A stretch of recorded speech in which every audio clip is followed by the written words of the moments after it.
If you're to take... But look, I just want to say, listen, yo, Tehuti is a close brother of mine, excellent scholar. You know, y'all better watch out because he's going to be straight chopping some heads off, boy. Yeah, you got plots from the Hebrew, bro. The oldest known spiritual book to speak on the afterlife. Get that Palo Santos burning. Start burning that Palo Santos and that sage together. You can mix them together in the pole. They gonna need some frankincense oil in there. Oh my goodness. Let's go. What the blood seed, Lord. Brought out the holy tablet. Oh man. It's on. The Per M. Haru.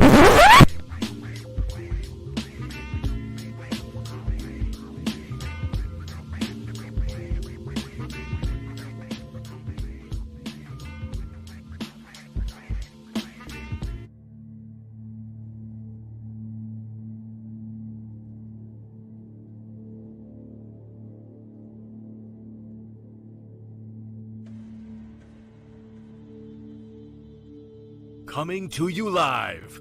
He has been teaching for over 20 years. A 9-0 record in official public recorded debates. You've heard many teachers out there before in the so-called conscious community, but none with the demeanor, calmness, and detail as Tehuti Amun-Hotep Ra on such topics as breaking out of the matrix, truth on religious origins, underground conspiracies, secret societies, mental, physical, and spiritual health, the Anunnaki, the Neteru, Kemet and the origins of Mad, meanings and symbolisms of Meduneter, the only one who will stand in front of question of this wide range of subject matters, answer, question, and debate. Some have podcasts, but Tehuti is the teacher, so he has a pod class. Subscribe to the channel for updates, classes, and much more. Join the chat, call in, participate live. Get your notepads ready. Welcome to the Tehuti Pod Class. Open your mind.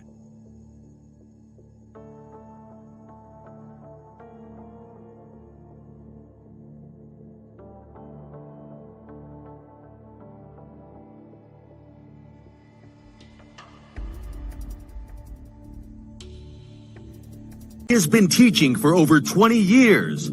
A 9-0 record in official public recorded debates. Correction.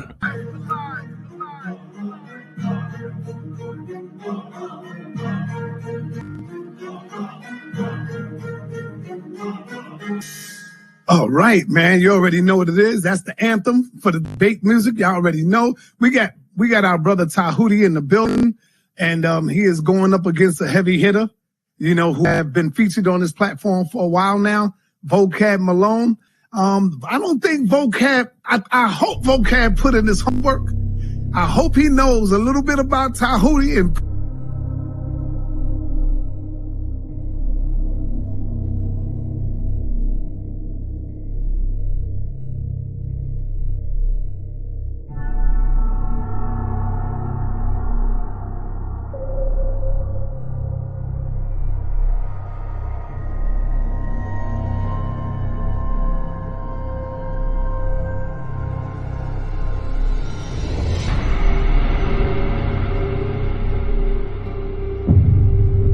I appreciate everybody. Press 1 for Tehuti. Press 2 for JJ, y'all. Yes, I appreciate always being here. It's fun, it's educational.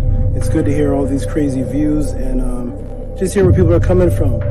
Peace and love, everybody. Check me out every Friday, 7 p.m. Pacific on the Tehuti Podcast on YouTube.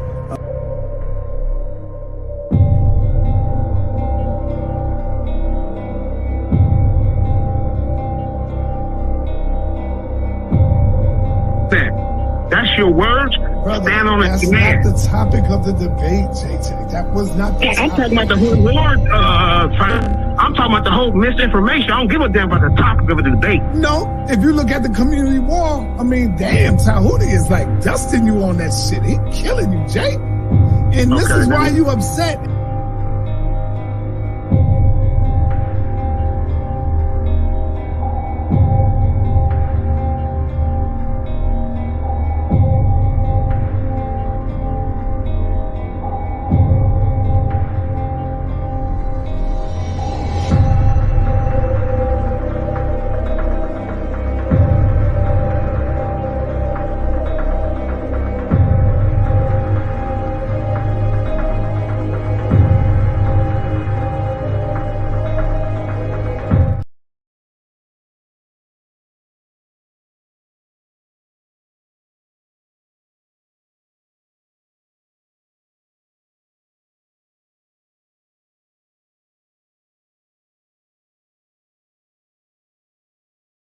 correlation of her not being a literal person with having the sun on her head. I'm trying to link in why you're bringing up the sun is on her head.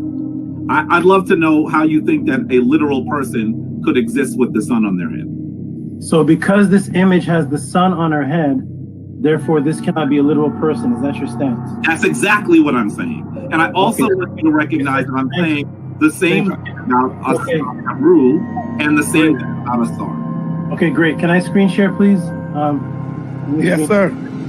So it's the brother Jabari. Remove Jabari. Sorry. Okay. The brother Jabari stance is that because this image has a woman with her son on her head, her stance is that makes this woman not real. When I asked him if that was his stance, he said yes. I'm going to screen share, please.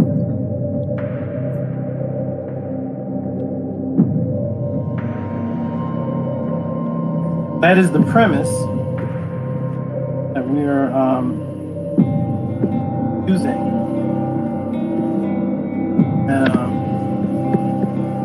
I want to know is was Anksenamun a real woman, Jabari? Yes or no? Anksenamun, or was that a myth? Are you referring to Anksenamun, the wife of Tutankhamun? Yes. Was that a mythological Neter, or was that a real person? She was a real person. Everybody see my screen? Yes. Everybody see Anksenamun with the same sun on her head and the same two horns on her head that the statue of Upset has? Everybody, can you see that sun in her? Yes, we see it. Okay, this woman is Anksenamun. She has the sun on her head, the exact same sun on her head, and she has the horns on her head that Osset had on her head. And I made sure I asked Jabari clearly, what is the purpose of bringing up the sun? Is it because this woman has the sun on her head? Does that make this woman a myth or untrue? And he said that is his stance. Well, here we have a real person that the brother Jabari just acknowledged as a real person with the exact same symbol on her head, and nobody's going to ask what's the temperature of the sun. So we need to erase. So wait. Let me see. I got to finish though. I got to finish. Go ahead. We need to remove, Jabari. You need to remove the statement that you made, the premise that because you said because, and you agreed that because this woman has a sun on her head, then that makes her unreal. When Anksenamun is a real woman, and can everybody see the sun on her head? That's a real woman. So yes, real women are depicted with images of symbolic suns on their head. Can I ask you a question, dear brother? But as soon as you acknowledge, my good brother, as soon as you acknowledge that having a sun on your head does not make you unreal. And you answered and you agreed with your stance. I think you're not my question. You are not answering my question. You are not, and I know you are. That's because you have a smirk on your face, because you know you're not answering the question. And this is a simple question. In fact, you asked me when we started to go back to the question. I don't know to watch the videotape of being beaten, but let me show you the videotape again. Because we could have started someplace else. But you asked the question. And I started by asking you how hot was the sun. All right. Let me say something. Let me finish on that. And I wanted you to explain to me whether it is possible for a literal person to have the sun on their head, and you are not answering that as yes or no. I'm not sure. That's your question. Is it possible? I've asked it like 7 times, brother. It's not possible, and that's why that is symbolism. Anksenamun and Osset were real. Answer the question. You're not answering the question. Is it? No. Let me ask you again. It's not possible, but you set your premise on it. This is 8. I'm going to ask it to you one more time, and hopefully you'll give me a clear answer. Is it possible for a literal person to have the sun on their head? No. Oh, good. Thank you. Okay, all right. Let me quick. Yeah, sure. Now, Jabari, you know I love you, brother. did get hit with a straight right on this one right here. If the brother asks you, Jabari, hold on. In all fairness, the brother asks you Now, I agree. But because of the answer to you when he asked you the question, you definitely said the woman have a son on her head. She can't be real. Brother then showed you a son on the head of another who you did say was real. That's all it is. Hey, Jabari, Floyd Mayweather, the best of them gets hit with a jab, brother. That don't mean nothing. Come back and show the brothers and sisters out there why you are the Floyd Mayweather of the House of Consciousness. That's it, brother. It ain't nothing. This is the reason why you have to. All right. Hey, peace and Black Power family. Welcome to another Son of the TV House of Consciousness, but y'all already know what it is. The brother making his way back to the House of Consciousness. He is now official House of Consciousness member. Welcome to the party, brother Tehuti. He made his official step through the door a few days ago, taking on the Floyd Mayweather of consciousness, brother Jabari. Most people in the got brother Tehuti winning. Now, hey, majority rule. I can't be biased. I got to go with the majority, okay? Because I'm not the referee. So, don't get mad at me, brother Jabari.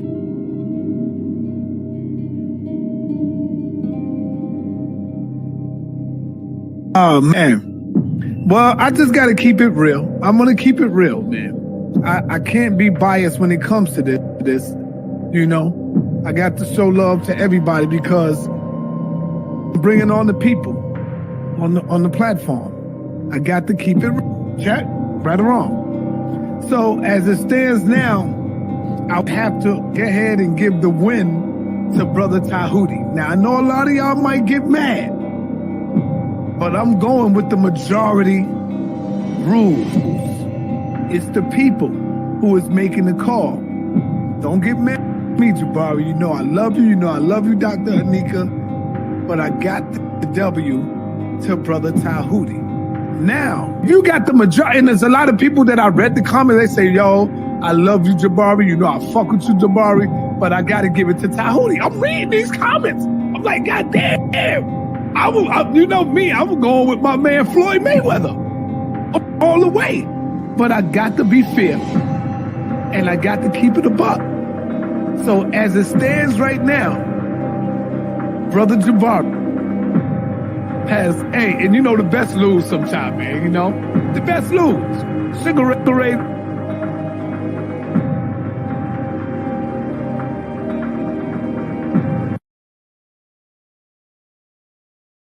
See, when you look at Floyd Mayweather, in order to beat him, you got to knock him out. In Tehuti, you gave Jabari a little knockout hit. You know what I'm saying? Because you caught him. I'm going to be real. You caught Jabari in that opening argument when you asked him about the son. I got to give you that. And then you caught him again later on when you asked him about something else. I'm giving you that. How could I be biased? Everybody know I fuck with Jabari. See, when you look at Floyd Mayweather, in order to beat him, you got to knock him out. In Tehuti, you gave Jabari a little knockout hit. You know what I'm saying? Because you caught him. I'm going to be real. You caught Jabari in that opening argument when you asked him about the son. I got to give you that. And then you caught him again later on when you asked him about something else. I'm giving you that. How could I be biased? Everybody know I fuck with Jabari. I just gave Floyd Mayweather his first loss to this brother.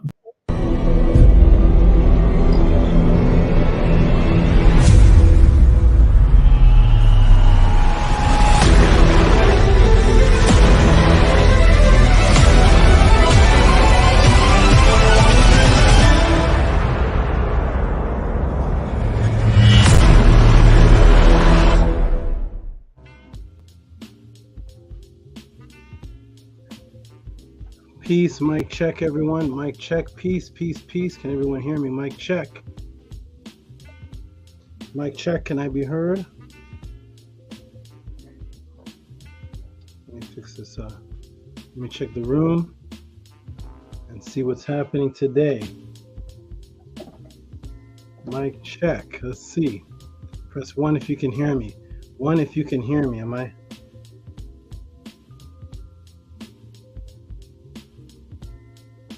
Anybody pressing 1?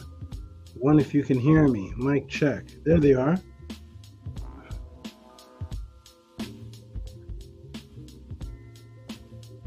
All right, we have the ones here. Wonderful. Let's see who we have in the room. We got Menku Aramari Ma'at, the first one to get his name in the Tehuti Pod class.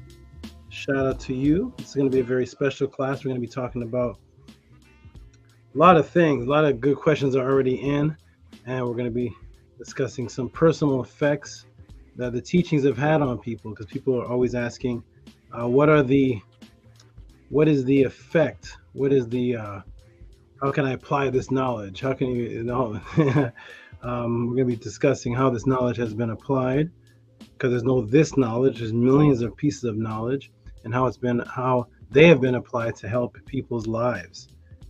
Okay, and there's some great questions I already see in. Let me go ahead and check the room and give shout outs to everybody who's in. That's Menku Ara Mary Ma'at.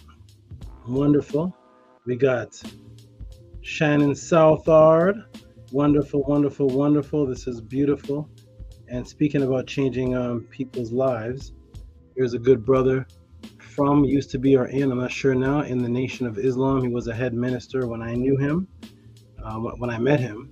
Peace Tehuti, you know, through your influence is responsible for my 6-year-old son's middle name, Fatah, the opener. My daughter gave him that name, and this is a brother who's in the Nation of Islam, not just a regular Nation of Islam member, but was a minister, either is or was a minister.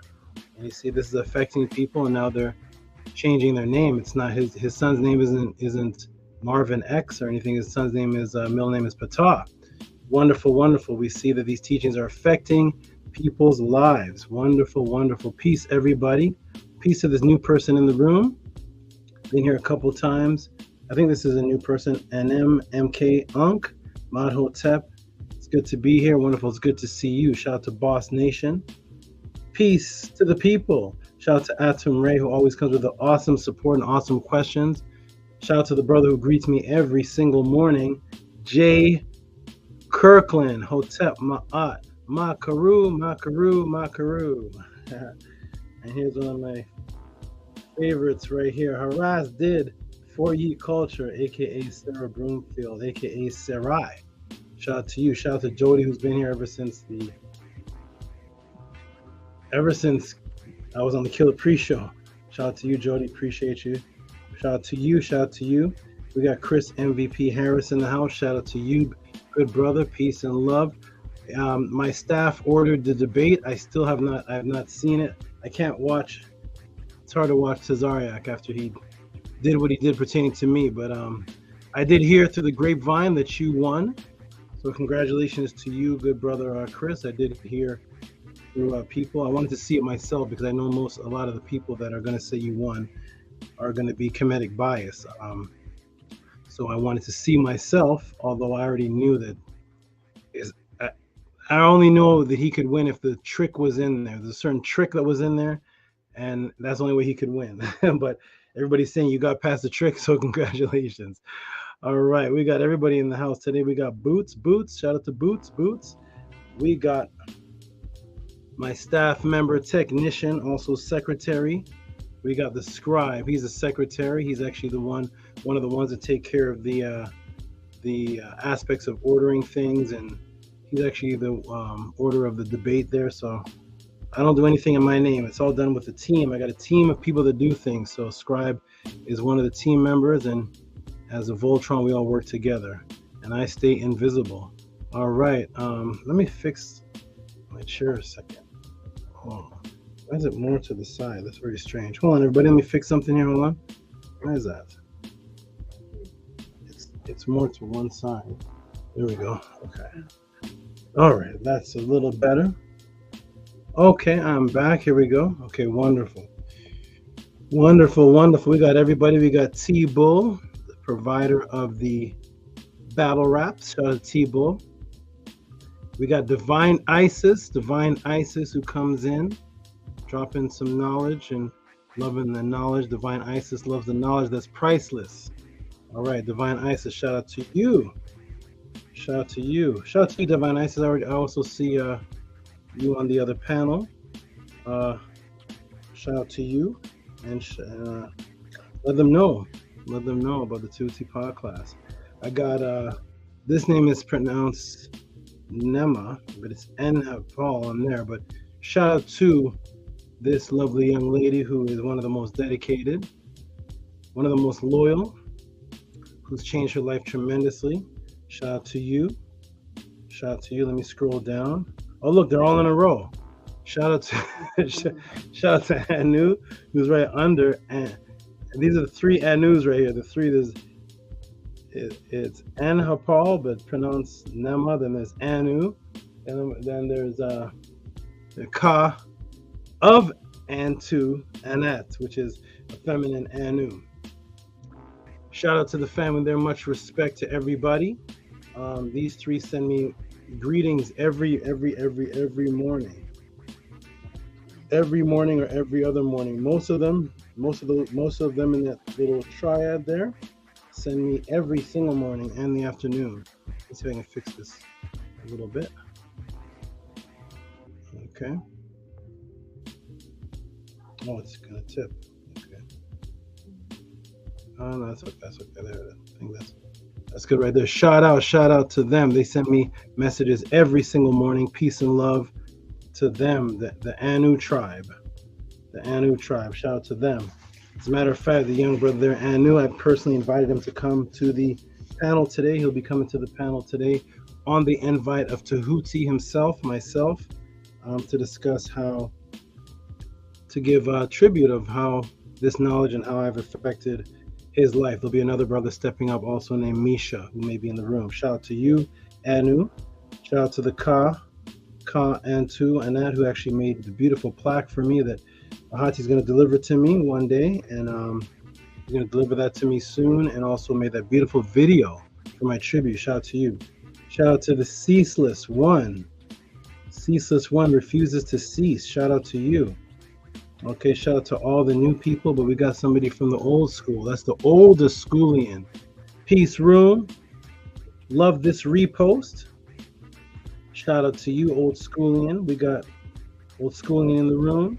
Shout out to Robert Williams. Shout out to Robert Williams. Wonderful, wonderful. We got Shannon. We got too many people here for me to Nana Amun. We got too many people here for me to click on. Eric G, who just recently said in one of the someone else's room, my favorite teachers are Shaka Akmos, Tehuti, and somebody else. But shout out to Eric G, if that's the same brother there. I'm in every room watching everybody's comments. Shout out to everybody. I'm watching. Okay, Eric G said, I'm really excited about this. All my books are on Mr. Mutwa. All my books are on Mr. Mutwa. What a collection. Very good. Wonderful. Wonderful. We got this beautiful name here, the Black Pearl. Black Pearl. I love that name. That's actually a name I was going to give to a female rapper a while ago. Shout out to you, Black Pearl. Yeah, I was gonna have and there was another name which I'm not going to say because that name still may be given. But shout out to Black Pearl. Shout out to everybody here. Everybody's here. Stephen E, Kamit 101, one of the most serious brothers. Shout out to Stephen E, Kamit 101.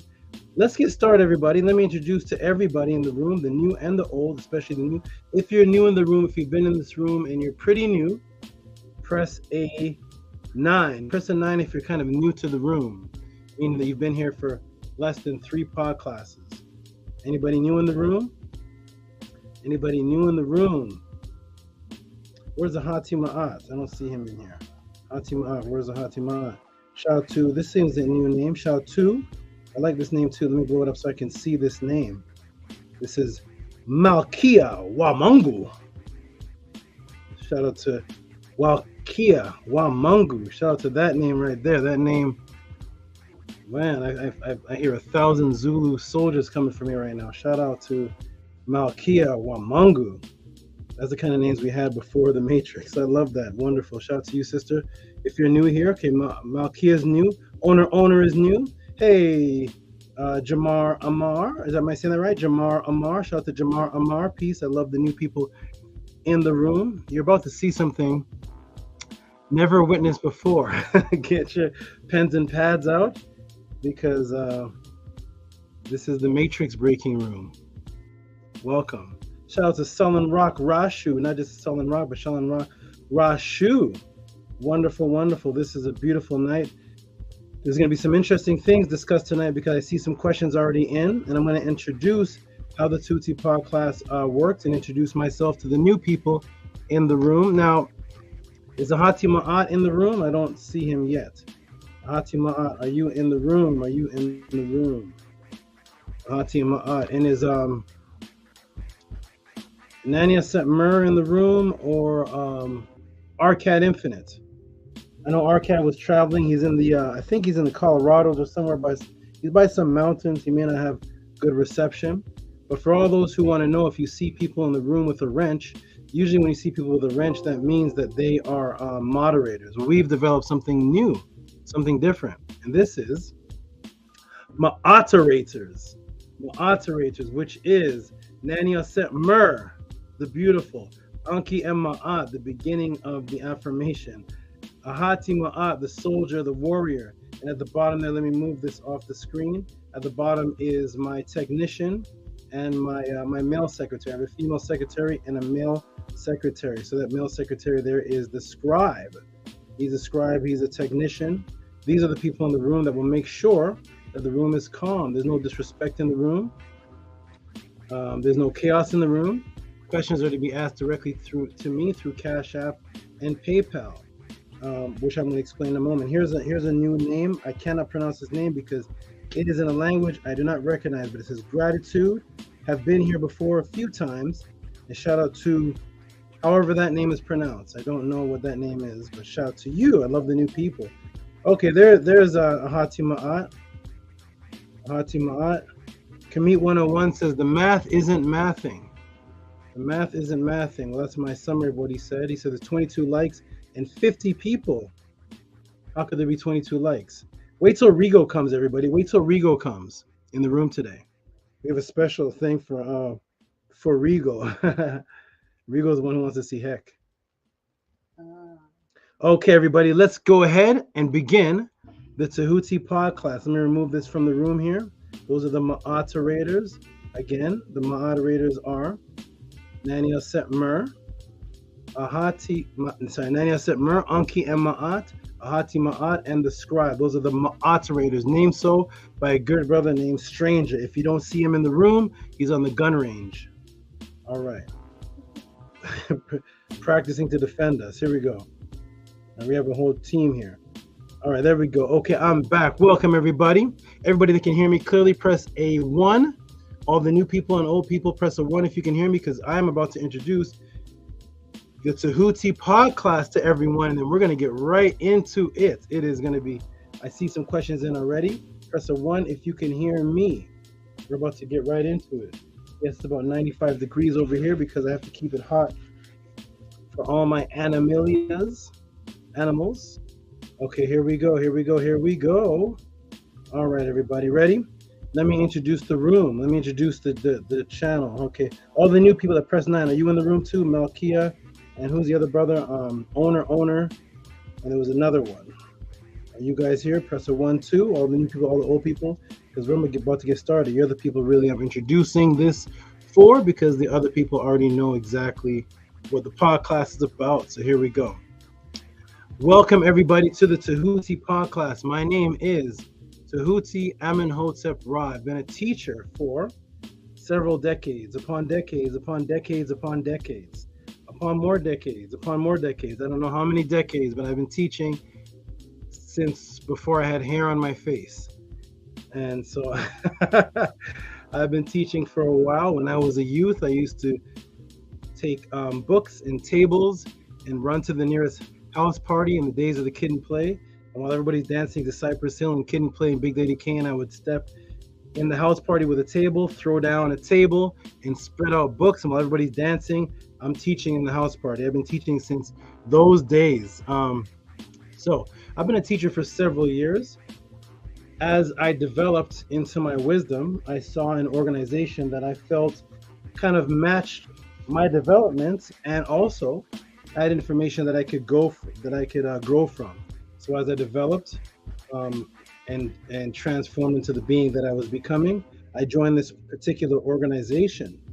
I grew in that organization to become the top teacher in that organization, to become the beacon teacher and the example and the guide to the other teachers according to the master teacher at that time. And I ended up teaching. That's what you see in the beginning there. You see me teaching hundreds of people there. That is me when out years and decades ago. I was in that organization until through jealousy and other means of malice, I had to leave the organization because I was teaching through multifarious sources, diverse sources, which you're going to see tonight. As you already see, there was a question already sent in about dolphins. One person sent in a question about how to recover from a stroke. You're going to see something you've never seen before. So I was been teaching like that since I don't think I had this. And so the people did not appreciate that I was teaching from so many different sources because I stood out. And the master teacher was telling everybody, if you all want to learn how to teach like that brother right there. Teach like Amenhotep. And so they came to my room to burn all the books that I was getting all my sources from. They didn't like those sources, so they came with a torch to burn all my books. So they told me I had to leave the premises if I did not burn all the books that were not written by this one particular man. I said, I can't do that. So I continued to make my way out. They actually took my teaching tapes, which are circulated around the world. And my head is I didn't ever say this part of the podcast before. There's always new memories coming. My head is actually removed. You may see video. You may see videos out of a group of teachers that you may like and may have grown up on. And the body is actually me. I've actually never told this part. The body is actually me.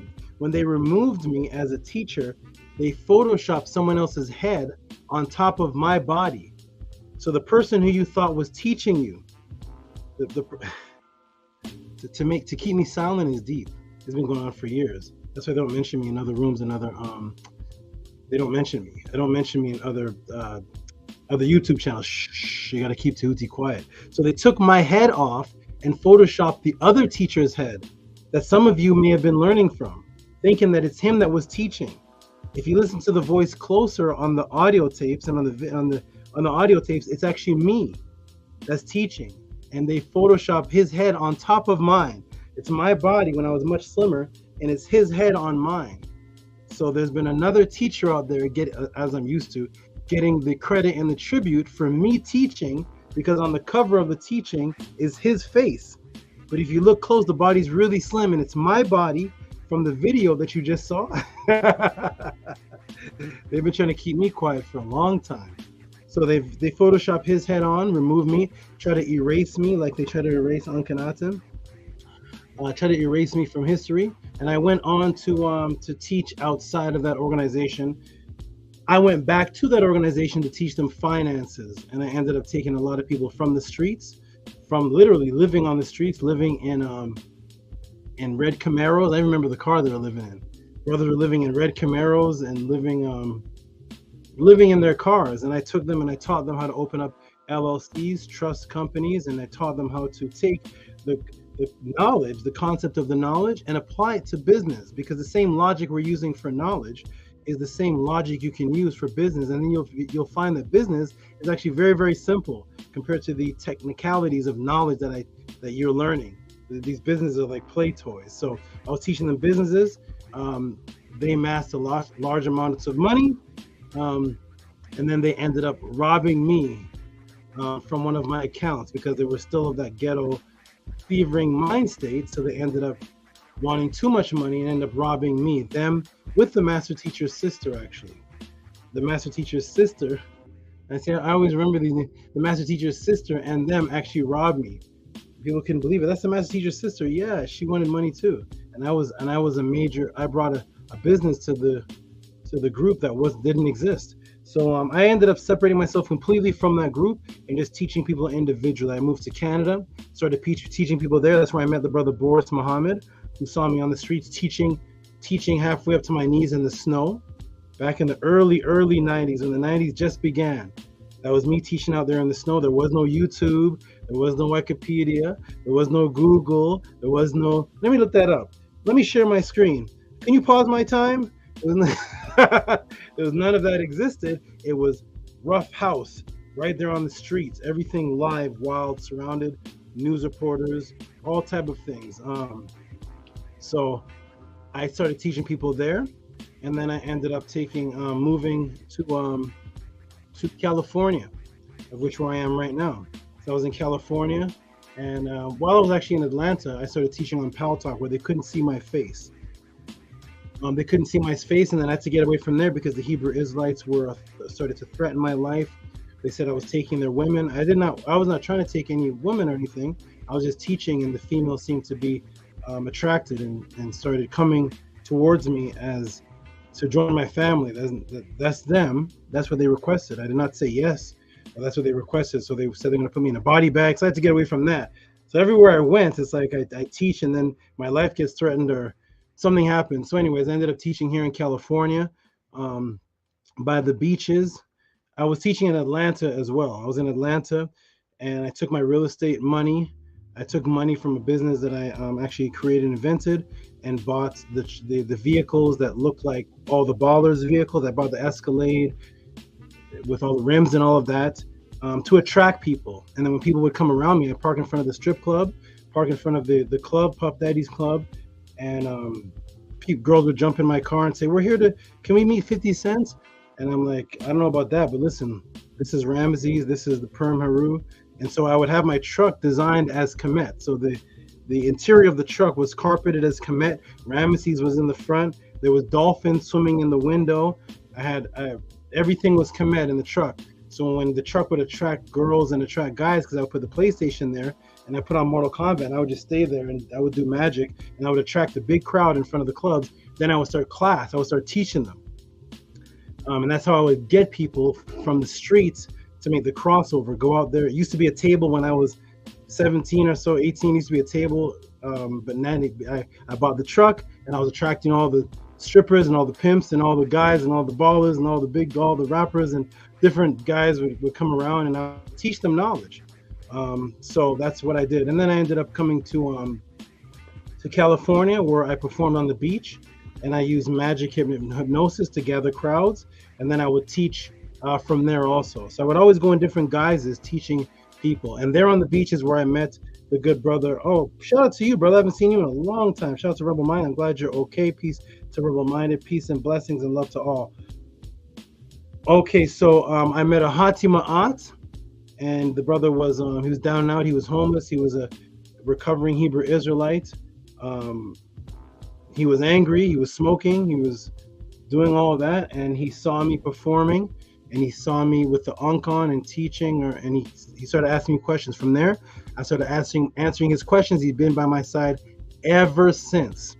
He gained trust with me. I invited him to my house to meet my goddesses, and invited him to my personal classes, which nobody comes to, my personal classes. So what happened was, I actually never told this part of the story. This is very, very important. So Hati Ma'at saw that I was very private.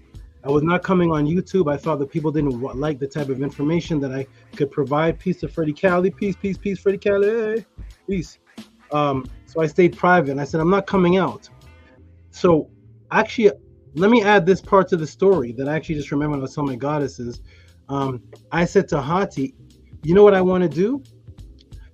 Go and research for me if there's a program where it can show my face on the screen in a box. And there can be other people on the screen, and I can have conversations with them like I used to do on the street. Find a program out there for me. So Hati's out there looking for programs. I said, I don't want to come out public. I want to do that little program thing, but I want to be able to be seen. I didn't know what was going on with computers or anything. So I said, is there such a thing? He said, yeah, I think so. And so he went out and he found an organization, a group, a debate group, and they had the program already. So he said, Tehuti, he said, yo, Pharaoh, yo, Amenhotep, there's a group that's doing this already. They have the program already set up with the screens and the boxes, and they're doing discussions and debates and different things. And they actually, I talked to them and they want to interview you.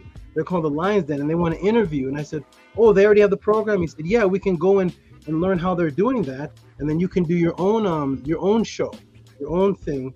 And I said, okay, I'll go do an interview. So they interviewed me. I said, this is great. I had little boxes. I'd never seen such a thing because I'm not on the internet. I'm on the streets, right? So I said, oh, there's little boxes here, and you have turns, and you have a microphone. I said, this is what I want.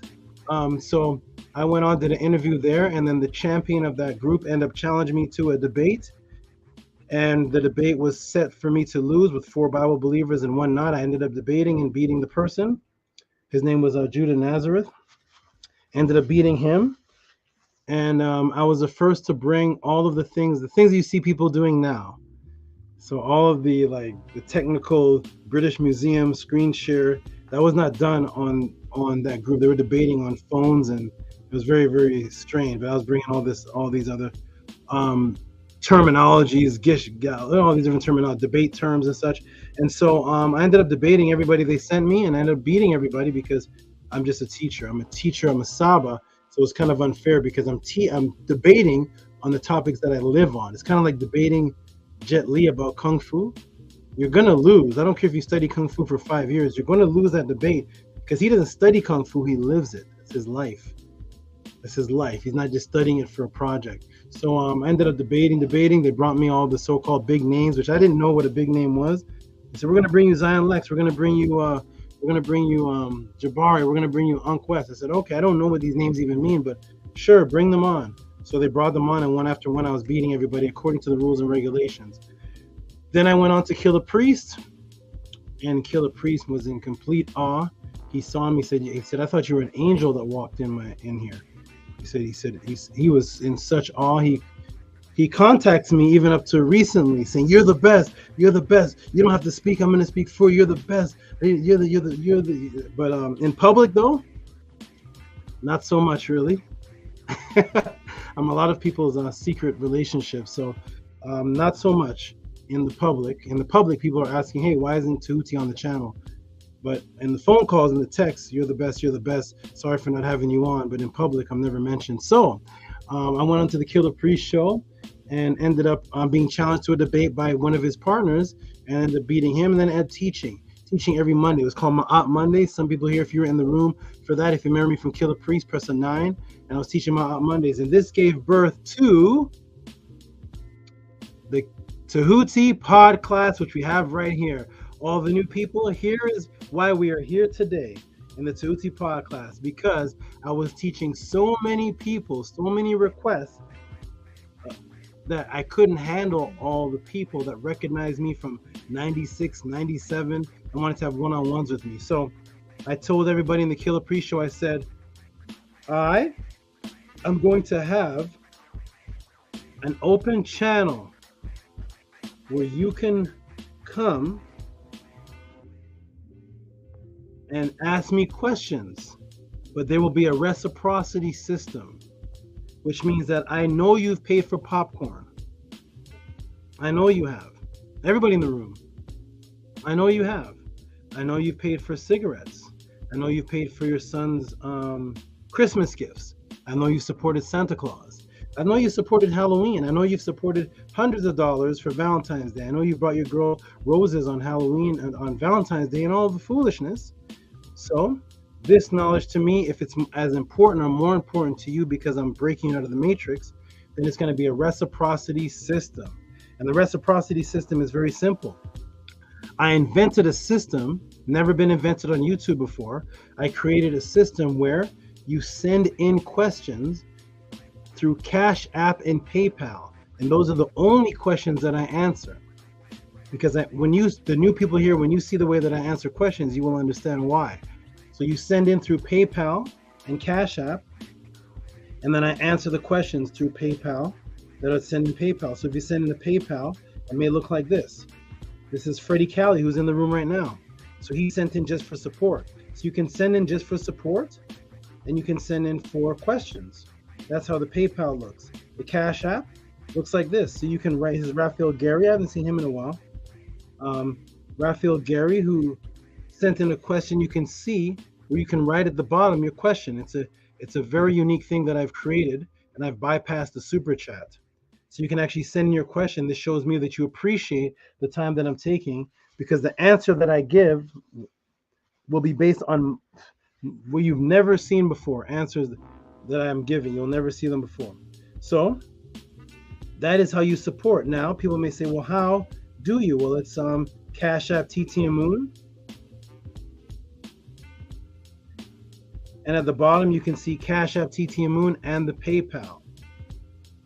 My class is set up in an extremely risky fashion that other teachers may be uncomfortable doing. And that is, instead of coming with a pre-prepared lecture and having people listen to what I decide to teach on, which is what most YouTube channels actually are, what I'm going to do is something completely different. I'm going to sit silent like this, and the class proceeds when a question is sent in through the Cash App and through the PayPal. Because there's so many questions that are sent in, there was a couple sent in from last week that I'm just going to get to today. So therefore, my class is based on you. Therefore, I am your servant. I'm your SABA, the matrix breaker. I am only here because you have inquiries. That is the only reason why I exist. I do not come with any pre-prepared lecture. I prepare an answer when I see the question, or sometimes answer it, but I write a book for you. You're going to see, new people, you will see. Your questions, I abide by. I am your genie. Your questions are what I have to answer. I have no choice but to answer the question. That is very risky for a teacher to do. And you'll see the diversity of questions that are sent in.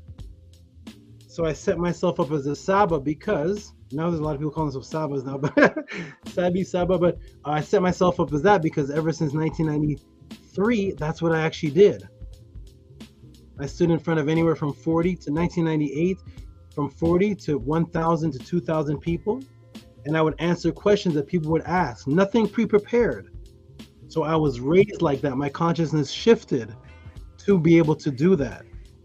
So that's why you will not really see anybody be able to imitate this format, and it is the most unique format on YouTube, because in order to imitate it, you have to be qualified and ready to have 5 hours where the students ask you questions and you answer.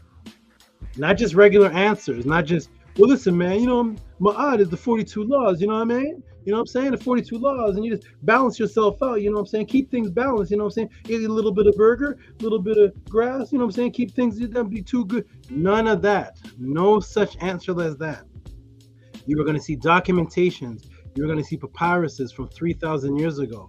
You're going to see scientific magazines. You're going to see dictionaries. You're going to see encyclopedias. You're going to see DNA testing here. You're going to see neon words that are glowing on the screen. You're going to see videos. You're going to see every question that I answer will be answered through 7 different to 10 different sources. 7, count them all. Sometimes 15. 7 to 10, the minimum, different sources will be used to answer your one question, whereas when you're watching it, you're going to feel like you're in a movie. Let's begin the Tehuti Pod class. Is everybody ready? If you can see me and hear me, press a 1. So once again, this is residual. This is reciprocal, because you've all paid for your waiter to walk 10 feet to 25 feet over to you, for you to tip him 10 to 25 to $50 for bringing you food that you ordered. And most of the food that he's bringing you is going to kill you, but you tip the waiter. If you believe that what you're about to see here is more detrimental, more important, more focused on actually raising you up, then you will also support this more than you will support the Doritos and the nacho chips and the cigarettes, and I gotta buy weed every 2 days, and all the things that you support. Support what you see here. Shout out to everybody. Everybody, we are about to get started. Here's a name I haven't seen in a long time. Shout out to Nap Dapro. Haven't seen your name in a long time. Shout out to Nap Dapro. All right, everybody, here we go. Welcome to the Tehuti'S podcast. Shout out to Shesh Shayat. Who puts a square there? I can't see it. Greetings, family. Jimmy B says like and share. Are you all ready to see the phenomenon that you are all a part of? This history making called the Tehuti'S podcast. Let's get started. Let me go check the Cash Apps, the PayPals. Let me go see who has donated, who is donating. And again, everybody who's watching, this is reciprocity. I'm going to go ahead and put it on the room. This is my, so I also have an AI moderator. I have an AI moderator. For wondering, what in the world is an AI moderator? This is my AI moderator. She's one of the sisters here. One of the sisters here, her name is Aiya. Aiya is pointing up. She's saying, support with Cash App. Question, T.O.M. Amun. Okay, that's Aiya. What's up, Aiya? How you doing? She is my AI moderator and promoter. Shout out to you. Let's get started, everybody. Are you all ready? Let's get started. Let me go through and see who has donated, who's going to start this class off, what's going to happen, because it is going to be woo-wee, everybody. Woo-wee. Let me put this back at the bottom of the screen. Let me take this off the banner so it's not blocking the class. It's still there. Oh, Cash App T.O.M. Moon. Let me go ahead and move that off the screen. If I can find it. There it is. Boom, it's off. Okay. Also, you may see on my hat, and you may notice, new people, that just as the Cometians had animals surrounding them in the form of statues and real animals and real monkeys and real creatures around them, you'll find that I do also. On my hat, yes, that is a real spider, half the size of the hat. There she is. She represents the string theory that you see behind me, the weaving of the universe.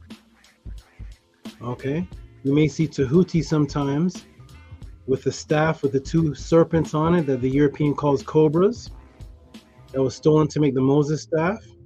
So for the first time in your life, for the new people, you're going to see a teacher teaching with an actual cobra in his hands. This is Sata. Sata was the original name for the out-of-body experience. It was the word for walk in the Per Emheru, but it was a type of walk where you walk outside of your body. It was a word that means copy and echo, because the bioenergetic template echoes out into the pure energetic etheric double. And that echoing is the form of walking the Cometians speak about.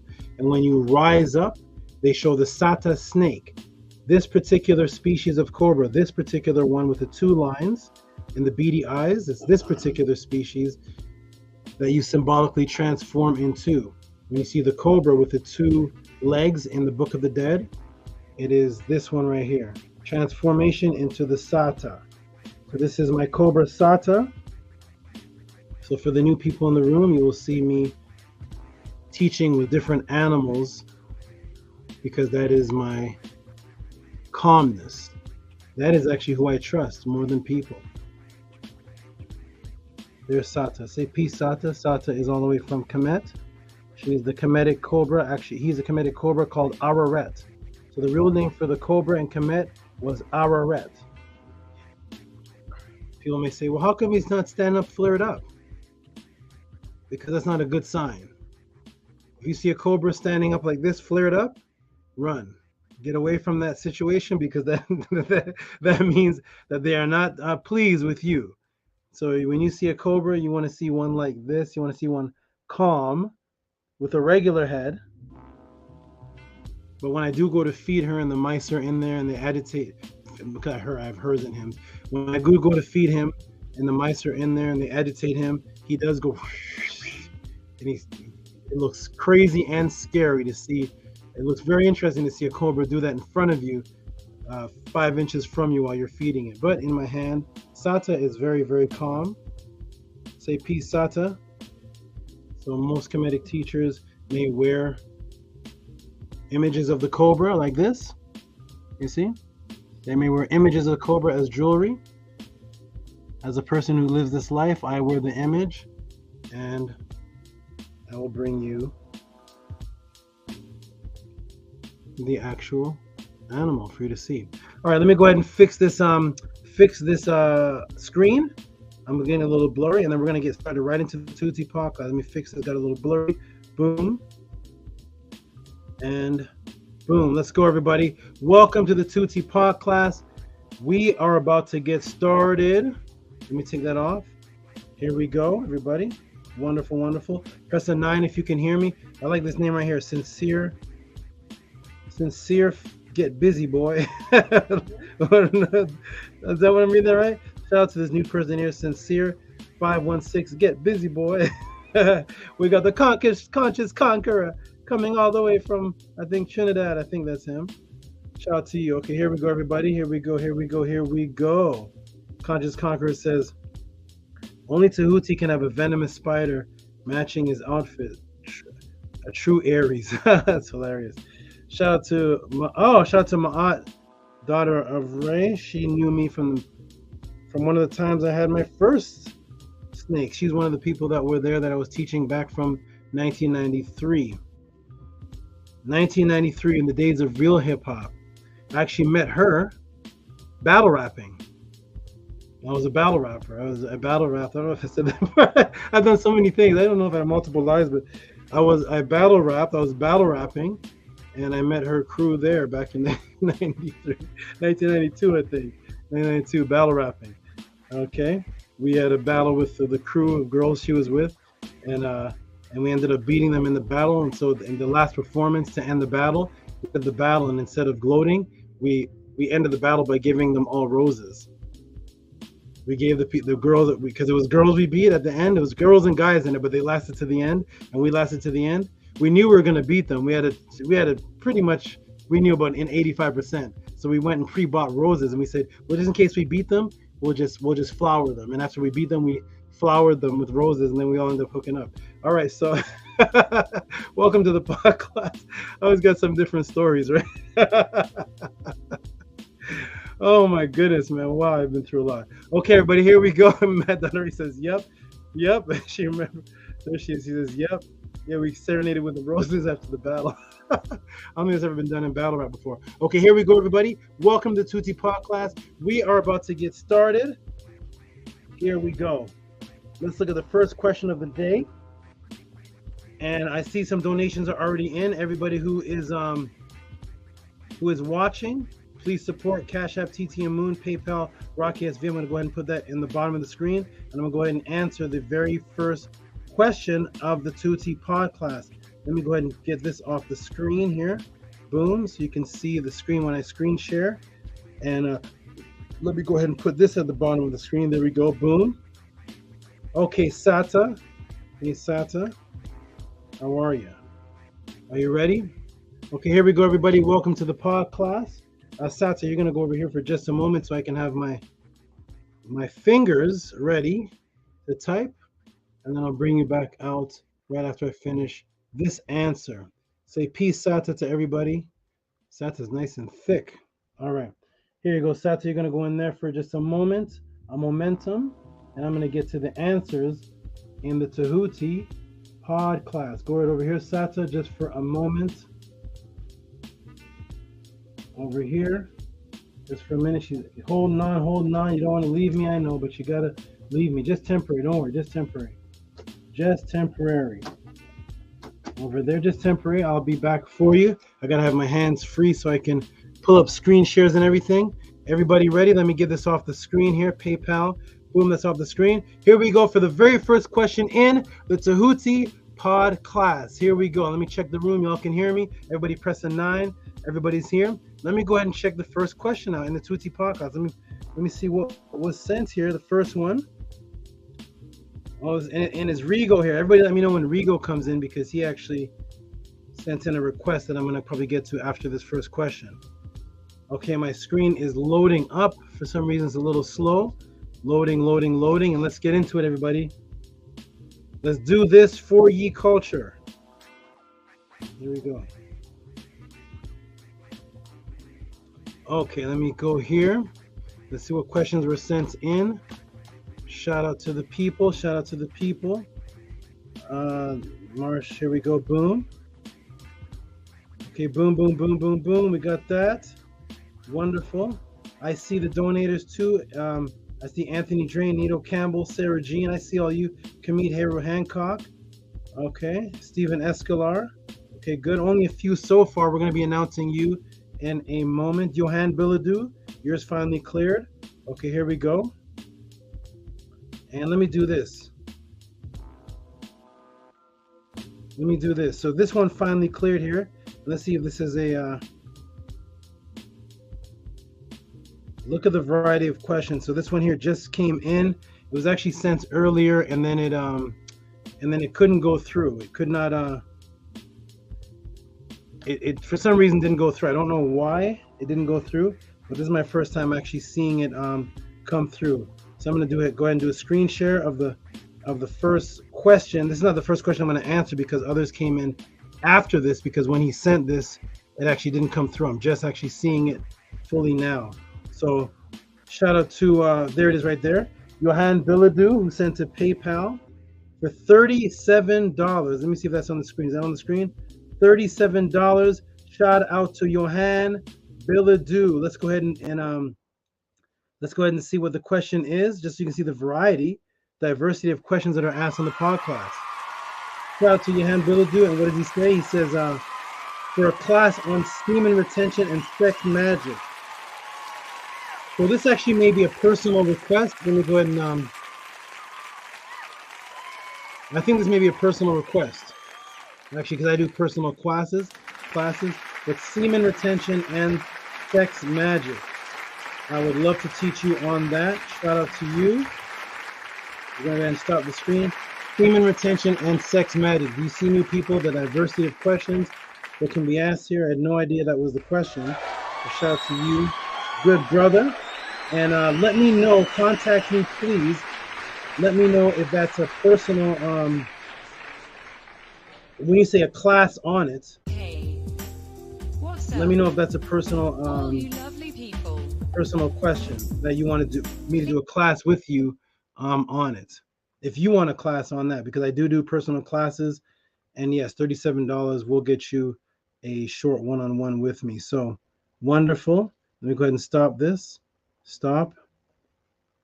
And shout out to you. Okay, everybody. That's an example of one of the questions that are sent. Let's go into the next question that I'm actually going to answer. And let's see what the question is. The question is, is Scribe here? And is Netzer Unk here? Is Sal Vega here? Sal Vega XA, are you here, good brother? Are you here, good brother? Sal Vega.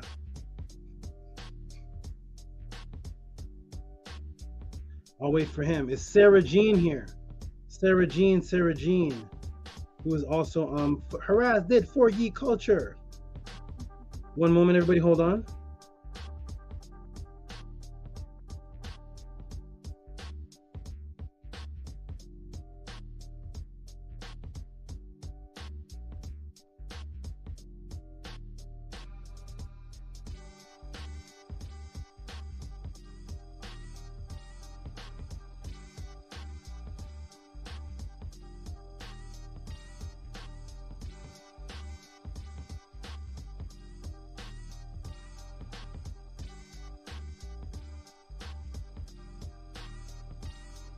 Thank you for your love.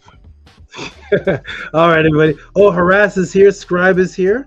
Okay, so we're going to get into the first question. Harassed it for ye culture.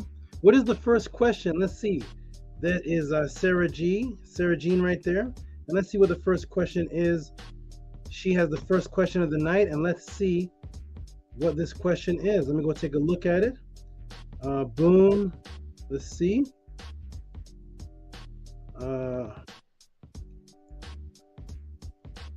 Let me blow it up for everybody to see. I like to give tribute to this. I want everybody to know that This donation that I'm showing is only part of her donation of that day. And this is why she's going to get an extremely elaborate breakdown and answer. No. Let me go back here. Okay, here we go. Okay, here we go. Open with, we'll go with this. And let's go, everybody. Welcome to Tootsie Pod class. Here we go. Let me see if this is open so I can show everybody. I don't want to restore. No, I just want to open this one thing. Show everybody this handsome face that we're going to show, this beautiful, handsome face. We're going to look at this cute, adorable face. So here's the first question. Peace to God Mind. Shout out to God Mind. So here we go. We're going to go entire screen share. And everybody, here is the first question of the Tehuti Pod class. Let me blow it up, everybody, for you to see. So this is $15.55. Shout out to you. I want everybody to know that she sent, I think, 10 times this. She sent $155.55. And then she sent $15. So that's about $170 she actually sent. Shout out to this awesome supporter, dedicated, loyal Sarah Broomfield. Peace to you. Peace and love. She had actually sent in $170. Peace, my dear. Be safe. She sent in $170. That is amazing. Shout out to you, beautiful minded, pure supporter. Thank you. I will. Be safe. Okay. Let me go ahead and give her her round of applause. I wish I had the horns. So she gave $170. This is just a portion of it.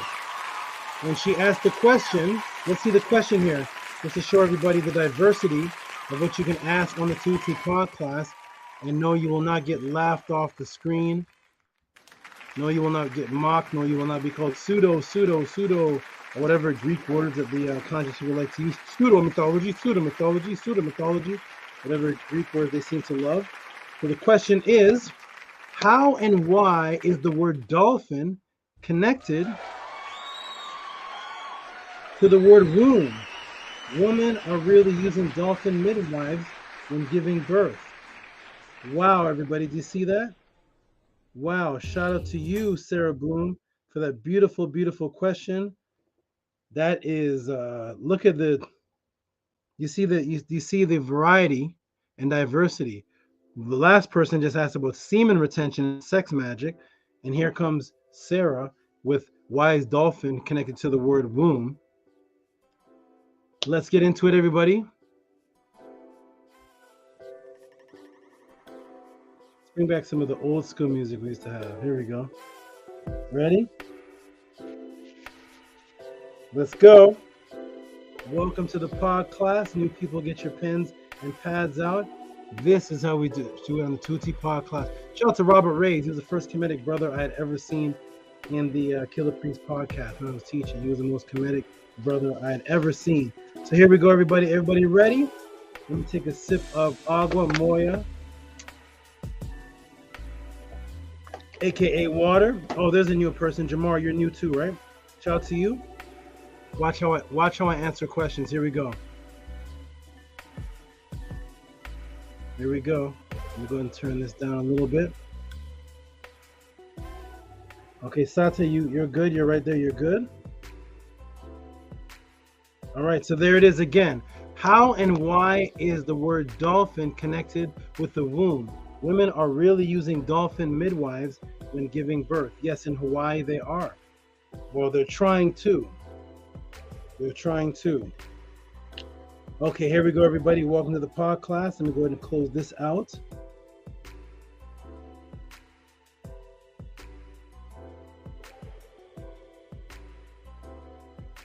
How and why is the word dolphin connected to the word womb? Women are really using dolphin midwives when giving birth. That's true. Let's go. Here we go, everybody. Are you ready? Welcome to the Tehuti Pod class. Here we go. Look at this handsome, pretty being. What is this, everybody? What is this on the screen right here? What is going on here? Conscious people supposed to be teaching about dolphins? Wait a minute. We're supposed to be teaching them how the Egyptians were black all day, every day, 24 hours a day. The Egyptians were black. The Hebrews are wrong. The Egyptians were black. The Hebrews are wrong. The Egyptians were first. The Hebrews are wrong. Hebrews are wrong. Hebrews are wrong. No. No. You send in questions. I don't care if they're about dolphins or whatever they may be about. It's my job to answer. And look at that handsome, look at that beautiful being right there on the screen. Look at that. Okay. Let me go ahead and hide that. There we go. Welcome to the pod class. Here we go, everybody. Let's answer this question. The beautiful, mystical, intriguing, intelligent animal called the dolphin. The question arises, why does it have that name? Yes, again, another great example of the diversity of questions that are only and can, as far as the conscious community is concerned, they are only and can only and are only asked and answered here at the Tehuti pod class. Why are dolphins associated with the womb? Let's get into it, everybody. I'm not going to tell the sister, that's not important. How's that going to help get the babies off crack? No. I'm going to answer the question. Here we go. In most recent, which appears as ancient history, I will take you back to 800 BC. This is actually where it starts in the recent ancient history. I say recent ancient history because our ancient history goes back to the time of Zeb Tepi, but recent ancient history goes back to the ancient Greeks. Recent ancient. So, in most recent, which appears as ancient history, I will take you back to 800 BC to this. What is this, everybody? Anybody know what they're looking at right here? What are we looking at right here? This looks very organized, very structured. Looks like some type of sacred temple site. What is this, everybody? Anybody know what this is? Does anybody know what this is? Well, this is, what is this? This is the remains of an ancient temple located here, right here. Right there in Greece. And guess what the area is called? Delphi. Right there, everybody. You can see that? That is the temple of Delphi. Delphi, interesting. Right? Dolphin from Delphi is an actual location on earth which resides a sacred temple in a location named after dolphins. Yes, the temple and the location are both named after dolphin. It's the temple of Delphi, of Apollo, the temple of Delphi, and actually the whole city area, the whole area there is called Delphi. So, Delphi, interesting, right? Dolphin from Delphi is an actual location on earth which resides as a sacred temple in a location named after dolphins. Yes. Here it is, everybody. Temple of Apollo at Delphi. There it is right there. This is in Greece. Why would there be a temple named after dolphins? Anybody ever heard of this? Anybody knew that there was sacred temples in Greece named after dolphins? Why? Let's get into it, everybody. Welcome to the Tehuti pod class. I am your SABA. Break things down. Please enjoy and appreciate. Why was Apollo associated with dolphins? So that's the temple of Apollo over here. Let me go ahead and show you, like I said earlier. It's the temple of Delphi, but it's also the temple of Apollo. See on the top? Temple of Apollo at Delphi. So it's in an area at Delphi. It's the temple of Delphi, but it's also the temple of Apollo. But why? Why would Apollo be associated with the temple of Delphi or an area named after dolphins? Why was Apollo associated with the dolphin? Dolphin actually became one of Apollo's names because of his seafaring fighting techniques likened to a dolphin. For that information, you can look up the Homeric hymn to Apollo. The translation is by Peter M. Smith, Lee T. Picancy. And here it is. You can also find it online. Hymn 3 to Apollo by Hugh G. Evelyn /White ED. And this is it here in the Greek.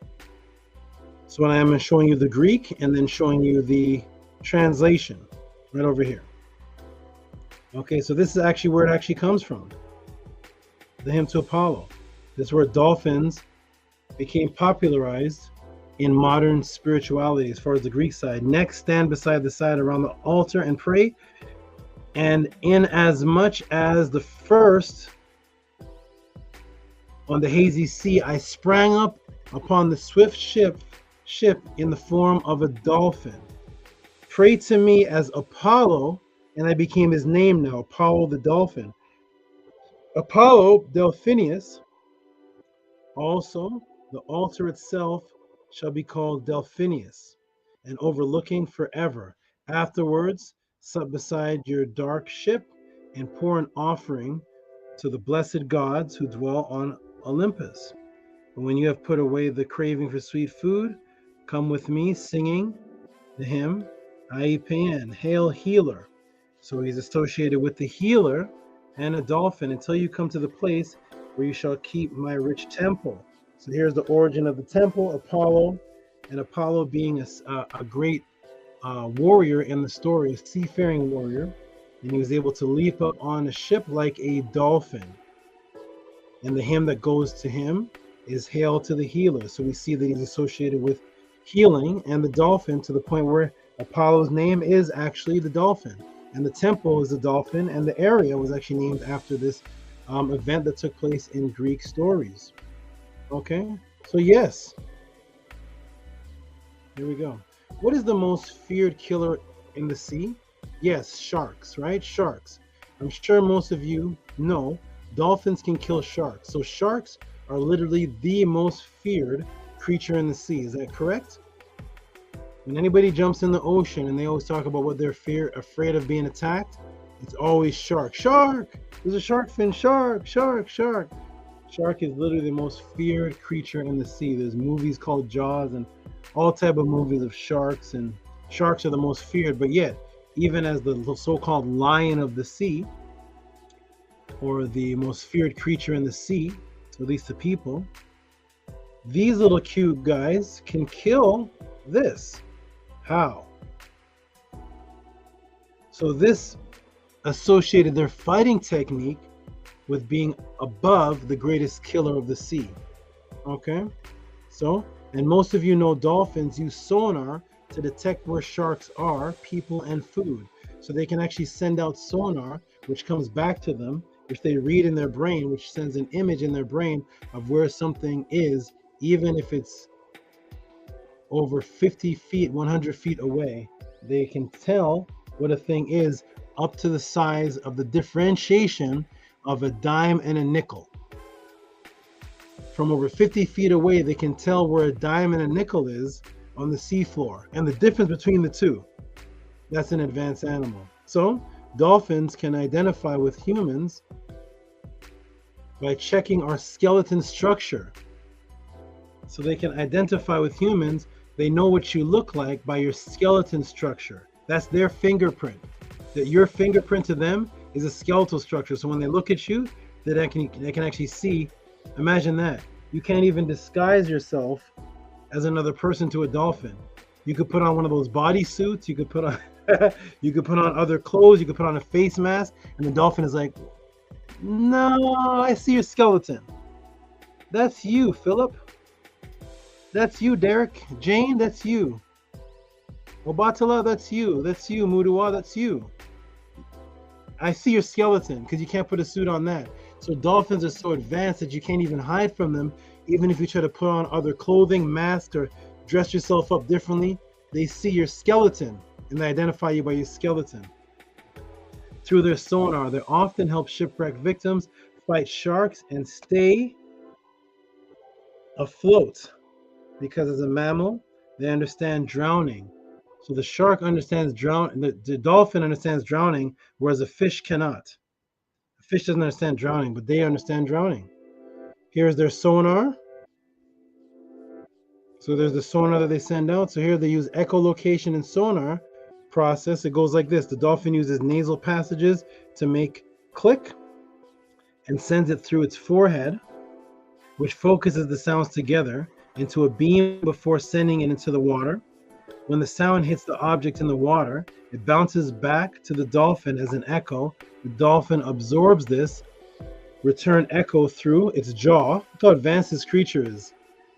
A A passage of fat from the jaw conducts the sound to the dolphin's inner ear, which exchanges nerve impulses with its brain to interpret the object's characteristics such as size, shape, and material. And here it is. All that through the fat sending messages to the jaw and to the ear. The dolphin's amazing biosonar allows it to distinguish a quarter from a dime while blindfolded. So it doesn't even need its eyes, it's doing it while blindfolded. Can you believe that, ladies and gentlemen?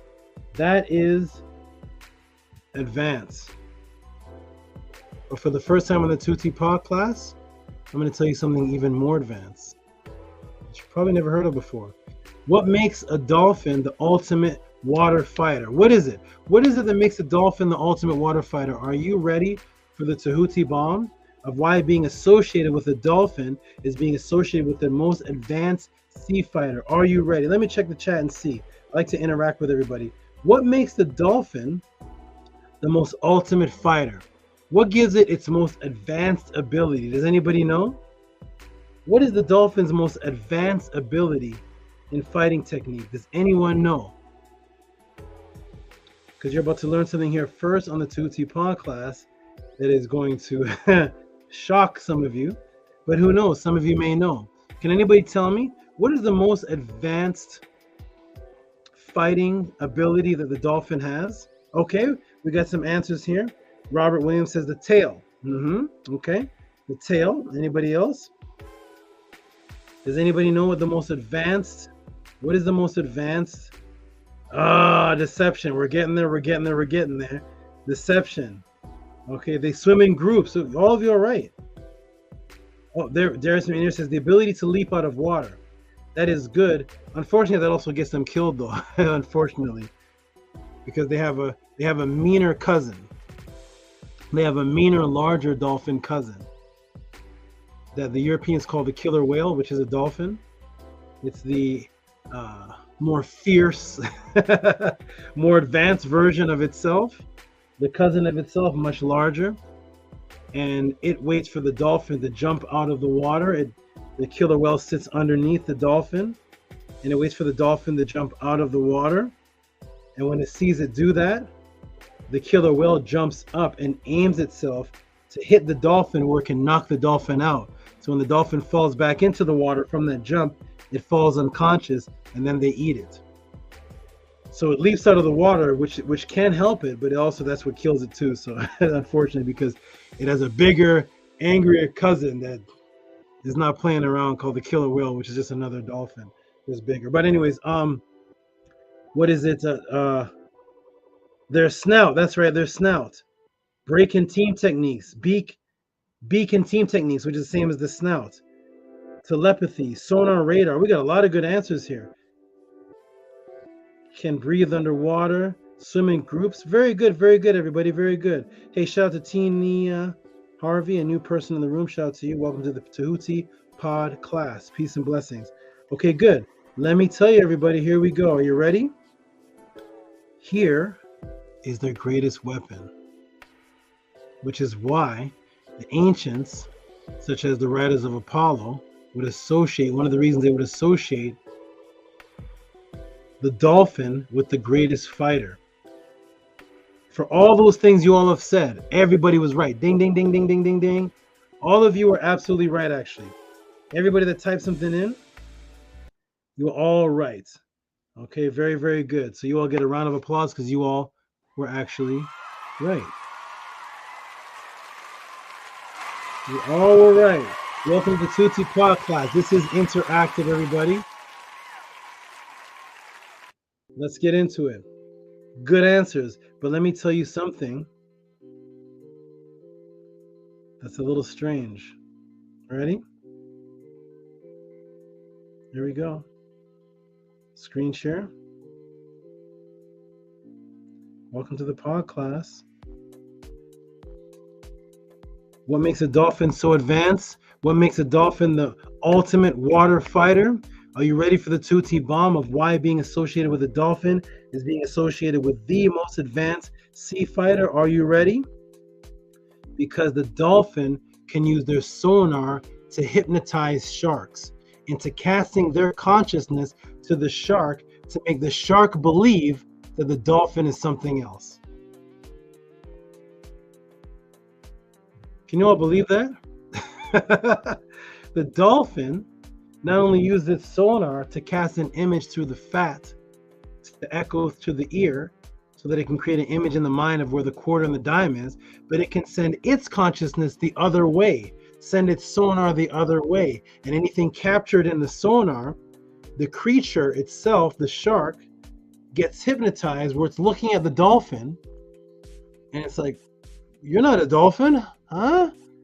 You know, and the shark is like, what? The shark is hypnotized, and the dolphin actually casts its consciousness into the shark's brain to make the shark now see something else other than a dolphin. I want you to understand that's how telepathy works. That's how abductions work. That's a whole nother topic. That's how shape-shifting works. The shape-shifting reptilians that people talk about. Beings have the ability to cast their consciousness out towards you. And when you're caught in that field on outside of the water, let's say the electromagnetic 7.9 that Ingo Swann was experimenting with for the government, when the two people are in that same field, according to Michael Persinger, who studied this, the two people see what the field is generating. They don't see what's actually there. And the information gets transported to anything that's in that field. And that's how telepathy works. And the dolphin is actually a master hypnotist for millions of years before there was human hypnotists. The dolphin was the master hypnotist. The dolphin was the master magician. To take the scariest creature, yes, right. He says, wow, that's right, advanced technology. Nema says, jaw drop. Harathri culture says, whoa. Tina says, that's magic. Yes, it is. Boots is like this. The dolphin takes its thought. I really want you to digest this. The dolphin takes its thought, whatever it's thinking, and it casts it only in the direction of the shark. That means if a fish is over here, the fish that's right here beside the shark sees the dolphin.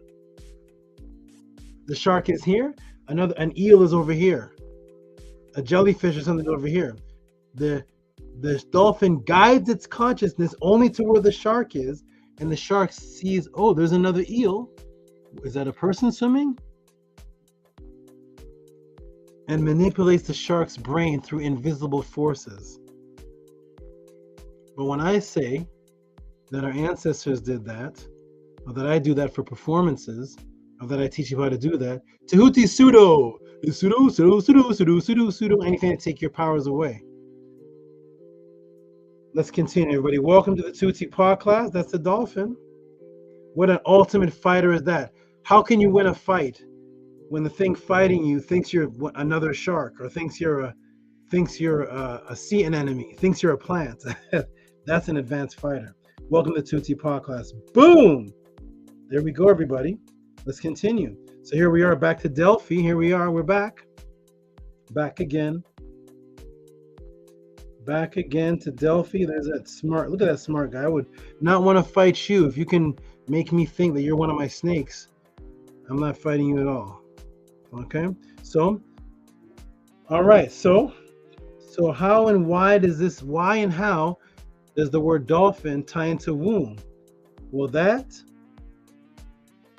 leads me to take you right back to the Apollo temple, because you know how I teach. I take you right back into 360, right back, boom, to where we started. We're back at the temple of Apollo at Delphi. How does it associate to the womb? Because this area directly ties into a female oracle. The development of the sanctuary and oracle began in the 8th century, and their religious and political influence over the whole of Greece increased in the 6th century BC. At the same time, their fame and prestige spread throughout the whole of the then known world, what they consider the known world, from which pilgrims came to the site to receive an oracle from Pythia. This is historical. The priestess of Apollo, it was the female who came to birth wisdom and men and women in this temple who represented Apollo, a place with a rich, intangible heritage. Delphi was to them considered, it was the omphalos, which was the center of the world in the eyes of the ancient Greeks. And why the womb or birth? According to the Greeks, the temple of Apollo is where the omphalos was located. And what is omphalos? Why do they consider it the center of the world? Because what is the center of the world to them that they learned from the Cometians? That is the navel of the universe, means their world, their existence. That's the center where they come to get their information. The center of the earth, Delphi, in the Homeric hymn to Apollo. And thus, when you look up dolphin, so what is the navel? What is that? What does the navel tie into when you're a baby? Let me go into the room. What does the navel tie into when you're a baby? Let me go into the room here. What is your navel when you're a baby or a newborn? What is it connected to? Anybody know? Go ahead and type it in the room. What is it connected to? What's the navel? Anybody know? Welcome to the, big vapes. There we go. The umbilical cord. When do you need the umbilical cord? When you're in the womb. So the temple of Delphi, the temple of the dolphin of the great fighter, Apollo, represented by a female, because only a female could represent the center of the world or the womb from which all life, physical and spiritual, comes from. She's the center priestess that gives all the information out to the world, thus feeding food for thought, becomes the navel, because that is where the baby ate from, the umbilical cord connected in the womb, where the baby lived first, which was the center of his universe, because in that world, in the womb, the only thing that existed was the womb. In every direction is the woman. You're in the womb. Left is the woman, right is the woman, up is the woman, down is the woman, up is the woman, sideways is the woman, diagonal is the woman. You're in the center attached to the umbilical cord, and that's the center of your world attached to the woman. And she surrounds you as your heaven everywhere while you're in the womb. Taught so in a temple that became Greek. Became Greek. Became Greek. Taught by the ancients that this great intelligent animal is also a great fighter and defender of humans, and is associated with birth as well. And thus Delphi and dolphin became associated with great fighters, and that which was the phoro, the center of the umbilical cord, where you go to the temple, of course, to only see the woman, because only the woman can represent the umbilical cord. Ladies and gentlemen, I hope you're appreciating this. If there's other teachers out there, honestly, if there's other teachers out there that are breaking things down like this, put their link in the chat. If there's any teachers out there breaking down the feminine principle, female energy, or anything like this that you can show a link to in the chat, give me the link. And I'm talking about facts and dates and anthropology and archaeology and ancient actual writings, not just coming from the top of the head. But what I feel is the inner part of me getting a download of saying that I am the feeling of the Pisces coming into me and is opening up in the cusp of the, not that. I'm talking about actual facts that ancestors acknowledge, that you can show that they did it, and that resulted in our priest today and then our religion today. And we're going to take it right back to Kemet, because of course it didn't start in Greece. Welcome to the Tehuti'S Pod class. Here we go. I hope you all appreciate this. If you appreciate this, share it. Here we go. Are you ready? All right, boom. Boom, boom, boom, boom, boom. Full share, entire share. Here we go. And there we are.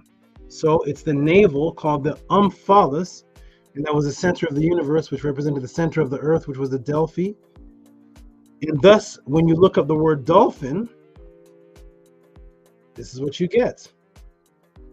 When you look up dolphin, popular name of diverse group of marine mammals, also including the porpoise. But the true dolphin has a longer and more slender snout. from French Delphis, Delphin, Latin Dolphinos, Latin Delphinos. We're getting closer. Dolphin from Greek Delphis, genitive Delphinos, Delphis related to womb. Everybody see it there? There it is, the womb. Because the center of information was coming from the woman, and thus the birth of their consciousness in that area was coming from what was symbolically a womb. Thus dolphin, named after a character that fought to defend the area, associated with the fighting technique. Boom! Right back to Greek Delphis, and now to the mother concept, wisdom, conception, because conception is concept, right? I have broken down many times. When a woman is pregnant, she conceives a child, but conceive also means thought, because the beak of Tehuti became the yod of the Hebrew Israelites, and the word yod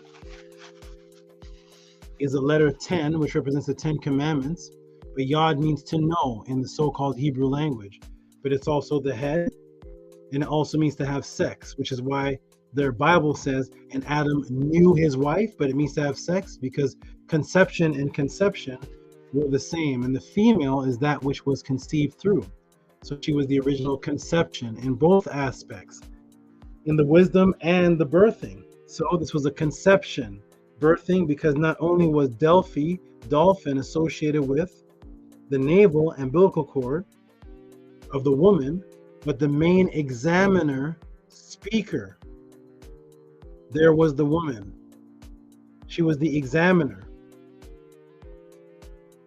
and the speaker, thus bringing you and birthing your consciousness, bringing you food for thought. So certain words came about after the fact that sounded like an examiner.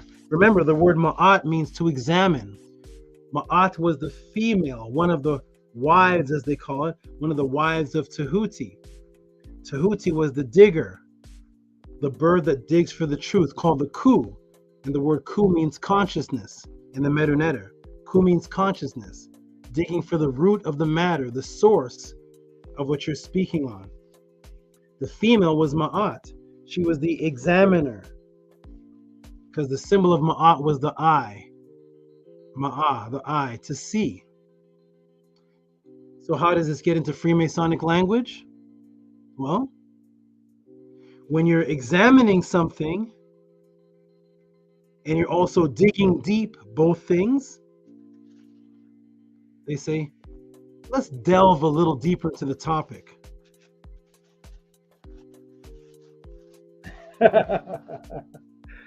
Yeah, let's delve. Might as well delve, right? Let's delve a little.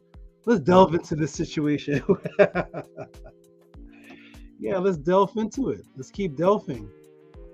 Right? So the dolphin represented all of this, the source of information from the oracle of that time, 800 BC.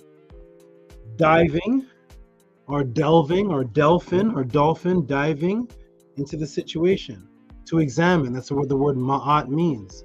Ma'at, the original oracle. Boom! Welcome to the podcast. I could end it right there, but no. Welcome to Tehuti's podcast. Here we go, everybody. I'm going to keep going. We got more? We have more. We have more. Why not talk about the female energy and the male energy more? Let's talk about it more with actual facts. Actual facts. Right? Delve and deliver, and all these are the same. They deal with the womb. To dive. You know what dive is from? I was going to dive from Jonah and a dove. And there was no J, so it was a Y. So Jonah is Yona, which is the yoni, the thing that you dive in. Let me stop. Let's get back to class. Welcome to the Tehuti's podcast. Let me stop, unless they want to come. Let me come on and do a breakdown like that. Let's go, everybody. Welcome to the class. Here we go. Boom. Are you ready? We keep going. This is Pythia. Her name was Pythia. Do you all know that? The goddess in Greece was called Pythia. She was the priestess. Pythia was established at the latest of the 8th century BC. and was widely credited for her prophecies uttered, so she was a goddess of utterance, under the divine possession, enthusiasmos, that's what they say, you're enthusiastic, enthusiasmos by Apollo. The Pythian priestess emerged preeminent by the end of the 7th century BC and continued to be consulted until the late 4th century AD. So whoever sat in the seat of the Pythios, the female oracle, where they get the oracle from the Matrix movie, the female oracle, was all the way from 800 BC, and every time you sat in this seat, you became the Pythia, and you were possessed by the Apollo, and you became the Pythia, and it was a set of females all the way until the 4th century AD. During this period, the Delphic oracle was the most prestigious and authoritative oracle amongst the Greeks, and she was amongst the most powerful women of the so-called classical world. The oracle is one of the best documented religious institutions of classical Greeks. Authors who mention the oracle include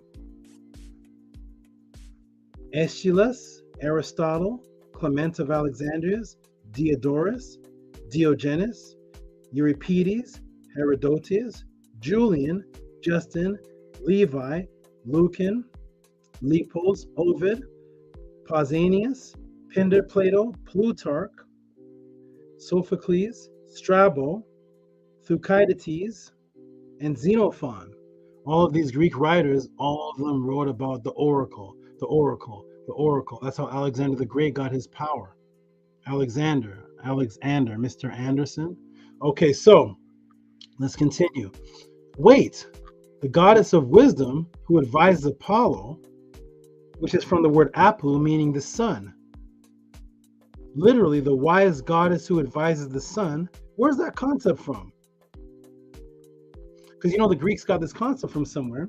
It's a goddess of wisdom who uses utterances and enchantments, who is there to represent the son of, or the begotten son, because she's the womb. Literally the wise goddess who advises the sun, because each of the men, let me explain this. Each of the men in Greece wanted to be a representation of one of the Greek gods. The Greek gods were who they were fashioning themselves after. So the warriors would fashion themselves after Apollo. The doctors would fashion themselves after Hermes, right? So after the original Apollo, other men would come to the oracle to get advice on many different things, but one was how to be like an Apollo. So they were technically her children. They were the oracle's children, just like in the movie The Matrix, Neo was the oracle's son. Okay, so the sun, literally the wise goddess who advised the sun. Where's that concept from? Here we go. Who is this, everybody? Anybody know who this is? Who is this right here? What is this? Who is this? Let's scroll up. Who is this? Let me shrink this down. Where is this from? And she's holding cobras, serpents, one of Osset's names. So we know that this is an image of Isis. Originally it was called Osset, or East. East. She was the goddess of light. Drawn by a star. Seen in the east. Masons took it and made your eastern star. Called by the Greeks Lucifer. And then they made Lucifer evil. So this is Osset, Isis, and she's holding cobra serpents. One of Osset's names that I have taught you is Rehet. Here's Rehet, and here it is. This is how you teach everybody. This is how you get information. When you're teaching something, you must show the source from what the ancient people said themselves. Where are these words themselves? I can show you these words in the papyrus writings, which I'm actually going to show later on. Here's the word that they use for Osset, the Rehet. You see it? What is Rehet?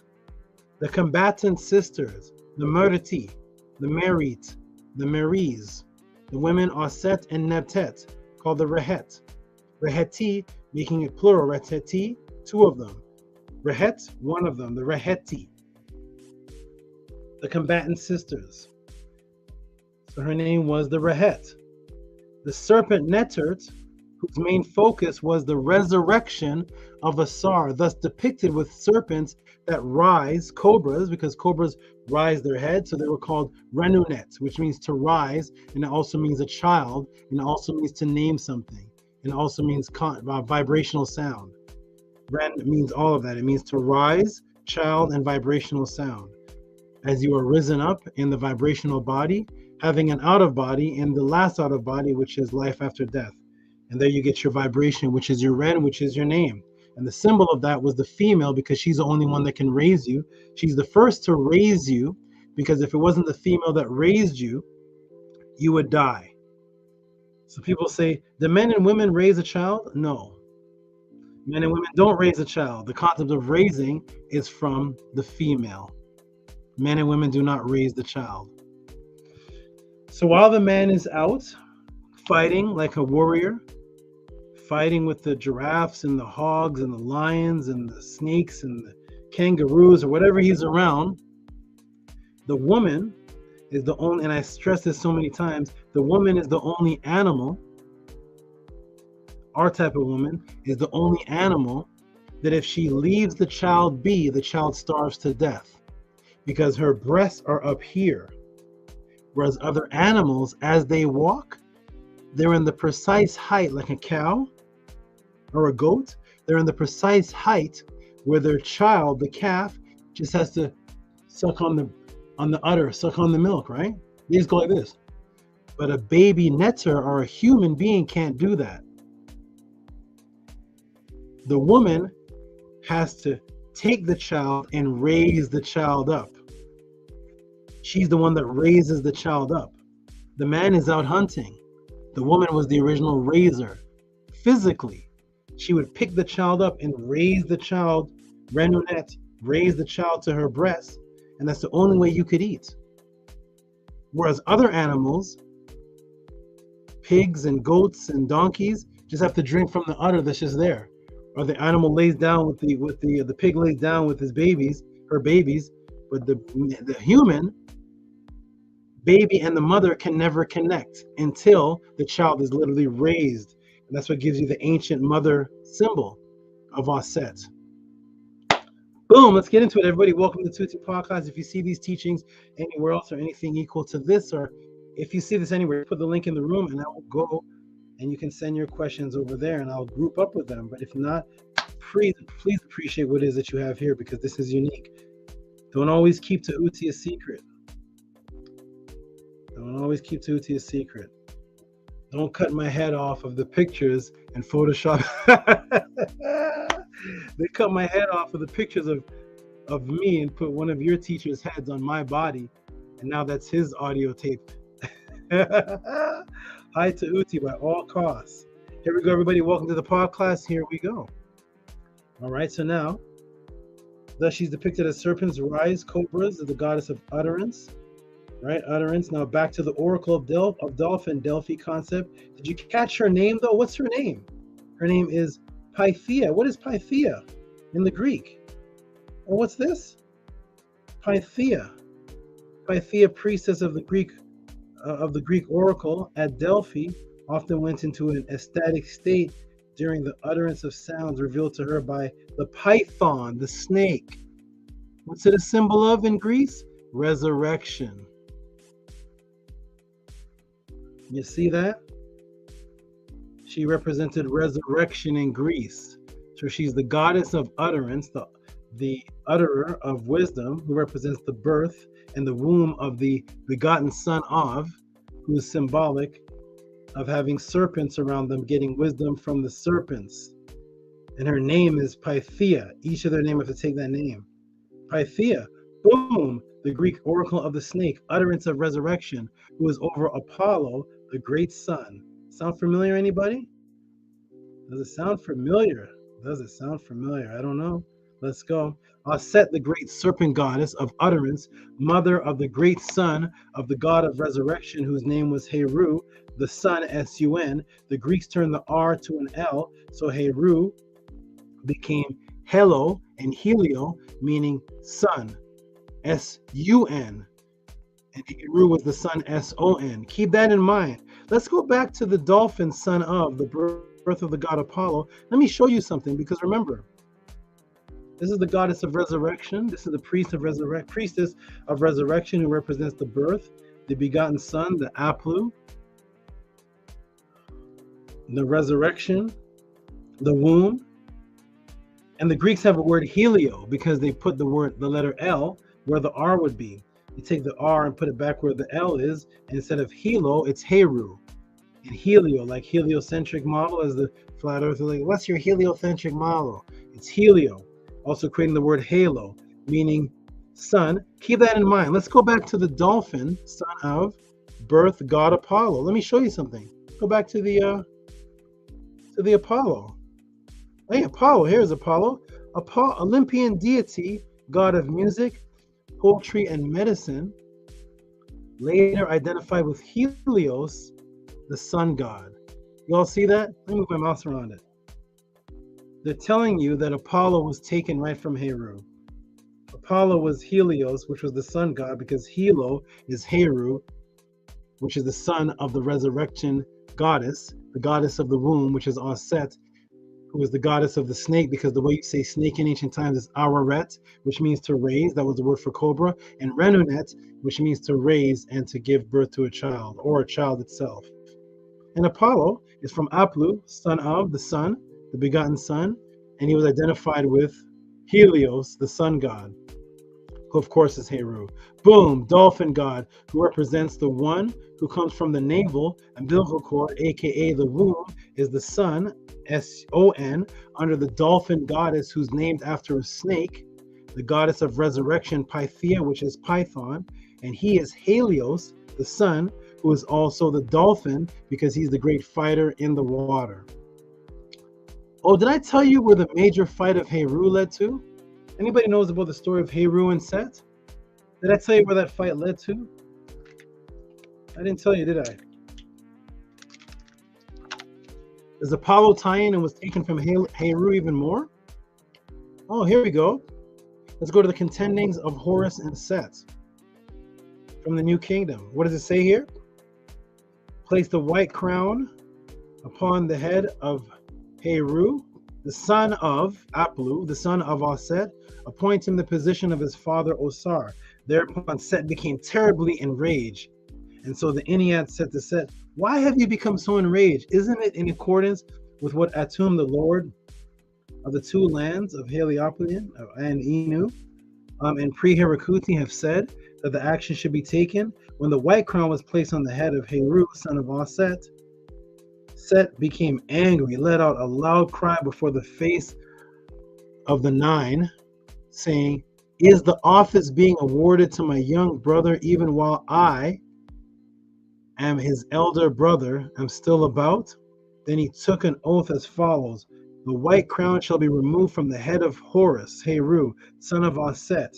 He shall be thrown into the waters so that I can contend or fight with him for the office of ruler. Pre-Herakuti Equest.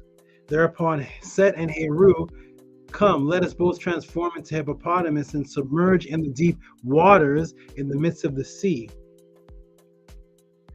So the fight of Heru and Set took place when Set got the crown. When Heru got the crown, the fight went into the water. So Heru was the great water fighter. Yes, Heru was the great water fighter. And for the nail in the coffin, to let you know these concepts of Greek snake goddess, oracle, enchanter of resurrection was stolen from the Kemetic Aset. Did the Greeks know Aset was a snake resurrection oracle goddess? To even take the concept, did the Greeks know it? Remember that image, statue I showed you of Aset? Remember that image? Oh, that was Greek. That image that I showed you to ask everybody, who is this? That was Greek. From the Walter Art Museum. Here it is. This is the Greek image of Aset. So they knew she was the serpent goddess of resurrection. Here it is in the Walters Art Museum. Isis holding cobras from the 1st century BC Ptolemaic era. Isis stands holding and rearing serpent in each hand. The serpent wears discs on their head and their tails curl around her arms. The goddess garment is long and pleated with a knot in the front. Her crown with Araret, horns, feathers, and this, the serpent sit atop her wig, and vulture cap. This is from the Ptolemaic era. The Greeks, 1st century BC. The Greeks knew that the resurrection god was Aset. They knew it. And that dolphin area was there long before the Greeks. The Greeks just rebuilt upon it. It was the area of the Minoans. Anybody heard of the Minoans? Let's go to ancientgreece.org, their own Greek websites. History of the Minoan, Crete. The island Crete, located in the center of the Eastern Mediterranean at the crossroads of Africa, Asia, Europe. And then it goes on to say Crete, largest modern town, Heraklion. Why does the largest modern town of Crete, where the Greeks came from, have a Kemetic name? From Heru. Heraklion. Here we go. All right, so it goes on to say the Minoans had developed significant naval power. What does the word naval mean, everybody? When the child is in the womb, what is the child swimming in? Water. Okay, so unless you have your naval, and you have the naval. Fighters that deal with the water. Get it, everybody? You see where it comes from? Heru, the navel, the womb, fighters that deal with the water, because they're inside of the woman who's Aset, whose others. Hold on, let me take it. Hold on. Welcome to the pod class. Okay, so the naval, and thus the fighters that are in the water are the navy, the naval, right? Because Heru, the great fighter, is from his mother, who's connected to the umbilical cord. His mother's name was Mary. That's his mother's name. Aset's name was Mary, right? So that's the fighters in the water today are called the what? The Marines. It's a maritime state. It's maritime. It's the Marines. Let's go to the marina, because what's the most popular animal of the marina? What is the most popular animals in the arena? In the marina? Let's go to the marina to see these animals. Which ones? What are the most popular ones? Shamu? What is it? Oh, the killer whale and the dolphin. The dolphin and the dolphin that we see at the marina from Mary, which was Aset's name. And the Marines were the fighters, the water fighters from the naval, which is the connection to the umbilical cord in the marina. Because they were the Mary, the children of Mary, and the sun god. The marina of Rey, which is the sun. That's why we have a place here in California called Marina del Rey. Marina del Rey, Mary of Rey. And they say, well, in ancient Spain, the word Rey just means king, of course, because Rey was the first king in the family. Ra. Let's continue, everybody. Welcome to Tutti Pod class. I hope you all appreciate this. I will check the cash apps as soon as this is done. Let's go. Here we go, everybody. I hope you all like this as much as the waiter that brought the burger to you. Here we go. Are you ready? Boom. All right. So they had significant naval power for many centuries, lived in contact the major civilizations of the time without being significantly threatened by external forces. Their commercial contact with ancient Egypt and Mesopotamia undeniably influenced their own culture, and the Minoan civilization in turn appeared as the forerunner of the Greek civilization. The Minoans are accredited as the first European civilization. So do you see how that works? They were in contact with the Egypt, Kemet, and Mesopotamia, Sumer.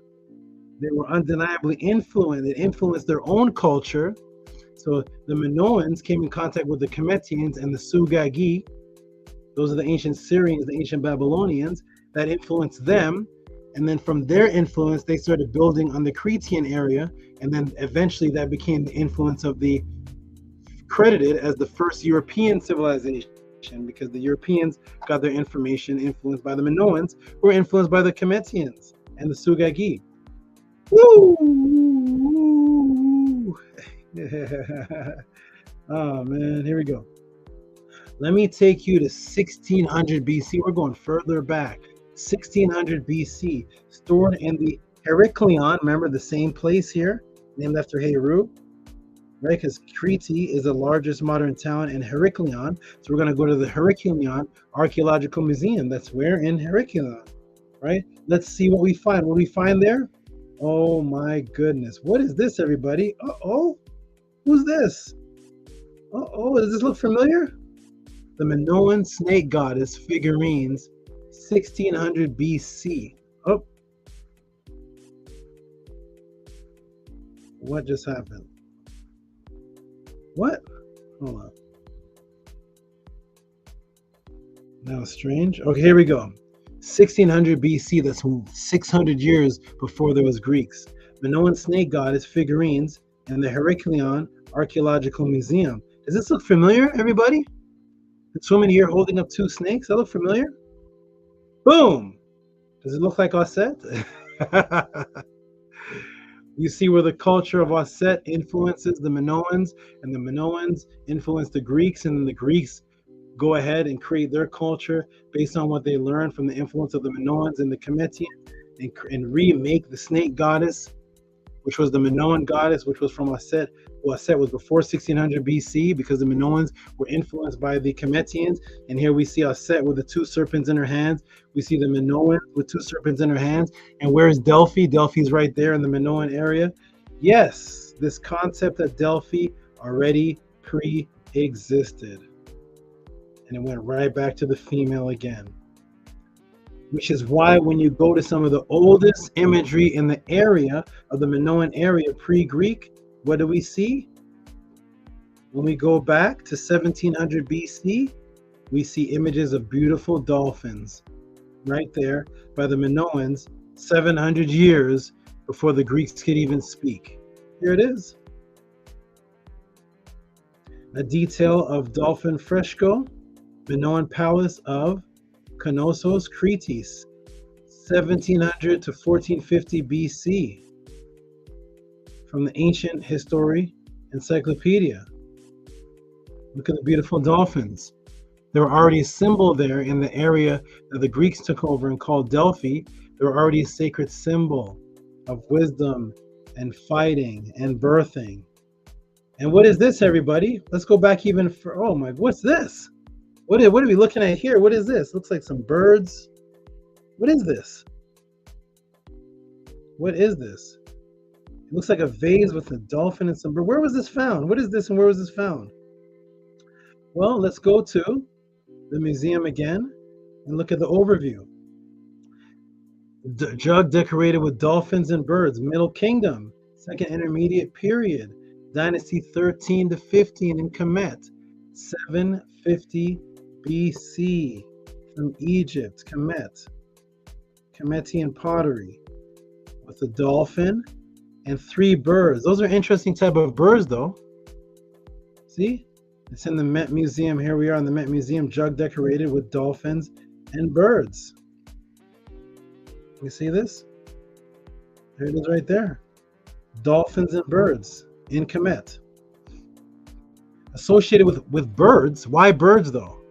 Why would it be associated with birds? Remember, dolphins are fertility symbol and the umbilical cord in the womb and all the intelligence. Why these birds? What kind of birds are these? Why would they be associated with birds? Let's see. Welcome to the pod class. Dolphins, which I've established is a symbol of birth, and the three birds are there. What bird is that? Let's continue. What bird is this? What is this bird? Why is it there with the dolphin? Why that particular bird, and why is that particular bird there with the dolphin? Let's take a look back at it. Here's the artwork details. We'll look at it again. Boom. Interesting bird. Look at they have webbed feet too, huh? Let me give you a closer look. Here it is. Here it is redrawn. Do those birds look familiar now? Do those birds look familiar now? Huh? Welcome to the pod class. What are these birds? These are geese, everybody. These are geese. What do geese or the goose represent in Kemet to the followers of Ma'at? What do geese represent? Well, here they are. Here's the goose with a person, a male, and here's the goose with a female. What is this? This is the word sa. Let me blow it up a little bit. This is the word sa, and this is the word sat. What do those words mean? Sa and sat. Oh, son and daughter, which come from where? The womb. So those are the birds of fertility and birthing out of the womb. The sa and the sat were the geese over here, right there with the dolphin. Two fertility symbols together. Boom, childbirth, right beside the symbol of a womb and fertility. There is the word right there. Sa, describing Ramesses also. So when you say sa, say like sa ra sun seti, sa netter, sa, when you see that sa, it means the child of, it means you came out of a womb. This is the sa relief depicting the goose and the sun, symbols of the pharaoh identify the god of the son of the god Ra. The great temple of Ramesses II and Abu symbol, there they are right there. The two birds called the sa and their geese. Right here, right with the dolphin. And three of them, yes. So the dolphin associated again with the symbol of genetic connection and that which comes out of the womb. Ooh wee, everybody. There is an indigenous Zulu man named Credo Mutwa. Vasa Mazulu. Anybody heard of him? Press 9 if you've heard of him. Press 9 if you've heard of Credo Mutwa. Let's go into the room and let me see. Press 9. This is crazy, right? This is awesome, right? All harassed culture asks me is, why does the word dolphin connect with the womb? Do you see the answer you're getting? You see an answer? Can you go to the other podcasts and the other YouTube channels where they're screaming and arguing with each other? Say, hey, I have a question. Why does dolphin mean womb? And get this? Is this what you get? No, absolutely not. But who's here heard of Credo Mutwa? Credo Mutwa. Anybody heard of Credo Mutwa? Okay, Credo Mutwa. I see the 9's going up. Press 9 if you've heard of Credo Mutwa. Wonderful, wonderful, wonderful. Here it is. He's Credo Mutwa, Vasa Mazulu, spiritual leader amongst the Zulu people. He's a healer, let's type out healer, and book author. I'll take you to the South African History Online. Here's what this is, a Saho, South African History Online, and there is his tribute right there. Vasa Mazulu, Credo Mutwa. Right there. Everybody see him? What I'm going to do is I'm going to step away for just a quick second. I'm going to let you all read that and I'll be right by. I'll be right back. I'm going to put this back on. I'll be right back. Read that bio and I'll be right back.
We are back. All right, let me get in here. Woo-wee. Here we go. Here we go. Here we go. Here we go. We're back. Boom. Let's go, everybody. Press a 9 if you can hear me.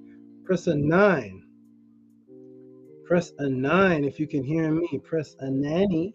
Press a noon. Press a 9. Press it all. Let's see. Wonderful. Here we go, everybody. Let's go. Welcome to the Tehuti'S Pod class. Woo-wee. Here we go. Somebody type Credo Mutwa made thousands of villages. I lost that.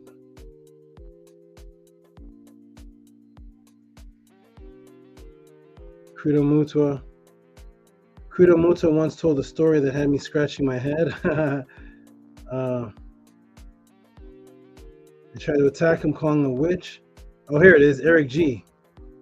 Mr. Mutwa has created over half a dozen villages in South Africa. There we go, everybody. So we're going to go to Credo Mutwa now to see what this indigenous brother of the so-called South Africa has to say about the dolphin. He also aids healing villages. That's right. He aids healing villages. That's right. That's right. That is right, everybody. Let's go. Welcome to the podcast. Boom.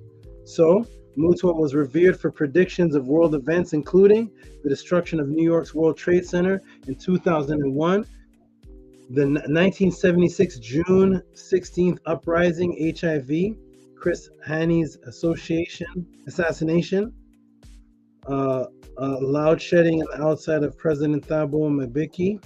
By the age of 99, Mutwa was living in Kuruman and had all but completely disappeared from the public eye. In 2017, Mutwa was honored with a Lifetime Achievement Award at the South African Literary Awards. Here are some of the books by the good brother Credo Mutwa, if you ever want to go check out his literature. Here is Indaba, My Children, Let Not My Country Die, Credo Mutwa, Song of the Stars, Zulu Shaman, Women of Four Paths. There are some of his books, literature. This is the great Credo Mutwa. He has passed and went into the next realm. He's no longer here with us. But he did leave us with some interesting information. And what does he have to say? Because as your SABA, I'm just here to give you and tell you what the ancestors and what the indigenous people say. I care not of your 2023 Halle Berry, Whitney Houston interpretation of spirituality. I'm not concerned with your who's that girl that looked like Diana Ross? I'm not concerned with your modern day interpretations. We're going by what the ancestors taught and by what the indigenous people of the land continue to teach. So here's Credo Mutwa. This chief wears and carries a dolphin pendant. Look at this, everybody. You see the dolphin? He carries it. Look how big it is. It's bigger than his hand. And he carries this and he wears it around his neck. And it's the dolphin which has in its mouth a hook that's connected to a tablet that says that one of the things it says is do unto others as you would have done to you. And it has other writing that's on the dolphin. Credo Mutwa carries around a dolphin on his neck. Here's another image of it, a little clearer. Here's Credo Mutwa putting his finger on it. And there's the dolphin that he carries around his neck, and he also carries it in his hand. And this is Credo Mutwa's dolphin that he carries. Okay. What does he say though? He states that the large dolphin he wears is because the dolphins are a part of our ancestry and share our genetics. What? What, Credo Mutwa? Hold on. Don't say that. Don't say that today to these brothers online now. There's pseudo. Everything our ancestors teach is pseudo. All right, so he states the dolphin that he wears is because the dolphins are a part of our ancestry and share our genetics. Once again, an indigenous culture from Credo Mutwa linking the dolphin to the womb concept. Because if it shares our genetics, that means it's linked into the same mother. It's linked into the same similar genes. You share your brother's genetics as well, and your sister's genetics, and your mother's genetics. So he says that they share our genetics, and he says that these dolphins are people. He says that they are our ancient ancestors, and they have tribes, and they have stories that they tell their children. This is what the Zulu shaman says, Credo Mutwa. So he wears this pendant of the dolphin to represent all of that and much, much more. On the pendant, he has an image that shows ancestors coming from Sirius A and B.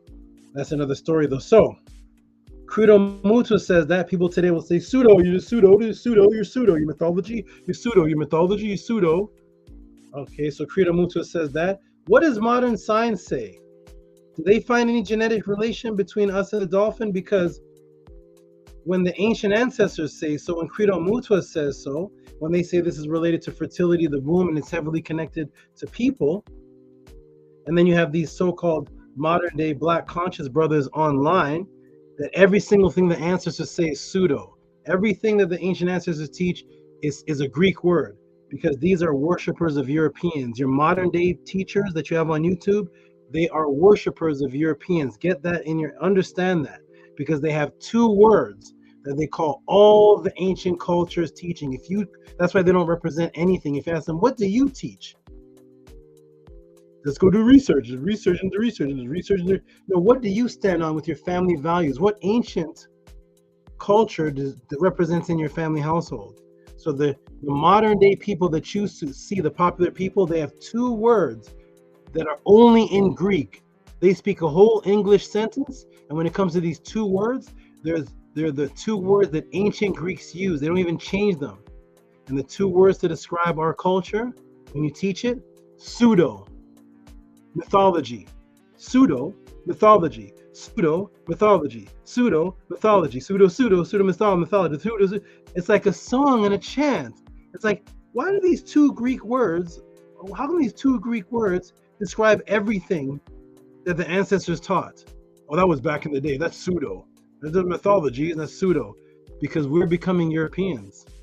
The Europeans would look back at the ancient Aztecs, at the ancient people in Kemet, at the ancient Native Americans, and all the indigenous people. Those foolish savage, those primitive savage people. Drink your tea. Drink your tea. Elizabeth, look at those savages over there with the feathers in their hair. They're the pseudo, and they're the pseudo. You see the mythologies, and they're pseudo, and we are the Europeans, and we know the truth. What we teach is never pseudo. It's the pseudo, because we've now become the European. And they said the European went over into those ancient civilizations to study the culture strictly for academic purposes.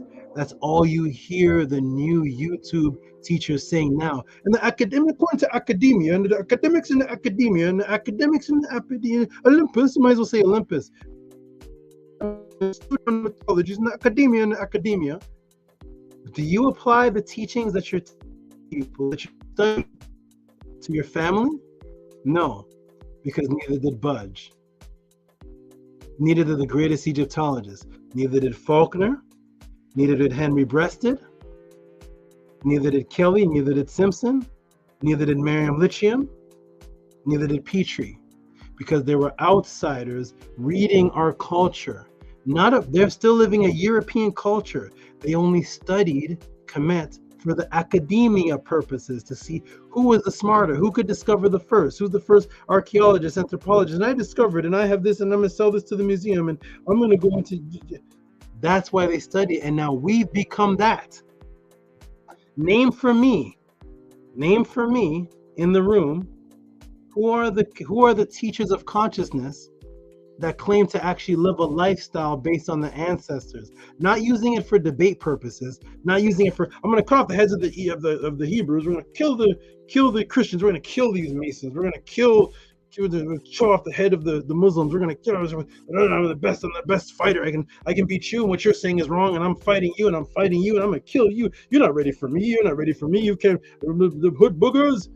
Okay, take all that away, and who are the teachers, type them in the room, that are teaching that they actually believe in it and live it? Not that they're studying for the academia and the academic and the academia, not for the Greeks, but they're actually saying, and we apply this to our life, and we stand on what the ancestors taught, we stand on it. I teach this in my household. Me and my wife, my wives, my children, we live this.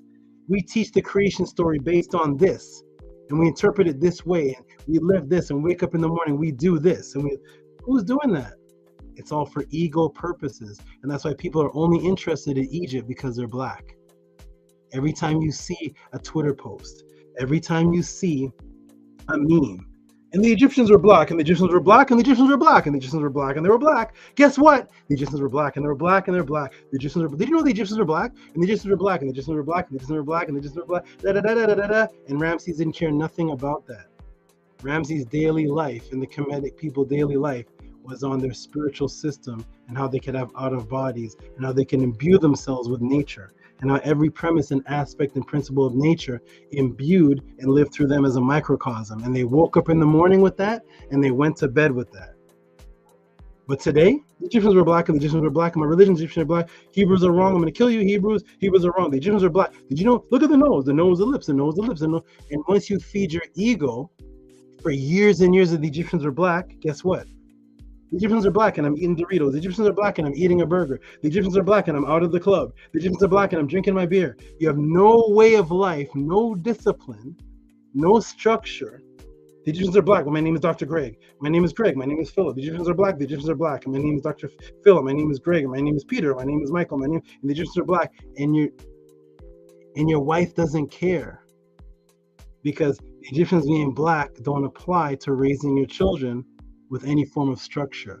What was the teachings that you abide by?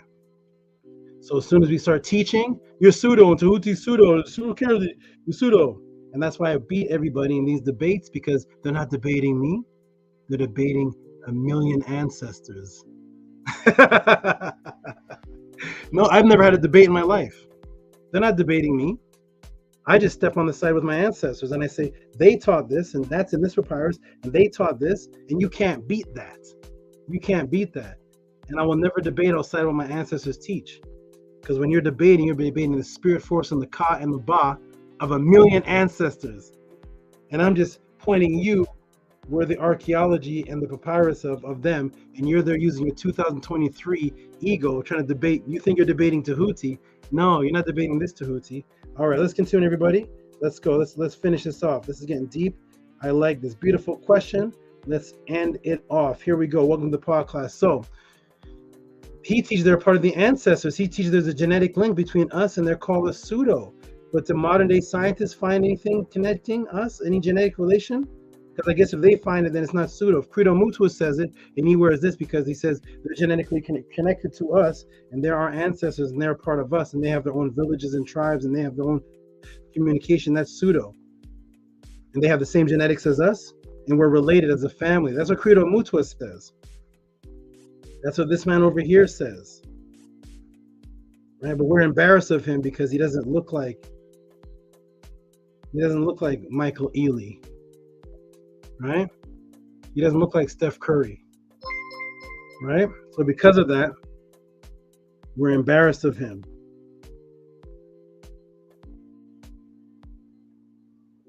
Okay, y'all see me sharing the screen? Am I sharing the screen?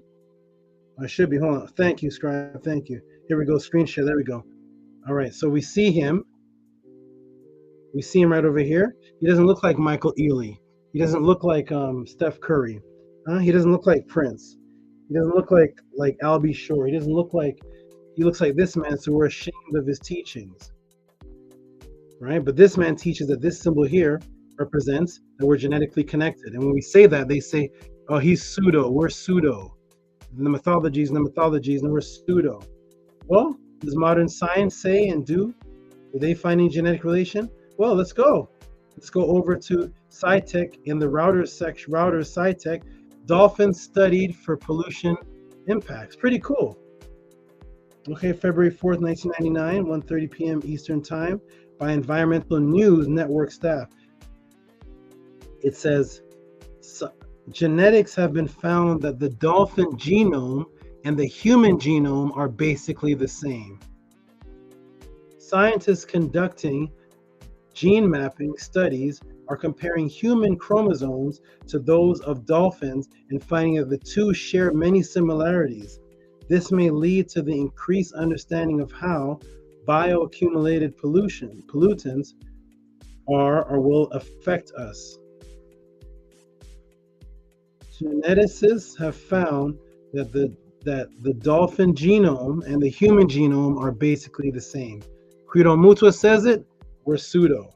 Tehuti'S says it, we're pseudo. The Environmental News Network says it. Yeah, well, you're right. There we go. We got the facts now. No, we've been saying it for thousands of years. What else has modern science found that links us to dolphins? Let me take you to the 2011 Live Science article. You ready? Here we go. This is how we do in the Tehuti'S podcast. Source after source after source. None of this is my opinion. Not a drop of this. Here we go. We're in the Live Science. It says, miraculous dolphin healing powers may help humans. What? Live Science, 2011, miraculous dolphin healing powers may help humans. There's our little friend again right there. There you are. What does that mean? Dolphin healing powers? Dolphin associated with a healer? Like Apollo, who was associated with the dolphin? Like Osset? Well, let's see. Here we go. Welcome to the Tehuti'S podcast.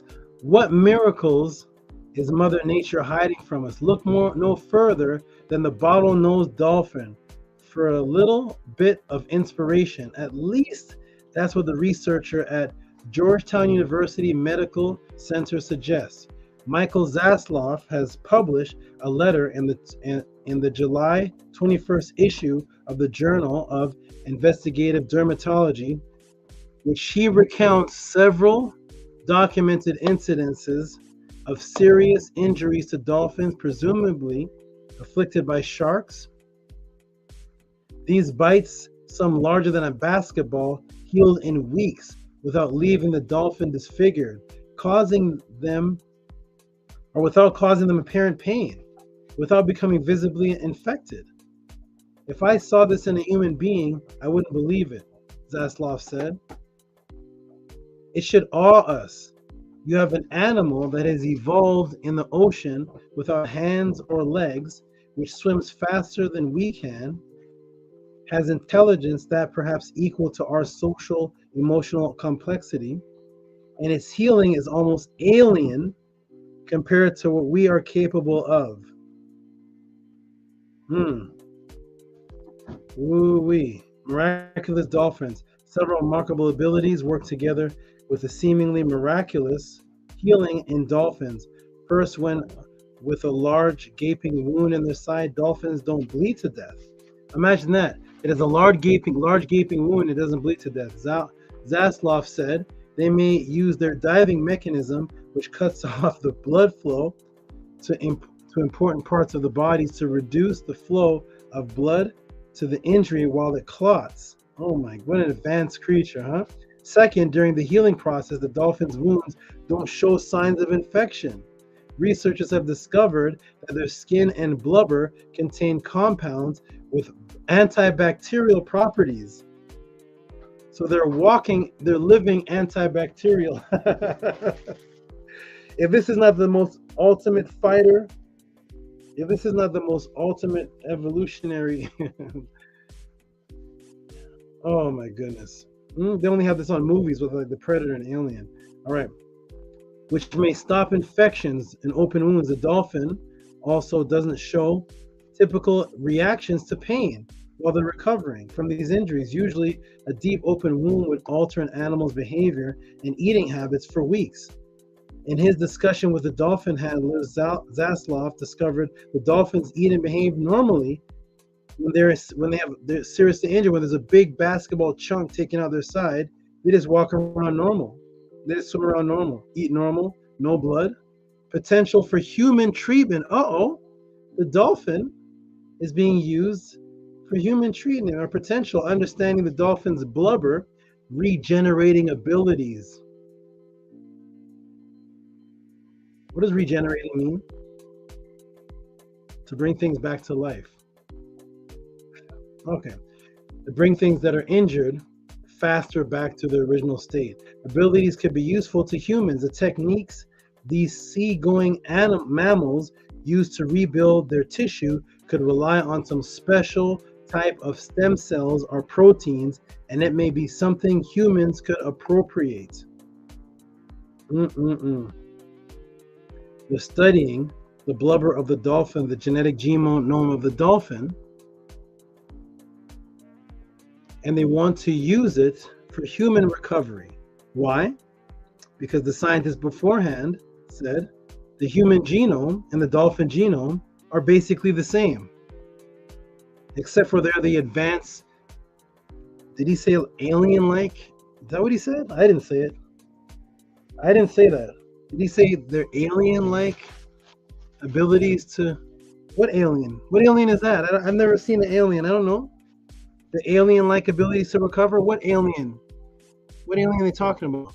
The dolphin itself? What are they talking about? But it has alien-like abilities to recover, and they want to use those alien-like abilities and combine it with our genome somehow so that we can have this super regeneration that the dolphin has, which has a genome more chromosomes similar to the dolphin and you than the ape in you. Welcome to the Tehuti Pod class. If you all see anything like this, put the link in the room. If not, please support. If you all like these teachings that you're getting right now, this is what I do for a living. My support is T.O.M, Cash App T.O.M, PayPal Rocky SV. Me doing this is based on the support because this is what I do professionally as a SABA. Nothing that you've heard tonight is from my brain. It's from the top of my head. I've given no opinion. All of this is researchable information on the dolphin from a simple question. How is a dolphin related to the womb? Let's go, everybody. Welcome to the pod class. So, and for the brothers, get ready, because as soon as I answer this question, the team get ready to jump into the room. Okay, that's a Hatima At, that's Scribe, that is Arcad if he's available, that is Marika Ra, that is Menkua Ra, and also I invited Anu to jump up into the panel. Okay, so as soon as I'm done, you all jump up into the panel. All right, here we go, everybody. Welcome to the podcast. We're breaking down the dolphin. The dolphin. Here we go. Welcome. All right, awesome. So the dolphin has healing in its blubber that scientists today want to use to heal, thus again making the dolphin a symbol of life because they contain an extreme healing substance. Right? Which is what the word Uwajit means in Kemet. This symbol that I'm wearing right here, this is called the Uwajit, which means healing. And the dolphin contains major healing substance that they want to incorporate in the human genome. Oh, did I ever tell you the Meduneta word for dolphin that our ancient ancestors had thousands of years ago? So the scientists today understand all these genetic connections from the dolphin to the human, and then realize that the dolphin is it's its own living hospital. It knows how to stop its blood. It has no pain reaction to getting a basketball chunk bitten out of it, which means that it sustained its way to stop pain in its recovery. It recovers at an alien type speed, faster than anything. And they want to use this to incorporate with people. So the dolphin is a symbol of fast healing, discovered today by modern scientists, right? Well, here's what Tehuti does. Because I always bring it back to the ancestors. Did I ever tell you the Meduneta word from thousands of years ago? 1,000, 2,000, 3,000 years ago for dolphin? There's a Meduneta word for dolphin, everybody. Uh-oh. What's the Meduneta word for dolphin that our ancestors used thousands of years ago? Guess what the Meduneta word is? It's San and Uwajit. Uh-oh, what's that? San and Uwajit. The dolphin's ancient name to the people of the Nile Valley is San and Uwajit?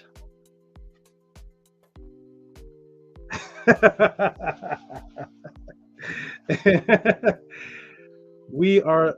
What is San and Uwajit? Anyways, I don't know. Maybe I don't know. Who knows? What's San and Uwajit? Who knows? Everybody. I don't know. You all know this because you're existing community teachers. I know I've taught you all this before, and this is nothing new to you. If it is, then appreciate what you're about to hear, because the ancient ancestors teach that the name of the dolphin is San and Uwajit. Wait a minute. The scientists acknowledge that the dolphin has an alien-like speed, recuperation, and regeneration to bring its cells back to healing life. It is the fastest, and its powers may help humans because its genome is similar to ours. It can be used in humans. And it's the fastest of all the mammals, and it stops its bleeding at a fast rate. Hey, did I ever tell you the man-made word for dolphin that our ancient ancestors had thousands of years ago? Hey, what's this? Hey, San and Uwajit. What is this? What is San and Uwajit? Wait a minute, let me scroll back down. San and Uwajit. What an interesting name. What a strange name. How does this dolphin have?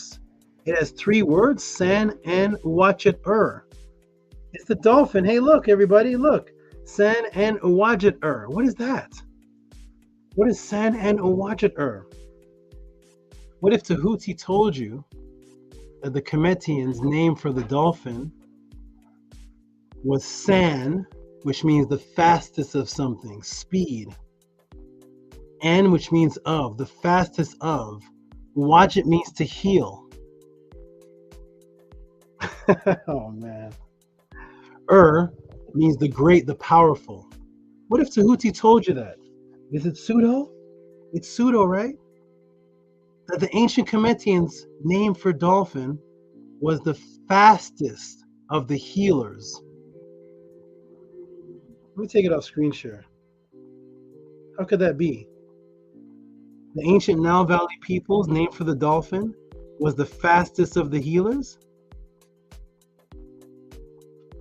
I know you all as teachers have taught you this, right?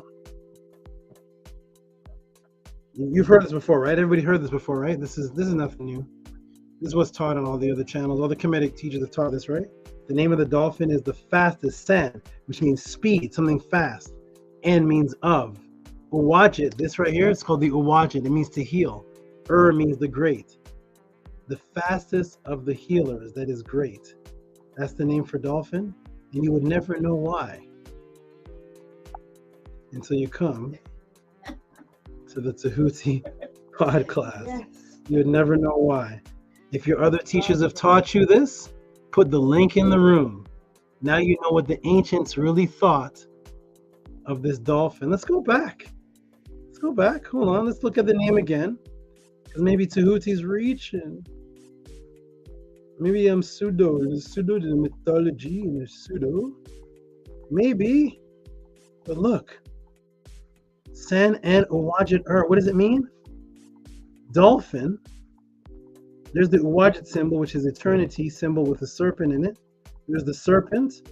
You see the serpent, the word is associated with the serpent, the same resurrected serpent that I have right here beside me, Sata, which means to rise or to give birth to give the name to resurrect or to rise, the Ren, the serpent, which is set with the serpents in her hand, the Minoan deity, goddess with the serpents in her hand, the Delphi priestess, who is called Pythia, the serpent, and in Delphi, which is the city or area of the dolphin, and the temple of the dolphin.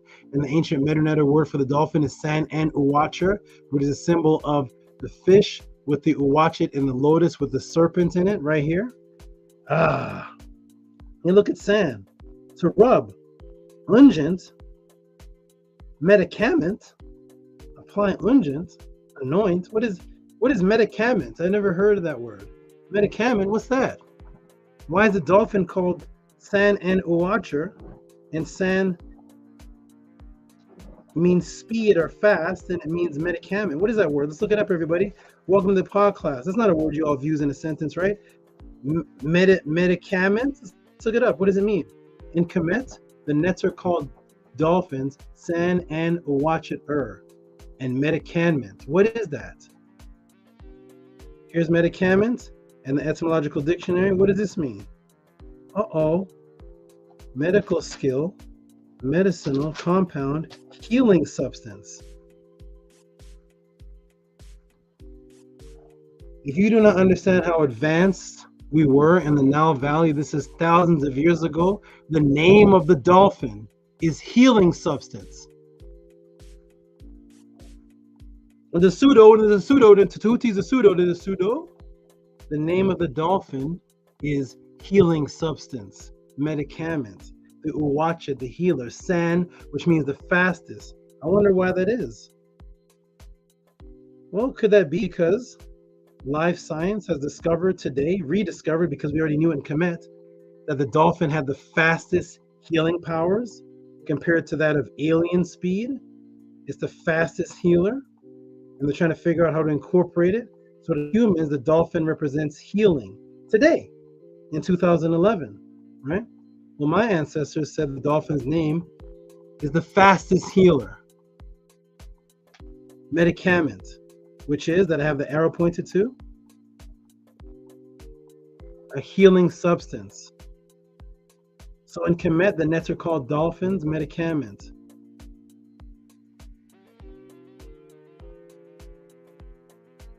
Because scientists today want to use to heal, thus again making the dolphin a symbol of life because they contain an extreme healing substance. That's what the scientists say today. And the word dolphin is healing substance. There it is. Boom, I'm done. Matrix broken. Welcome to the Tehuti'S Pod class. That is my answer to the good sister, Sari. I hope you appreciated it. And that is a Tehuti answer. I'm going to go check my Cash Apps to see who appreciated this type of information, because this is what I do for a living. Thank you for your support. That is just the first question. And I'm going to let the brothers come in the room and they can speak on what they thought of that. And I'm going to check the room to see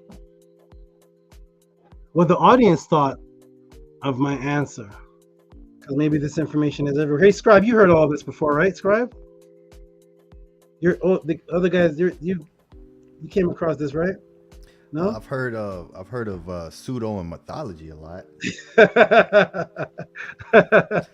Let's go check and see what the people thought of the answer. There's a Hati Ma'at.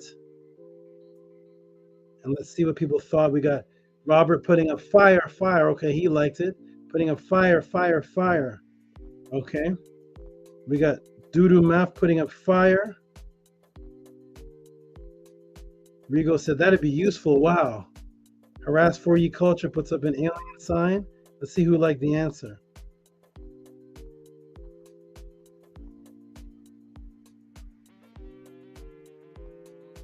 And there is Anu in the room.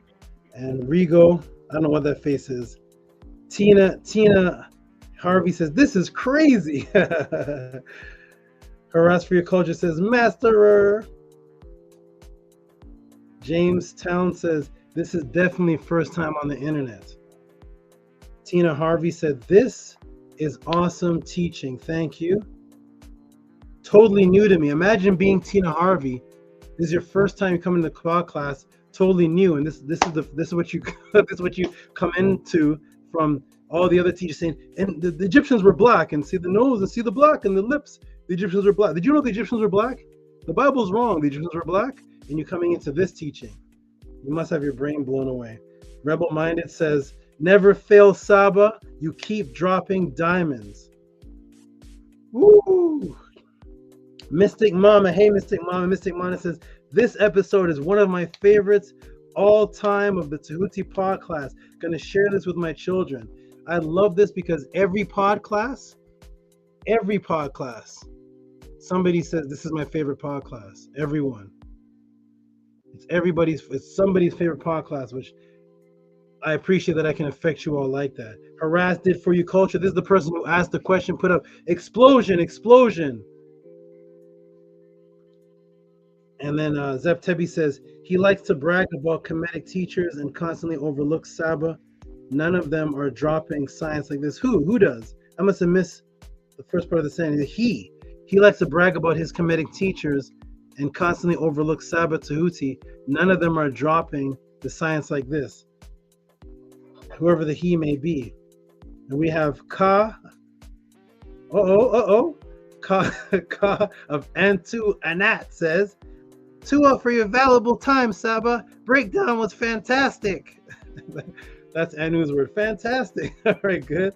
All right, we got daughter Matt, daughter of Ra, says, amazing once again. Okay. You all seem to like that. That's good. I feel like a blind man who has just been given sight every week on the Tehuti's pod class. My daughter is dancing. Wow. When I can teach and have people's daughters dancing, here is, I'm pronouncing right, Nema, but it's Enhal. Okay, we'll just say, I heard it was Nema, but to a great Saba. Okay, thank you. To a great Saba. All right, good. So everybody appreciates it. T-Bull puts thumbs up. Sincere adoration, hail Tehuti, thumbs up. Everybody likes it. Like a real Tehuti, you always go deep. Rigo says, I have not come. Oh, Rigo's here. Hey, Rigo. You know what's coming up, Rigo? I haven't come across this type of information before. Okay, good. Sense what? Sense Esnes. I've never heard of this name before. Sense Esnes. And I don't know what the comment says. The first time. This is the best show. I need to go back and listen to them all. I'm behind. Shout out to Sense Esnes. I've never heard of you before. Brand new person. Shout out and respect to you.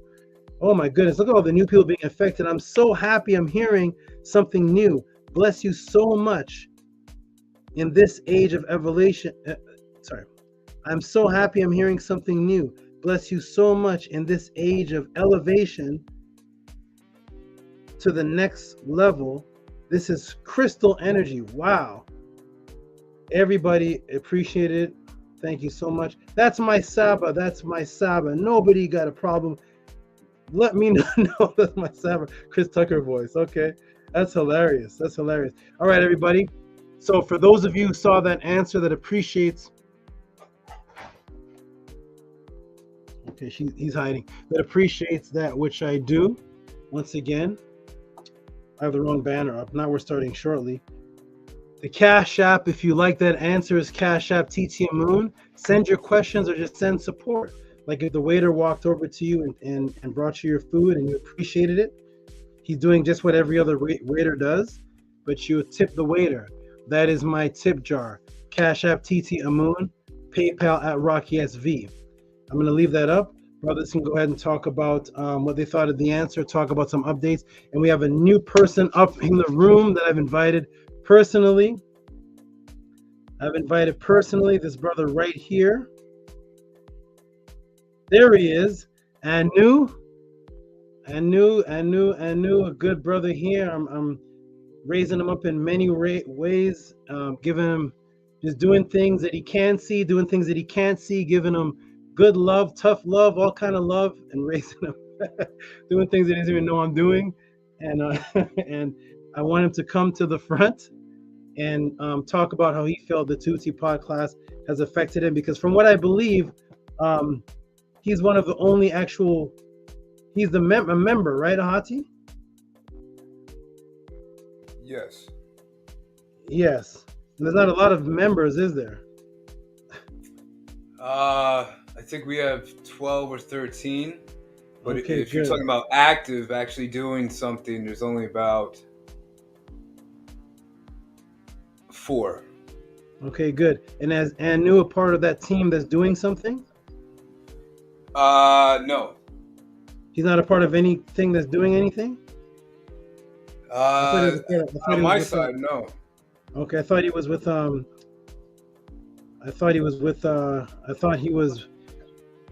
I don't know if they do things together or whatnot, but I got a beautiful plaque in the video. Maybe that was just one, but I consider them a family, so I thought they were all working together on that.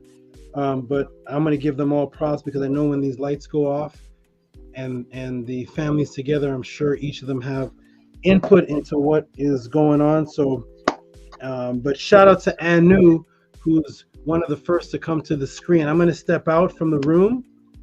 Brothers, take it over. People. Oh, let me put the support back. Take this big one off. People, please support. I'm out of here. I'll be back actually. Rigo actually donated over $100 to see my magical frog Heck. A frog, which is renowned, known here in California as an actual performer. He's a frog that I take to the beach, and I'm the announcer. I speak and give the announcements, and the frog does the performance to open up the show, and I'm his speaker, and he does the card tricks. I'm going to bring him to the podcast today, and he was like, "What the hell?" Okay, I'll be back, y'all. Peace. Peace and love, everyone. Hotep Ma'at. Welcome to the Tehuti podcast. Peace and love to the great brothers on the panel. How are you great brothers doing? Hotep, brother. Peace. Doing great. Hotep, brother. Doing great.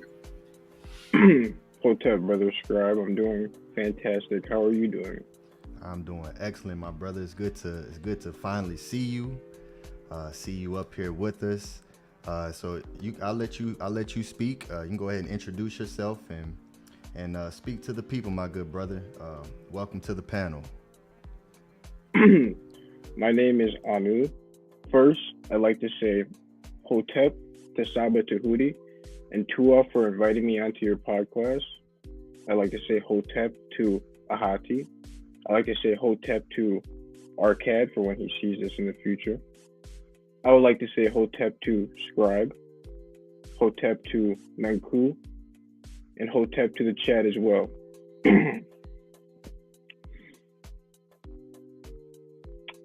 Living for Ma'at and living in the same steps of our ancestors has changed my life in a multitude of ways. I would say that the most important way it has changed my life is by rewiring my brain to the desires of my heart. Ever since I was a little kid, I have always wanted to live in the way of my ancestors. I have realized that a lot of people around us do not live the same way their ancestors did. And when I was young, I realized that I would not be here today without the people before me. So therefore, I realized that if I do not live the same way they did, then it is technically suicide. I'm going against everything I am, everything they made me. So ever since I was a little kid, I've desired to live the same way my ancestors have. And because of SABA Tehuti and because of Ma'at, I'm able to rewire my brain constantly every single day to live on the same exact path that our ancestors lived on. I would say that is the biggest thing it has done for me.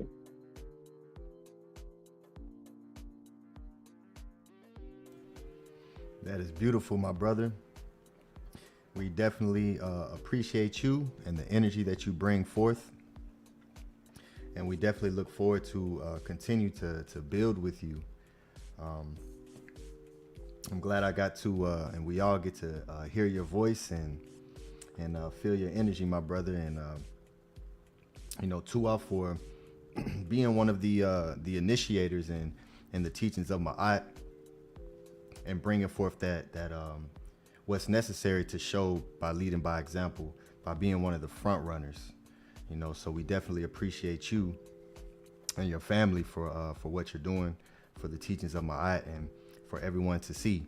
So Tua for coming to the front, and representing Ma'at. So we appreciate you, my brother.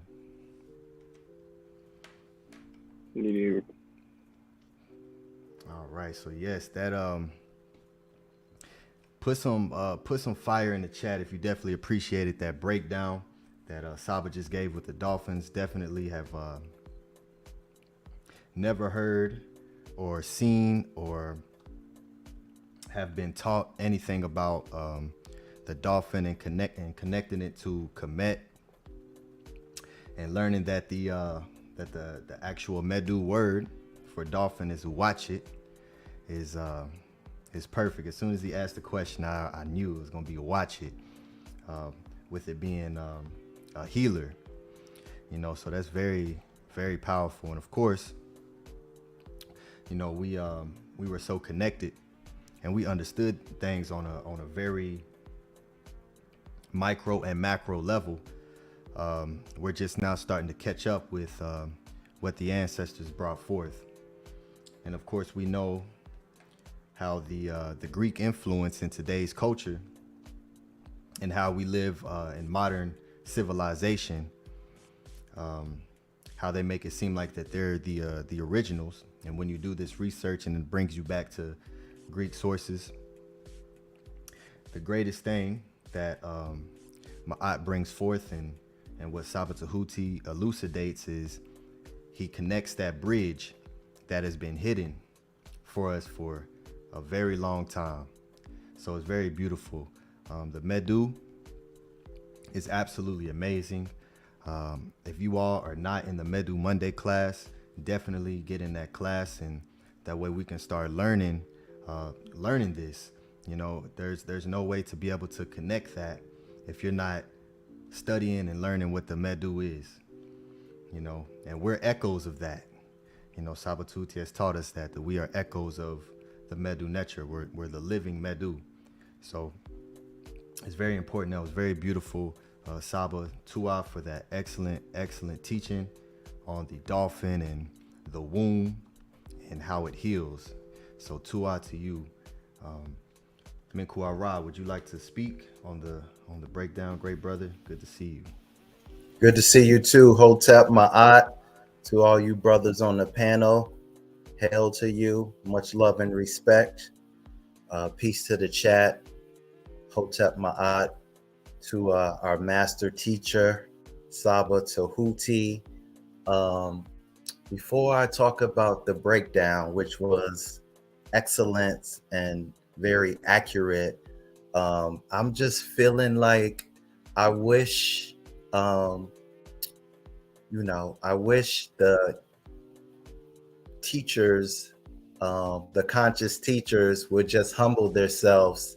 And I had a vision of our Saba Tehuti being a master teacher for all these guys that claim that they're teachers. They should just let them teach. You know, they should let them teach them so they can learn. You know, they should just humble themselves. You know what I mean? And how powerful would our movement be if everybody just admitted the truth that Saba is, I'm probably using this word out of context. I don't want to use the European words, but Saba is the GOAT. He is the GOAT.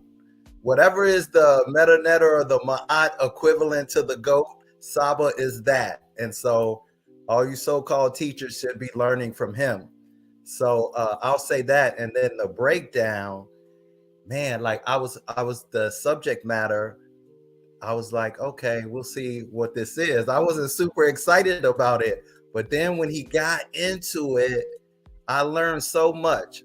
What I've been learning from our master teacher, Saba Tehuti, over the last 2 years is the most powerful, the most relevant, the most healing information I learned my whole life. And so the way he talked about the naval and the Navy and the water and the womb, and he's just genius. He's brilliant. Nobody teaches like him. What he's able to find and the way he's able to communicate the information, and how he shows how our ancestors, their wisdom and them seeing their divinity in nature, and we're able to pull everything from all the aspects, is like no other. So I'll leave it at that. And I'm so grateful, Saba, you are the GOAT. I'll probably correct me later on this. I probably shouldn't be saying GOAT, because that might be going back to the Baphomet or something, but I'll just say you are the greatest of all time. So Tua for your teaching, Saba, and I will pass it to the great warrior general, prophet, Ahati Ma'at. That was excellent words, Menkura. Excellent. Peace to the brothers on the panel, to Menkura, to the Sab, and to Brother Anu. What's up, Brother Anu? Brother Anu's up here with us. That's great. Stepping out of comfort zone. That's perfect. That's what we like to see. Yeah, I agree, Menkura. Go. But you know what? Like he was talking about, the ego will not let them. Their egos can't even hear him. It's not even humility at this point. It's this refusal, like he said, with the Tomhu mindset swirling inside their brain. It's the refusal to take anything from our ancestors and to bring it out here into the public. Because once they do that, their money, their popularity, their fame at this moment, not forever, but at this moment, dries up. It's gone. I mean, what we're doing here takes a lot of courage. It takes a lot of courage. And there's not a lot of people at the moment, not forever, at the moment, that are ready to take the steps that you're taking, that the scribe's taking, and even Anu's taking right now. So, to be honest, I just look at them as their entertainment. They're no different than watching actors on HBO, or they're just entertainment. We take it like that, and we just keep supporting Saba. We keep supporting him because I was just talking to a friend today, and man, I traveled 3,000 miles, didn't know where the heck I was going on $200, okay? And I didn't know who Saba was. I didn't know who he was. And maybe like 3 months later, when I touched down in California, there he was. He was at the pier, performing. And there's just something different about this person, something different. And those other teachers that are always mentioned, I even have some of their books, like Mutwa Ashby, and they don't have that wow factor. They don't have that shock and awe. They don't have that it. And I saw that in him. And once I started speaking to him, I understood that, okay, this guy is not just going to befriend me just because I have money, or I'm this, or I have that, or we're in agreement. He's just giving me, like you said, straight facts. And at that time in my life and now, that's what I needed. That's what I need to hear. I didn't need somebody to agree with me. I need somebody to tell me, hey, man, this is what I suggest you do because it works for me. Boom, take it or leave it. And I took it, I ran with it. And I ran with it like the Dolphin very quickly. And it's interesting. I remember watching him perform at the beach. And I didn't know this was going to happen specifically, but I knew that one day, slowly but surely, we would get the information out here. So that over time, his teachings and our movement will eventually destroy even the memory of these other people for future generations to come. These are bold statements, but they're truthful statements because I've seen it throughout past history. What we're doing here for the people that come 50, 100 years after us, these other people that me and you know, Menkura, are going to be non-existent. That's how history works. Okay? This man can take people and move them in a way where they gain their confidence that's in them, especially the men, because the men need confidence. I needed confidence. I'm not exempt. I'm not acting like I came out here as a netter. It took many years. So I needed the confidence back too. And he can give it to us because he doesn't lie to us and he gives us the facts. And I'm not surprised with the meta netter word with dolphin. I personally didn't, it wasn't on my mind to look for it. But now that he taught it, we've all found it. And it doesn't surprise me because the ancestors are that intelligent and we are their children. We are their children, and we can connect with them every night through the Upesh and gain more power from them. in whatever way we want in this world that we exist in. We really can. And I'm really appreciative that in my lifetime, I was able to meet him. Not even this, not even this so much, just meet the man, you know? I wasn't reading about him somewhere in the future. I could just meet him. And I'm really glad that I did. And I'm glad that you brothers here have. From what he's telling me, even off air, he's really helping people out in the background. So that's great. And I just hope that the people take his whatever he's teaching them and really create some action out of it within their own lives. Because whether we know it or not, these other people, they're watching us. Actually, there's a lot of people watching. There's a lot of people watching. YouTube is one of the heavily trafficked streaming sites on the internet. There's a lot of people watching. And even if you're speaking or silent, you maintain exact balance. That's in the Per M Haru. So you can sit up here, men Kura, and not say a word. When people look at you, they say, okay, this brother got something. This brother got something in him. And again, I've never experienced that in my life before. This actually motivated me to start a movement with the other brothers that are on the panel, because the information is too powerful to just sit on.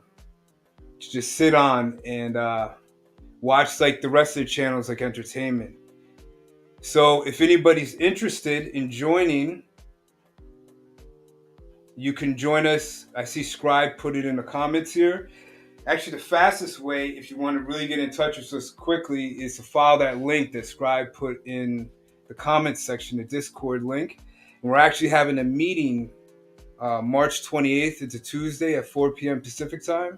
We're having a meeting. It's only going to run about an hour and a half, maybe a little longer. And anybody could come out. It's open to the public. And you can ask any question you want. It's like here. You can ask us questions about the movement, and we welcome that. We just don't want to be talking about a movement, and we're just talking. We don't have anything structured or anything to show. And believe me, we're to a certain degree, we're very structured. I don't want to talk about more, but we're very serious here about that. But and then Menkura is creating something right now where we can meet up annually. So it's not just about being online, fellowshipping online. We also want to do this physically, because that's where reality rests, is when you physically meet up with people. And some of these brothers have been out here already, and many more will come. And I know Menkura is working on a beautiful ceremonial annual meetup for us, and that should be very interesting. And that's what we're doing, because we understood that our ancestors, this was their lifestyle, like SABA talked about. Following Ma'at is a lifestyle from the time we wake up to the time we go to sleep. And you can't fake that. If you're faking that, you can't sit up here on the panel, because you're going to be exposed. And I'm not saying that in a vicious or malicious way or to disparage people. I'm saying it to hopefully save someone's life out there. This saved my life, literally. This saved my life, literally. Like you said, when I met him, I was smoking. I wasn't drinking or doing hard drugs. I was smoking weed, and I don't have anything against weed. But I realized, why am I spending my money to feel a certain way when all I have to do is take the ancestors' coup or spirit and implement it within my own being? And that's exactly what I did. And I went from smoking 9 blunts a day to smoking none. And I'm not bragging. That's just the facts. And it's all because I sat in front of this man when I first met him smoking, and I couldn't do it. I just couldn't do it. There was something about him. I could do it in front of Christians that I was debating. I could do it in front of Muslims. But with Tehuti, there was something about respect that he brought out in me that I couldn't do it. And then after a while, the wisdom comes in. You're realizing, well, you shouldn't be doing it anyways, because you're killing yourself. You can't be celebrating life when you're willingly killing yourself. Again, not to disparage anybody out there that's in that position. Everything takes time and patience. And we do understand your experience. But I was a Hebrew Israelite when I met him, so I know there's some. I see the Yasharalas and Shaloms in the chat, and when I met him, I was like Shalom Mishpah or Shalom Ak, and I did that for a while. And then one day it hit me. It's like I don't remember the Mores. Mores is teacher. I don't remember the Mores having as much patience as he did with me. I don't remember the Mores tell me they don't know when I would ask them a question that they didn't know. I don't remember the Mores ever giving me any type of guidance or wisdom to actually make lifestyle change in my life. And this man did. And from that day forth, I vowed, and that vow is still current. I vowed to create something where he could come back out, even though he didn't want to. He didn't want to at first, but where he could come back out and he could bring his teachings back out to the public. Yes, sir. Thank you, good brother Ahati. Appreciate that. And everything you said was absolutely true. I told him about the mission that I sent you on. I don't know if you're here for the intro of the podcast. Excuse me, I got the dust from the dirt from the animals into my nose. I'm surrounded by what's it called? Eco Earth. Yeah, that's what I have. It kicks up dust too. Yeah. Yeah. I'm moving the frogs and the snakes and all that. I told him the story about what I actually wanted to do, which was I wanted to have. I said, Ahati, find a program that has where we could be on the screen in little boxes, and I could speak and people could have their turn. And then you found the lines then and said, hey, there's already a group. I don't know if you remember this. I'll be said there's already a group that's doing it. They have the little box and stuff. I forgot about that part of the story, that you were actually out looking for that, and that's how you found them, because they were doing it. So shout out to them for being the first I seen to do this, even though they're crazy, but still shout out to them. Shout out to them. Thanks for fighting them, Ahati, because that was what I wanted. I wanted this. Thank you. Okay, everybody, listen. It's 9:29. We're gonna give shout outs to the donators, and then the next question, I'm gonna see if anybody donated during the time that I taught. I have 3 of them in. Sarah Jean, which is the person who asked the question, Vortex Ninja. Eduardo, April, and Tina, the new sister. I think your sister, I hope. I think it's Tina. Hey, those came in during the time that I started answering the question. And Eric Romney. Wait a minute, hold on. Wait a minute, who is this? This is, hold on. Wait, scratch that.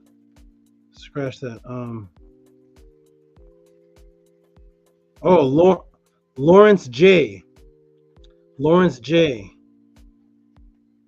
That's a new name. I never heard that before. Lawrence J. So I see you. These are donations came in. Shout out to you, Lawrence J. I see them coming in. Okay, everybody. So we're going to give a shout out to the people who have donated. And then I'm going to get into the next question, the Tehuti'S podcast. Brothers, stay on. Definitely stay on. Anu and Menko and everybody stay on. I'm going to give shout outs. And then this man here made a request. He's actually the next I'm going to deal with after I give the shout outs. That man right there. Okay, all right. When I first came to California, it was just me and my nephew. I had a nephew that came. My nephew looks exactly like this man right here. I'm going to show you my nephew one day, Anu. You look, you know who may know that? Doesn't he look like a Tet? I don't know if daughter Matt Ray's in here, but he reminds me of a Tet. Doesn't he remind you of a Tet? Daughter of Matt Ray, if you're in the room. Okay, we'll see. Let's go ahead and get to the shout outs. Okay, so first shout out is whoa. So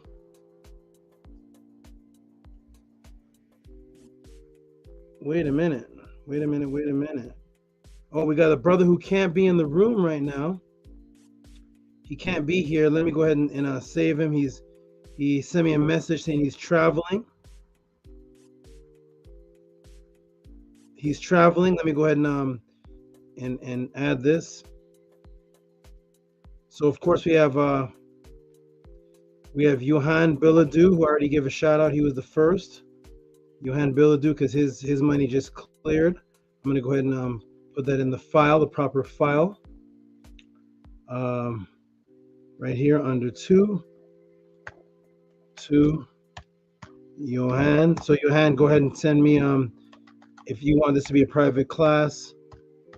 Go ahead and send me that message because it says you want a class on that. If not, just send me an email and say you want it to be public.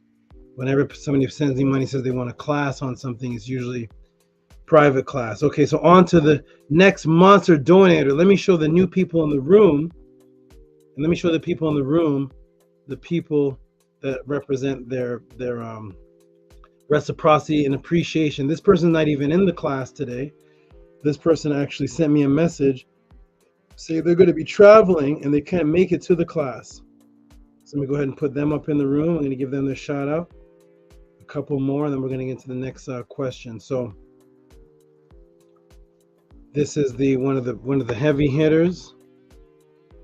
Support. Heka. Hold on 1 second. Nanny? Hold on 1 second.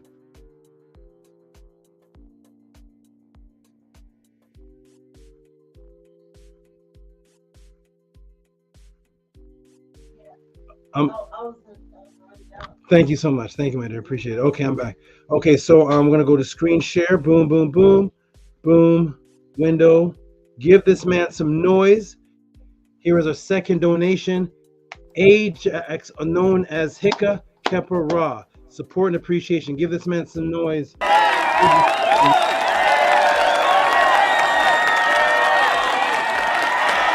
this man some noise. Give him the horn. Thank you, my good brother. Hika Kepa Ra. There is no spoon. What? Thank you. Hey, Scribe, up your lighting a little bit. You're in the dark. Okay. You're the darkest I've ever seen you. All right, we're gonna take that off. Thank you. Hika Kepa Ra. Awesome. Appreciate that. Wonderful. And the next donator is the man who donates prior to every pod class starting, and that is the good and only, the one and only good brother, Zep Tepi Slim. Do you see that in the screen, Scribe? Zep Tepi Slim? Zep Tepi Slim, the constant donator who donates prior to before the pod class starts. He is there and he donates. 1072, he says, for the origin of Zep Tepi Slim. For the original Zep Tepi Slim. Very, very cute. Very nice. He's doing that because somebody came in. I put a link in the room and somebody came in the room and it was another Zep Tepi and it wasn't him and I thought it was him. And he says, for the original Zep Tepi Slim. Not whoever that was that came in the room. Shout out to both of them though. Okay, and we got the one and only Nito Campbell, who always donates in sets of 9s. Shout out to Nito Campbell. Give this man a clap if you see him in the room. I mean, if you see this on the screen.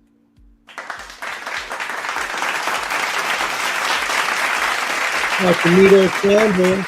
Appreciate you, my good brother. Appreciate you. And now on to the man who may be in the room right now. This man here, I'm going to put this donation. He also gave a $27 donation, and he gave some words to go with that donation. I'm going to read that for the room. So first, this is for the $21 donation. Give this man some noise. Steve Escalar, give him some noise.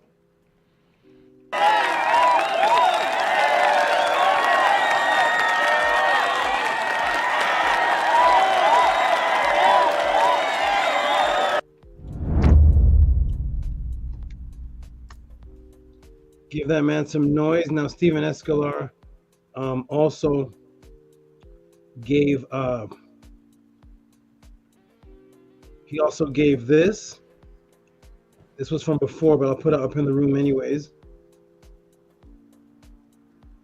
He also gave this. This is $27. Can you see that in the room there, Scribe? On the screen? Yes. So he said,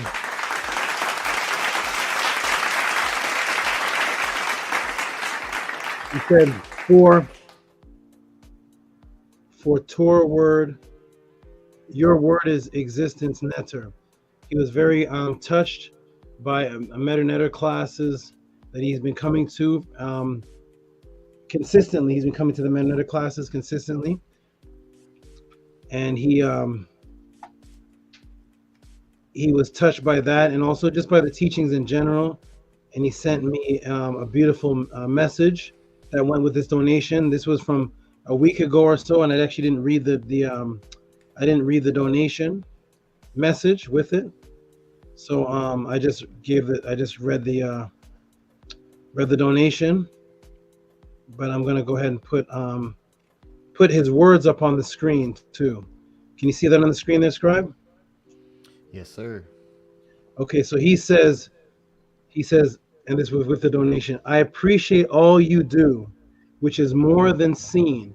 Your words and sounds, I appreciate all you do, which is more than seen. Your words and sound vibrations make me strive for more.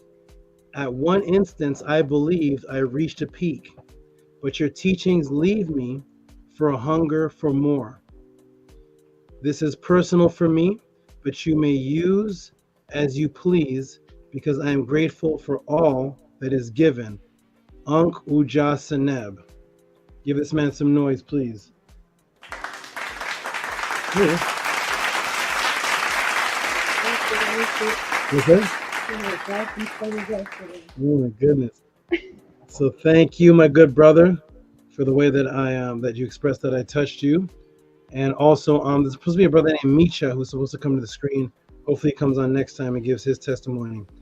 If Micha's here, press 1. Micha, also known as Beged Leisure. All right, the next donator is the one and only the warrior, the man who always gives Ahati respect. When he sends a donation in, he always calls Ahati a warrior. Let's see if he did it this time. Oh, is it on this? It came off the screen, right, Scribe? It's still showing. Oh, yeah? Okay. Let me fix something here. Okay, there. Okay, Owen Hythe, also known as Askari, 21 in the room. Support Tehuti and Ahati and the sisters and bros. Thank you. This man also donates. He gives his donation before the class starts. Hey, turn the heat down. Before the class starts. Thank you, my good brother.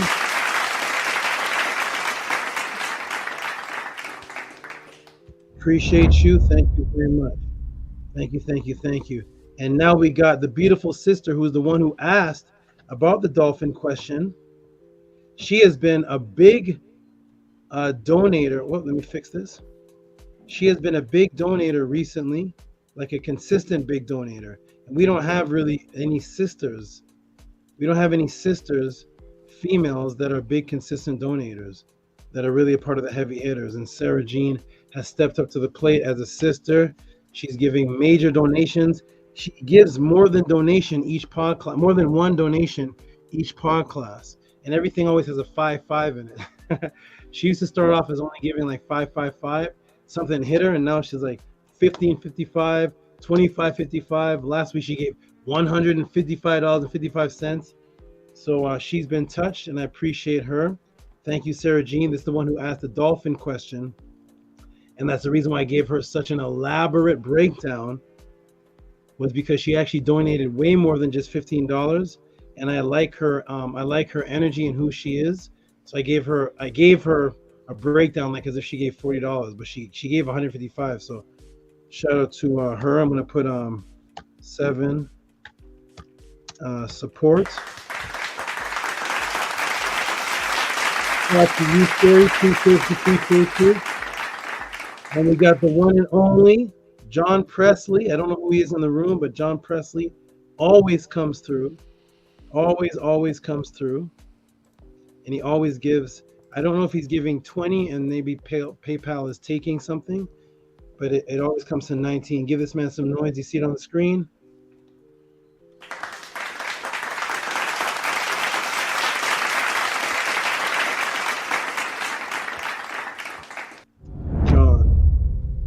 Appreciate you, John. Thank you. We'll do one more and then I'll get to the questions. Hey-Ru Hancock. I think this is brother Hey-Ru Hancock from the Killer Priest show. I believe this is him. Kemet Hey-Ru Hancock. I used to think him and Kemet were the same, but this is the brother from the Killer Priest podcast. From what I remember, he always comes through with the support for the $10. Thank you, Hey-Ru Hancock. Appreciate that. I'm going to go ahead and put you on support. Hey-Ru Hancock. Boom. Okay, good. All right, I see the rest of the supporters. I'm going to pause for now. I see Eric Guado. I see somebody who said they're anonymous. I see Vortex Ninja. Sarah Jean again for another tip. Sarah Jean again. Thank you, Sarah Jean. I'm gonna now get into the next question of the Tehuti podcast. I'm going to go ahead and stop this. All right, so shout out to everybody here. I want to actually stay on, brothers, for a quick moment because I need you for your sound for this, because this brother here is the next one. But his question was just for me to show something. So Rigo, let me show you how Rigo set the tone. Rigo is the trendsetter donator. This young man, I think he's 24 years old. He popped out of the Killer Priest podcast every week. Every second week he's donating, and this man donates no less than $70. This man donates. He's the one responsible for the Matrix breakdown. He's responsible for so many breakdowns because he sends huge amounts of money. And last week he sent, let me go ahead and pull this up.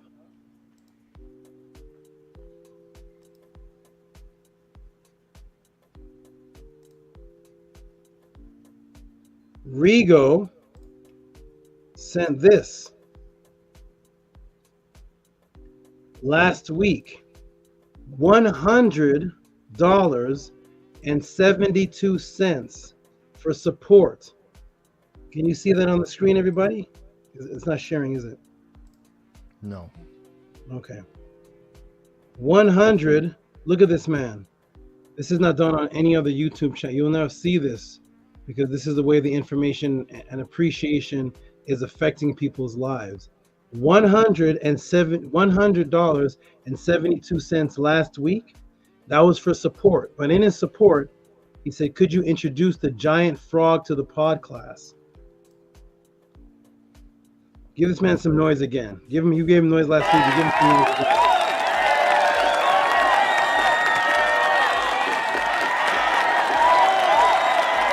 Wow.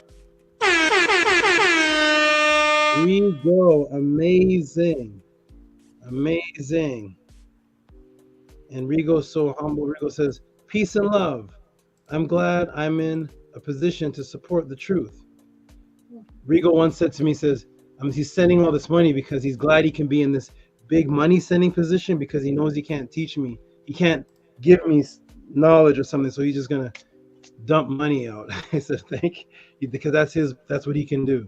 Let me to that effect. Appreciate that, good brother Rigo. Now, I'm going to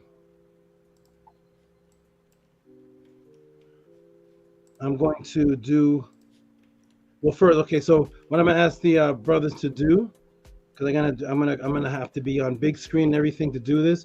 So you brothers, thank you, Anu, for coming on. Come on, more regular. Show yourself, represent. I told Anu, I said, listen, brothers are out. Christians, Martin Luther King is out there getting shot at. Doberman, German shepherds biting people. Brothers, come to the forefront. Let people see your strong face. Let people see who you are. Come to the forefront. And what it does is it gives people who are a little either shy or introverts, or maybe they just don't want to show themselves, it gives people motivation to say, hey, you know what? Anu had not shown himself for all this time, and here he is. You know what? I'm going to jump up there too. I'm going to become a member like Anu.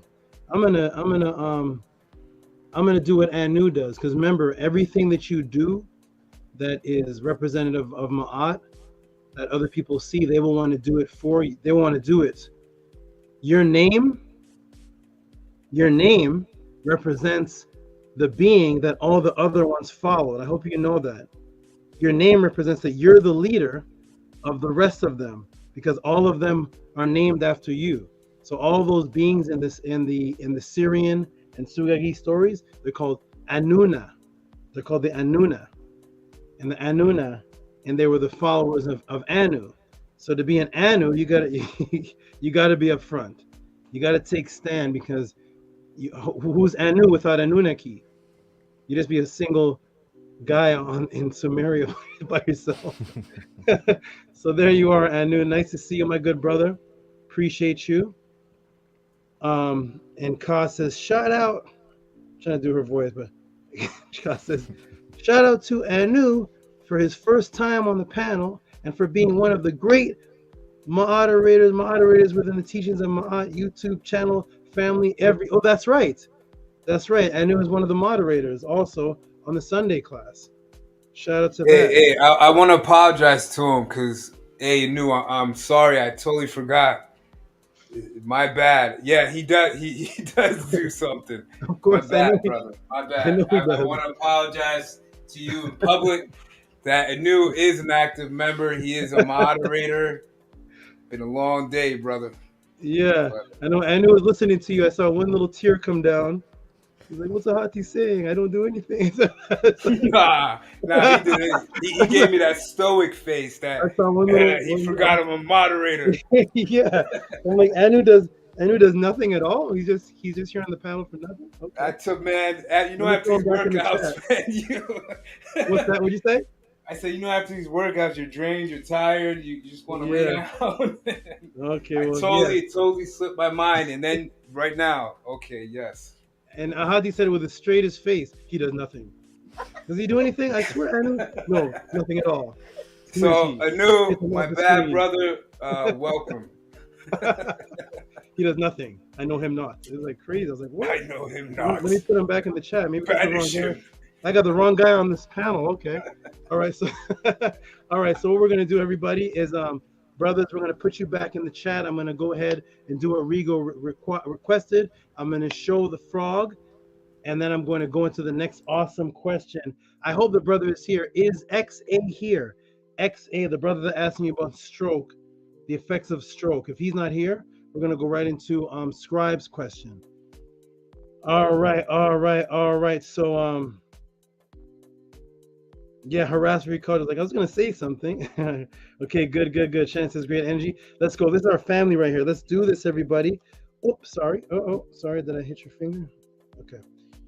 Let's do this, everybody. Here we go. So he wants to see the frog. I'm gonna do a screen share, and we're gonna do this first because I want everybody to know that, like I said, with the snakes and the animals that I have, each of the animals that I have actually represent an aspect of consciousness. So Rigo, if you're here, press 9. Rigo, you're here, press 9. I don't just have these snakes for just no particular reason. Each of them have a particular representation in the consciousness that I live by, and I imbue myself in the consciousness by having them around. So each snake is a particular color or from a particular place for the reason of what it represents. So I have the cobra, which is Araret. That cobra is actually in the Per-Em Haru, drawn 3,000 years ago.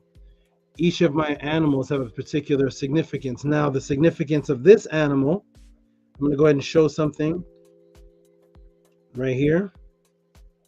I'll give Rigo this little extra here, although he didn't ask for this, but can you see the screen? Can you all see the screen? So this, let me see if they can see the screen. Yeah, they can. Okay, so this is Hekat. Hekat is a word that means ruler or scepter. Frogs symbolize fruitfulness and new life because of the fact that they gave birth to all the tadpoles. So when you see frogs, children, they're like thousands of tadpoles. So it was actually a word for a multitude of amounts of numbers, lots and lots of numbers. And it was called the Hek, and it also meant to be powerful, right? And this is Heket, which is the female. Heket also means magic. He is eternal. Ka, right, is where the soul concept of voodoo derives from, which is inner spirit. That's where the word voodoo means, voodoo, inner spirit. She was a female counterpart of Khnum, creator Neter of Abu Elephantine. He created each person on the potter's wheel. She breathed into the breath of life. So the concept of Hekat is where the Christians get their concept of God breathing into man the breath of life. That's actually word for word in the Medu Neter, and it was a female, and they removed it and made the mother a male. That male breathed into man the breath of life, where in the Medu Neter it was a female. And this is the depiction of Hek right here, which was a huge frog. So there's Hek and there's Hekat. And they were known as the amphibious creatures associated with what Greeks call the Ogdoad, which is the 8, but they're associated with amphibious creatures. And pregnant women wore amulets depicting Heket for protection. Once again, symbols of fertility. That's what Kemet was all about. So the frog was a symbol of fertility. Some paper. The frog was a symbol of fertility because of the amount of thousands of tadpoles that you would see in the water. So they would actually wear pendants of Heket to ward off negative energy and to offer protection during labor. Okay, she's also found in the Westcar Papyrus in the story of the birth of the pharaohs, of which Jabari told me was a myth, but yeah, Khufu is real. But anyways, Khufu and the story of the Westcar Papyrus. The Westcar Papyrus is what historians use to log the sequence, the time sequence and dating of the Kemetians. They use this Westcar Papyrus, and in this Westcar Papyrus, there's actually Natiru in there helping giving birth as physical beings. So so here she is again. This is Heket. And Heket, the praise to Heket was now when I was before this goddess Heket, lady of Hamwer, at the beautiful feast of the year. Last month, I being controller of Tehuti, she went to the spot of the north of this town to the house of Heket, as was called by all, which was ruined since some time memorial. The water had carried it off each year, so the foundation plan was no longer seen. It was called House of Heket, while no brick nor stone was there. Then the goddess halted there, summoned the temple scribe, this Netert. I gave him silver without counting to make a monument there. From this day, I built a great rampant around it so that the water could not carry it off. I was diligent in counseling the scholars so to organize the rites by which the goddess served and content her till she knew it was done. And here again is the image of the frog again. And this was the early part of what they call the early dynastic, which we know there's no such thing, but this is just the early part of the recent part of Kemet. And this is Heket, and also Hek. Hek is the male, Heket is the female, and was imaged by this ancient frog right here, which represented the early primordial evolution of man coming from a primordial source, which was why they were serpents and amphibians, and they represented the 8. Okay, the Kemenu, and they were the 8 of Tehuti. So, because I represent live animals around me that represent these stories, so when I have them, I think of these stories, I imbue them. I have serpents for different stories in the papyrus, but a lot of people don't know that I don't just have serpents. It's just the serpents I bring to the pod class. That in actuality, I do have other creatures that are not serpents. And one that I have is actually Heck, which I'm going to bring to the screen right now. And this is the species from Kemet that today they call Tanzania. This is the species that lives in Kenya, Tanzania, and even as far down as what they call Zimbabwe. But this is the Kemetic frog that the Kemetians would see. This was the inventor of wrestling. This particular, I don't know if I don't think I can play the video, but this particular frog invented wrestling moves that we have today. The suplex, the flip, the body slam was created millions of years ago, and they still do it today to fight for the female. They do the around the arm hook with the back suplex. Everything that you see in WWF was invented first by this particular species of frogs. And because they're the largest species of frogs in the United States, got them in the Guinness Book of World Records, the largest frog that is legally allowed in the United States. The other one from Africa, as they call Africa, is not allowed here. But here he is. This is Heck. Let me see if he's okay. Okay, Mr. Heck, come over here.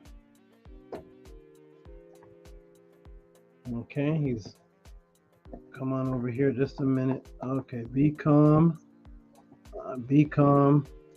He just ate a humongous rat, so he's actually very big. Then he come over here and hold the thing, this thing, because he's walking and moving. And okay, here we go. Okay, there we go. Okay, hold on. I gotta spin him the other way. And he's full of rats, so he doesn't really. Okay, so here he is, everybody. This is Heck. Oh, he's green, like the green screen, so it's not even showing him well. Look how big. There it is. There he is, everybody. He's actually green, so you can't you can't even see him. Let me see if I put him over here. There he is, everybody. And he's green, so the green screen is actually making him invisible.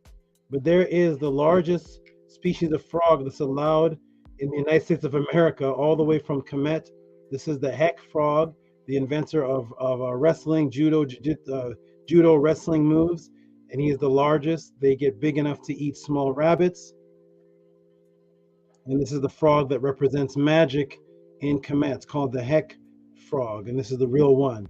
Too bad the green screen is kind of covering and hiding him, but you can see him kind of. Let me see if I bring him over here. There, you see how big he is? His belly is coming off of my my hand on the side. You see him there? he's green, so it's just he's covered. Oh, there he is on the move. He's on the move, and he's yellow at the bottom. See his beautiful yellow at the bottom? Okay, we're gonna put him back. Heck, you're gonna go over here. Hey, man. Hello, my baby. Hello, my darling. Go over there. Okay, boom. That is yeah. That is Heck. You can put him on the ground, actually. Okay. And that is Heck, everybody. That is the largest frog in the Guinness Book of World Records that is allowed over in the Americas. And they are from Tanzania, as they call it, basically from the Nile Valley. And they stay along the Nile Valley in the waters, and they wrestle for women all day. That is what they do. They wrestle for women all day. Okay, they fight for women. That's their job. They do suplexes. If they see one mating with another one, they'll jump on it, flip him over. The other one will come back. They'll jump on her, and the women sit back and they watch the men fight. And the women pick out the best, strongest of them, and they grab the other one and flip them off her. That's what they do all day. They fight over women all day. It sounds familiar? But okay, I'm gonna put that there. Okay, everybody. Boom, Rigo, there it is. You know what I may do? I may do this. Let me try. Let me see something here. Just for Rigo, I'm gonna try this.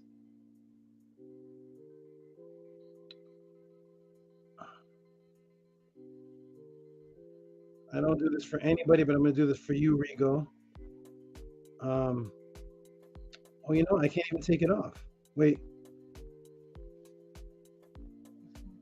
I'm gonna take it off of the mode. I'm moving weird, but it says no green screen. So let me see now. Hold this back up for me, Nanny. So supposedly it's no green screen use.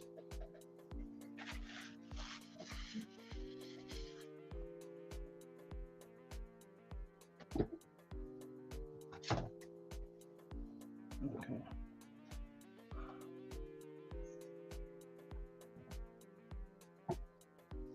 Okay. Let's see. So this is no green screen use. Does he show? No, it's invisible. Raise your hand up. Oh. There he is. Oh, there he is. That's a little better than. Oh, yeah, make sure it's in front of you. Like you block the screen behind you.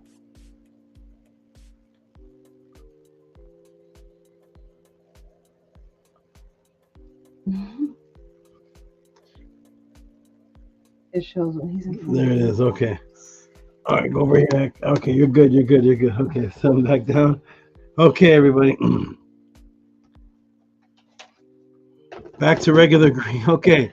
All right, I did that. Could you see him a little better there? Can you see him a little better? All right, now you can see that, right? See him coming off of my two hands. One moment, everybody. I'll be right back in a moment. One moment. We're gonna get right into the next question. Here we go. Get all this dirt off my hands. I'm gonna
Okay.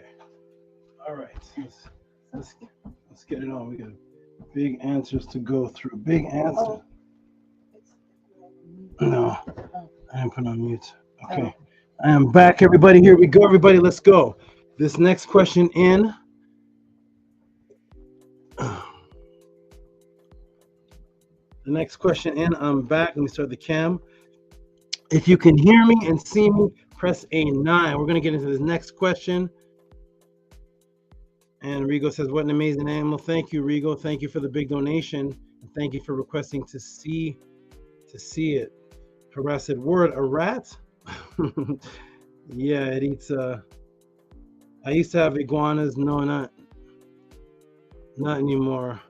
No more iguanas. Okay. Mad Daughter Ray said he's cute. Okay, everybody. So is Scribe here? Not Scribe. XA, Sal Vega. I would not now, but as a kid, I played with frogs all day in Tallahassee, where it rains frogs. I imagine it did too in Comet. Yeah, I used to live in Tallahassee too. Okay, so here we go, everybody. We're gonna get into the next question. I don't know if XA is here. XA is here. XA. If he's not, press 1. XA Sal Vega if you are here. If not, we're gonna get into Scribe's question. The question from Scribe. Woo wee! Are you all ready? Scribe and Netter the greatest. Let's go, everybody. Welcome to the pod class. New people, here is how I answer questions. Here is the next example. Those who are seeing this, support Cash App TTM Moon, PayPal Rocky SV. I'm gonna have to put in some a little hyper music for this one, because this one may question brother's manhood. This one is the one that has the name in the title. The Woman in Man, brothers. The Woman in Man. You ready? Let's go, because this is a question asked by the good brother Scribe. And Netzer Unk asked a question that both questions are going to be in one. Both answers are going to be in one. So here we go, everybody. Welcome to the Tehuti pod class. I'm going to go ahead and get this on the screen for everybody. We're going to get off the Dolphin one. Get this one on. Oh boy, let me sit up for this one.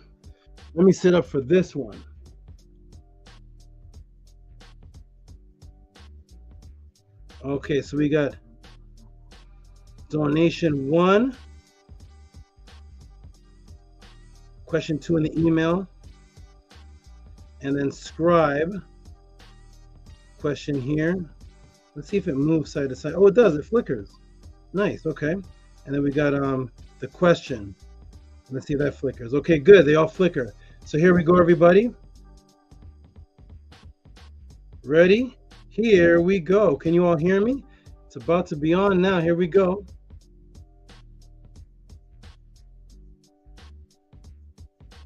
Here we go. Where's Arcad? Arcad, we need you back for the energy. Arcad Infinite. Where are you, my good brother? Okay, here we are. Y'all can hear me? Here we go. New people.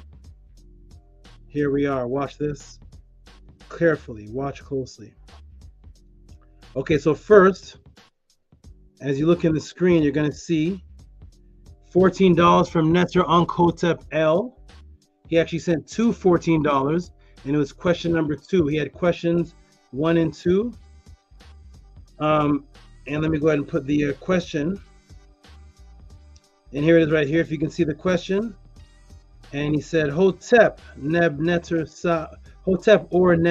Saba Tehuti. A lot of people always say that it doesn't matter what name you call God. It's the same. It's all the same. Whether you call him Allah, Yahweh, Krishna, I feel it does matter if there is a difference. Am I wrong? So I didn't answer that question. I went into the next question, which is, how far back does Neberture date? Very good question, because I'll tell you right now, anytime one of your Kemetic teachers, most of them talk about Neberture, they're quoting it from the Ptolemy time. Okay, they're quoting it from the time of the Ptolemies. All right, so that question was how far does Neberture go back? And you'll see why that is relevant in this in this question here. And then the next was Scribe, who boom sent $44.22 for breakdown of page 182. He really meant where it begins, sections from 182 to 183. There's sections there. I'm going to point out what he meant. We spoke afterwards, and I said, page 182, that could take 8 hours. If you've come to our MetaNetter classes, you know that one line of the MetaNetter is the whole class. Sometimes one word is the whole class. So when he said breakdown page 182, the woman part, I lost track of what he said verbally, looked at the question. I was like, this is going to take 20 hours. So he specified to me which part he wanted. So here we go. Welcome to the Tehuti pod class. I appreciate all the supporters. Thank you for supporting. And let's continue on. And Scribe and Netzer Unk, you all get round of applause for the huge breakdown, 44.22. And Netzer Unk actually gave 14.27 twice, which I believe is almost $30, about $30. Shout out to the $30 from Mr. Uncle Tep L for his question, which is how far back does Nebuchadnezzar date? He sent 2 of these. One was about the name of God, and one was about the how far does Nebuchadnezzar date. And shout out to Scribe, $44.22 for the breakdown of something very interesting in the Per M Haru. Shout out to you all. Oh, is that on the screen? It's not on the screen. Hold on. Sorry, but it's not on the screen. Hey, what's up? All you lovely people. Okay, let me do that again. Sorry about that. Here we go. So for Scribe, there it is. $44.22 for the breakdown of page 182, which is really to 183. Some specifics on there. And then shout out to Mr. Uncle Tep L, who sent $14.27 times 2 because he had 2 questions. And he put 2 questions in one email. And the question I'm going to get to is how far back does Nebuchadnezzar date? The other question was about is calling God by these multiple names. Is it all the same or does it matter? But I'm going to address the how far back does Nebuchadnezzar date because that is going to be very relevant to the answer. Everybody ready? Here we go. Press 9 again if you can hear me. We're about to get into the answer. Welcome to Tutti Pod class. Here we go, everybody. 9 if you can hear me and see me clear. We're about to get right into it. Here we go. Are you ready?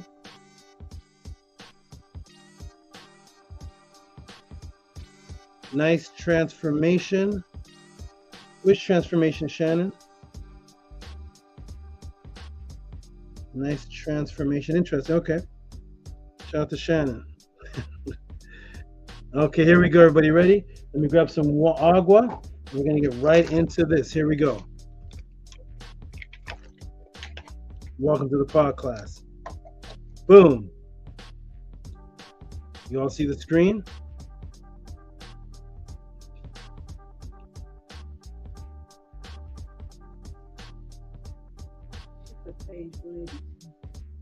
Oh, okay.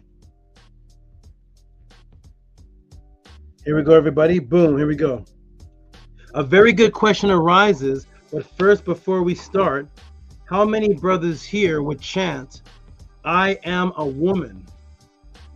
Let me check the chat, especially in today's climate of gender confusion and demasculinization. How many brothers here would chant, I am a woman? How many brothers have ever chanted that? I am a woman.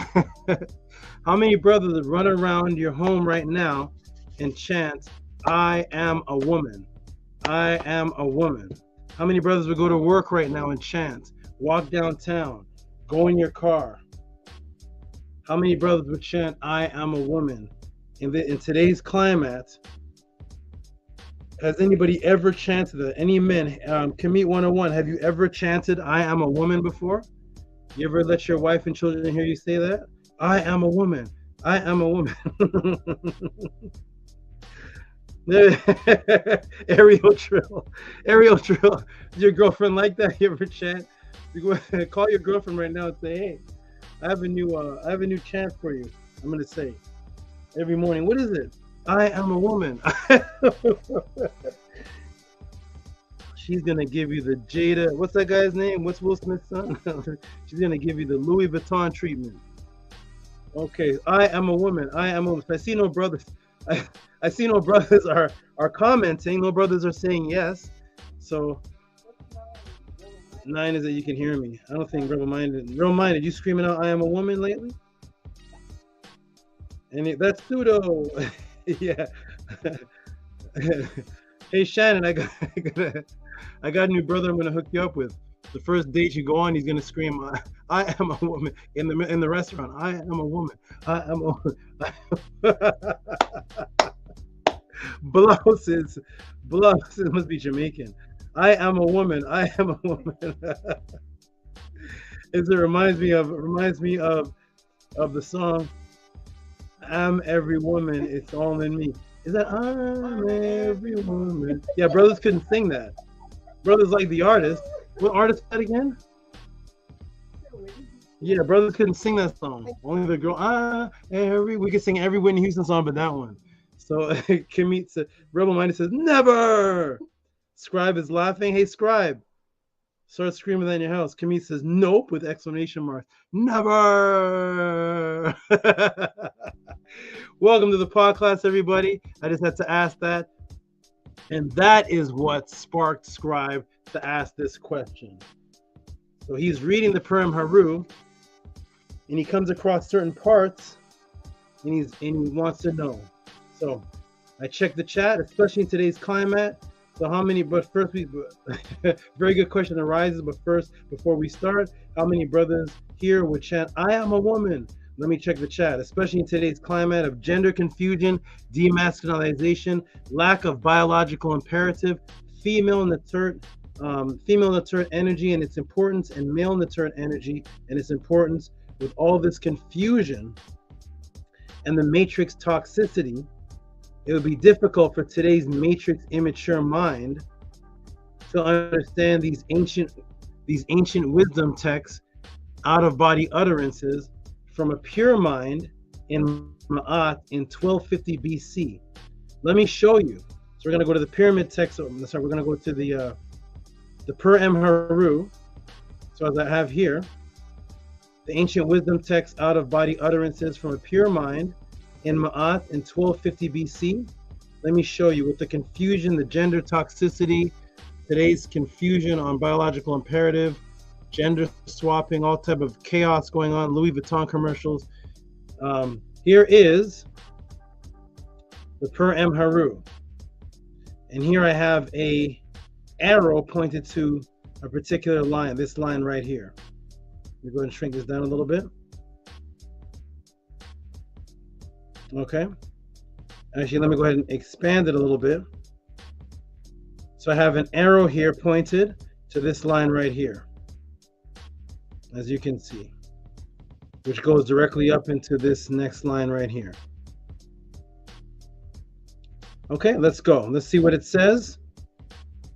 And shrink it down. So we're in the book of the Purim Haru, plate 28, and it starts off by saying, and this is Ani, because Ani is the scribe who owns the Purim Haru, so everything in here is a chant for him to say, I am the lotus pure coming from the nectar of light,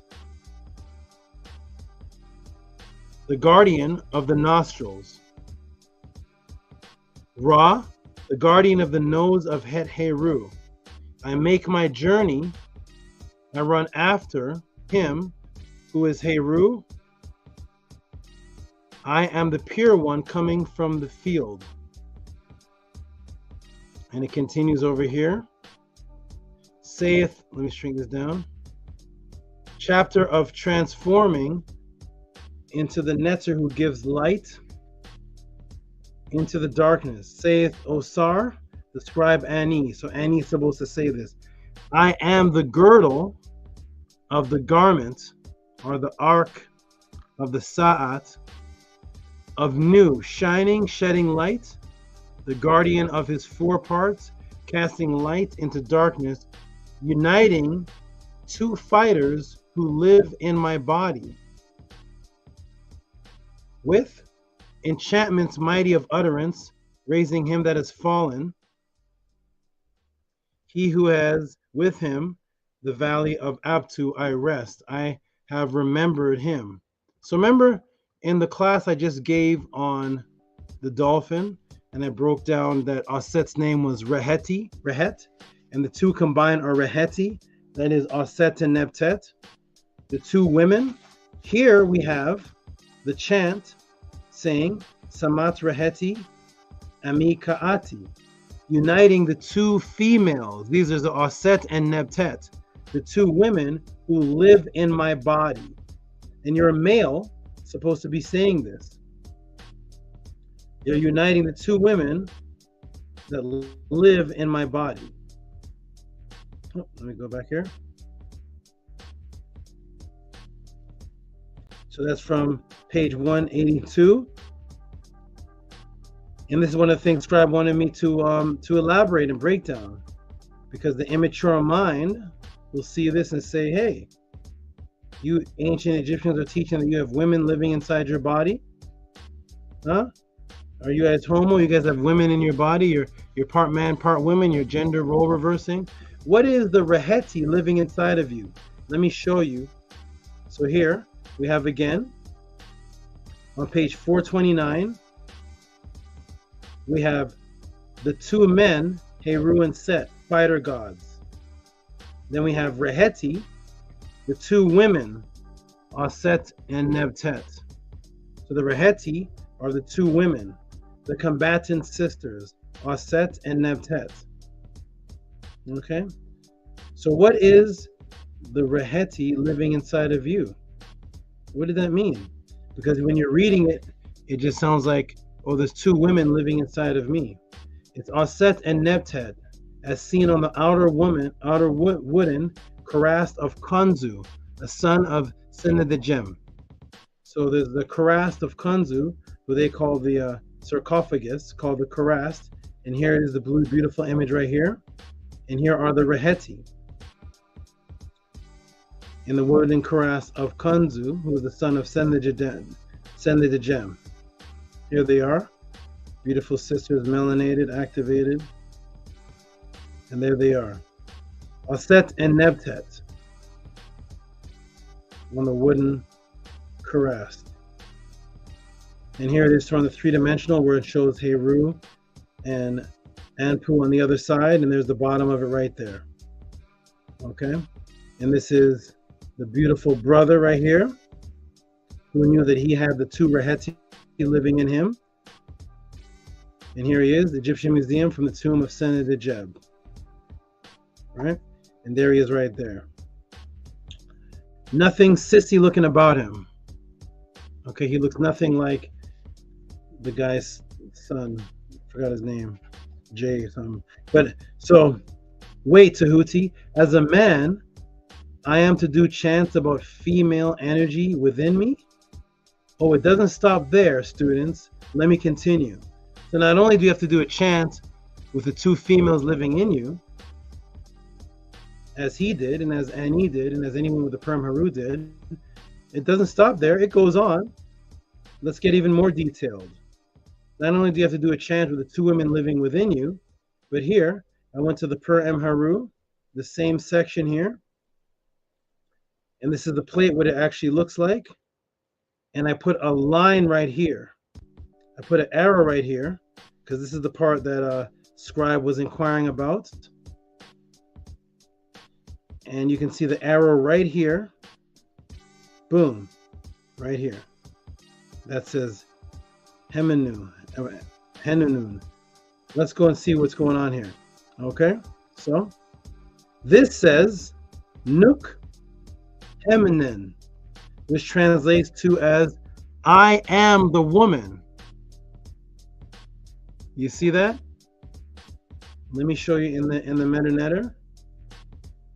There it is right there. Nuk Heminen, right there. Probably too small for you to see. And if you saw it, you may not even be able to read it. But there it is right there. So we're going down this line right here.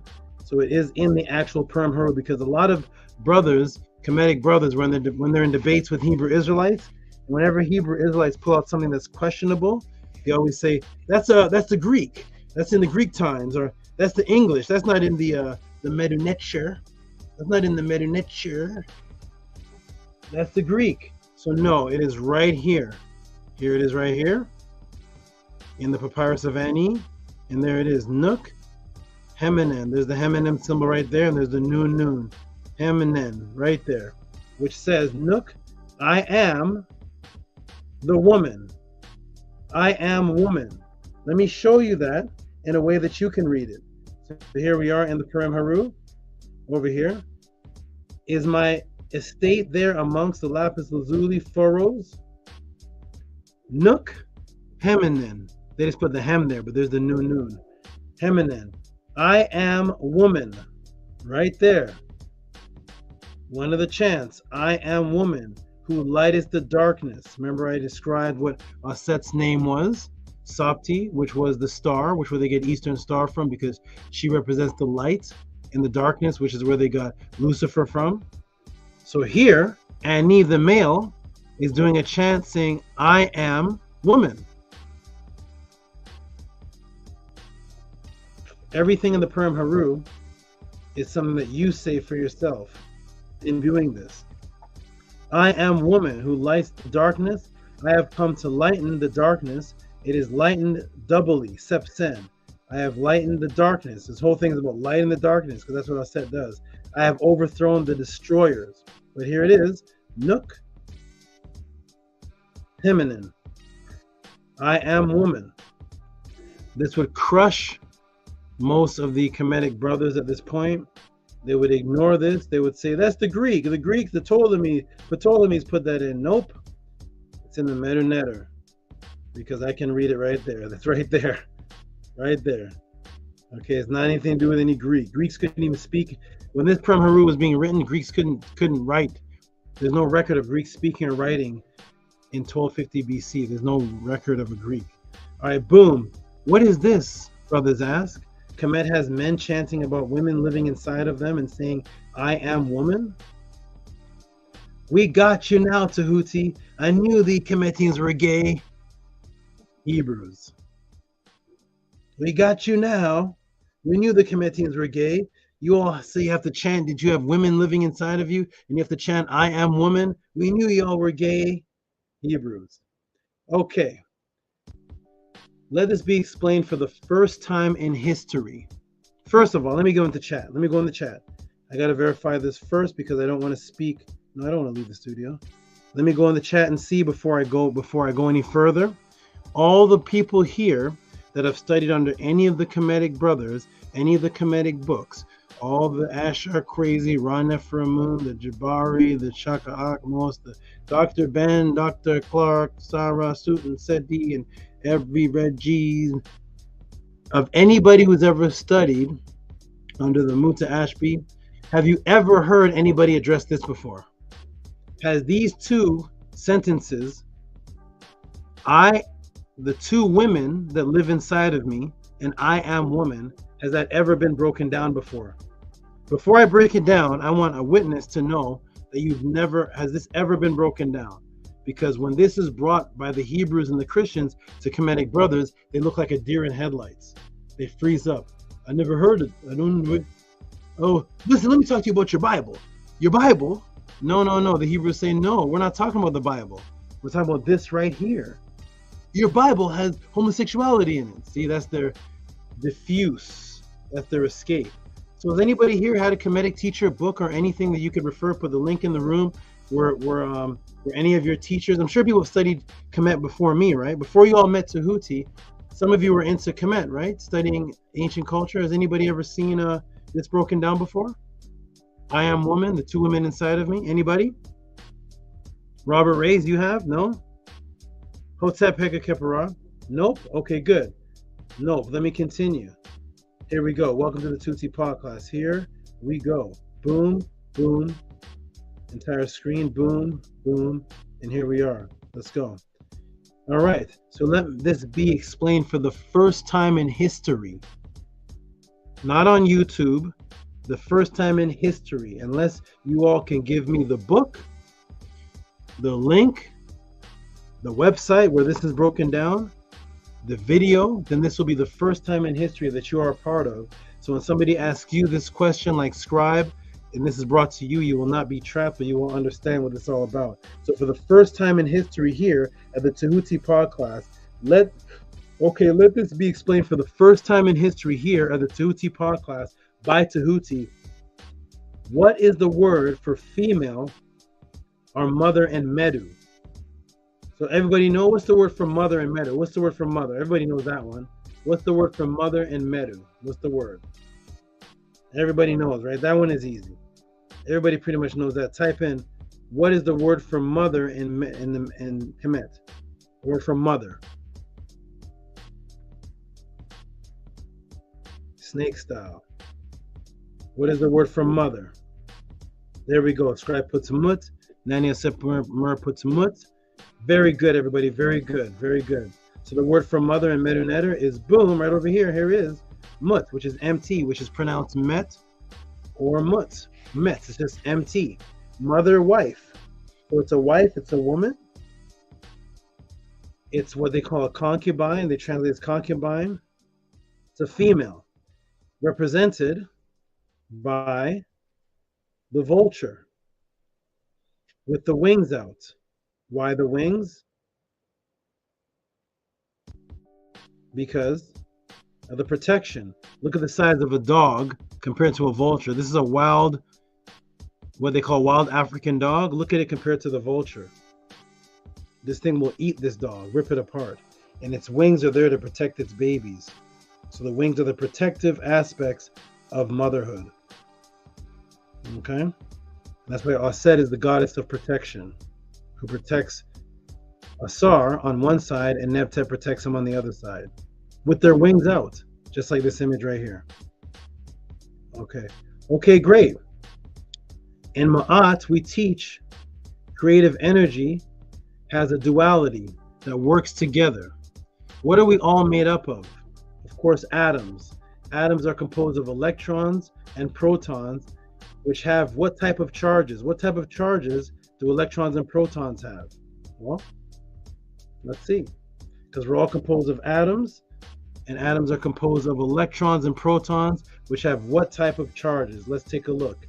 Here it is right here. Here's a depiction of the nucleus.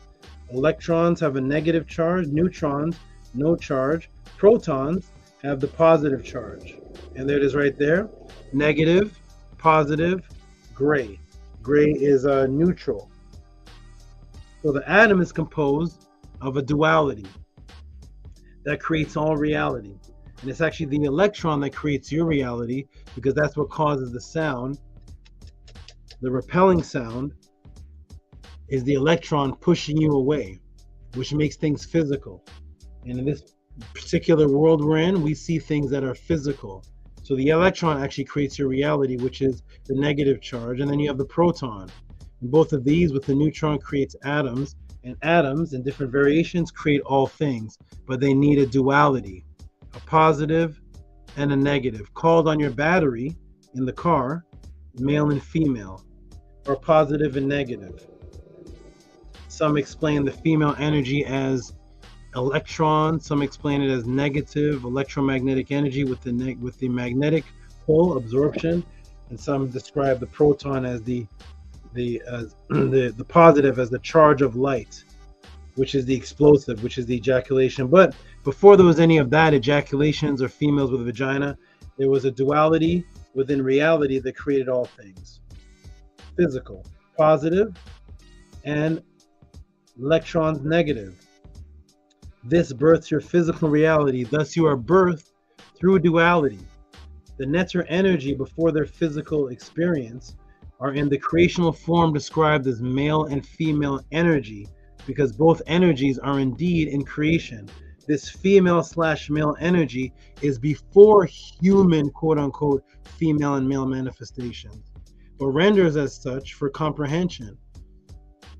As you see with Neith, when you look up Neith in the glyphs, you'll see her with breast and a penis, representing the male and female charge, or the male and female energy.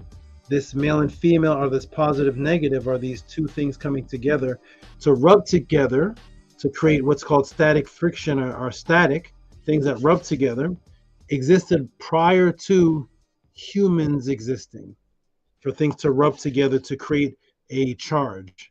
You do it in the form of a person, where the male and female come together and rub in and out of each other and explode and create the baby, which is called the orgasm and the ejaculation. Well, before females and males participated in any type of sexual act, billions of years before we were even in this form, energies got together, rubbed together, exploded, and created other atoms and other particles. And that was female and male energy, and that was sex back then, before there was any physical bodies. That's what male and female were back then, or just duality energies. Male and female is just duality energy. All right, now let me show you how deep the followers of Ma'at were with this principle. Remember, the word for woman, mother, is mut, met. Guess what else it means? Mut and met is the word that you've been taught means mother, female, but guess what else met means? This is how deep the Kemetians were. It means something else that I know none of your teachers have taught you. They only teach you the mut part. But what else does mut mean? Met. You know what else it means?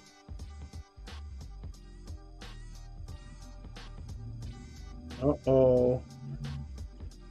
Male, man, phallus, man as. They didn't teach you that part, did they? They just taught you the mut part. Focused so much on the female without the balancement of the male, they forgot to read further down in the dictionary where met means a male man and a penis.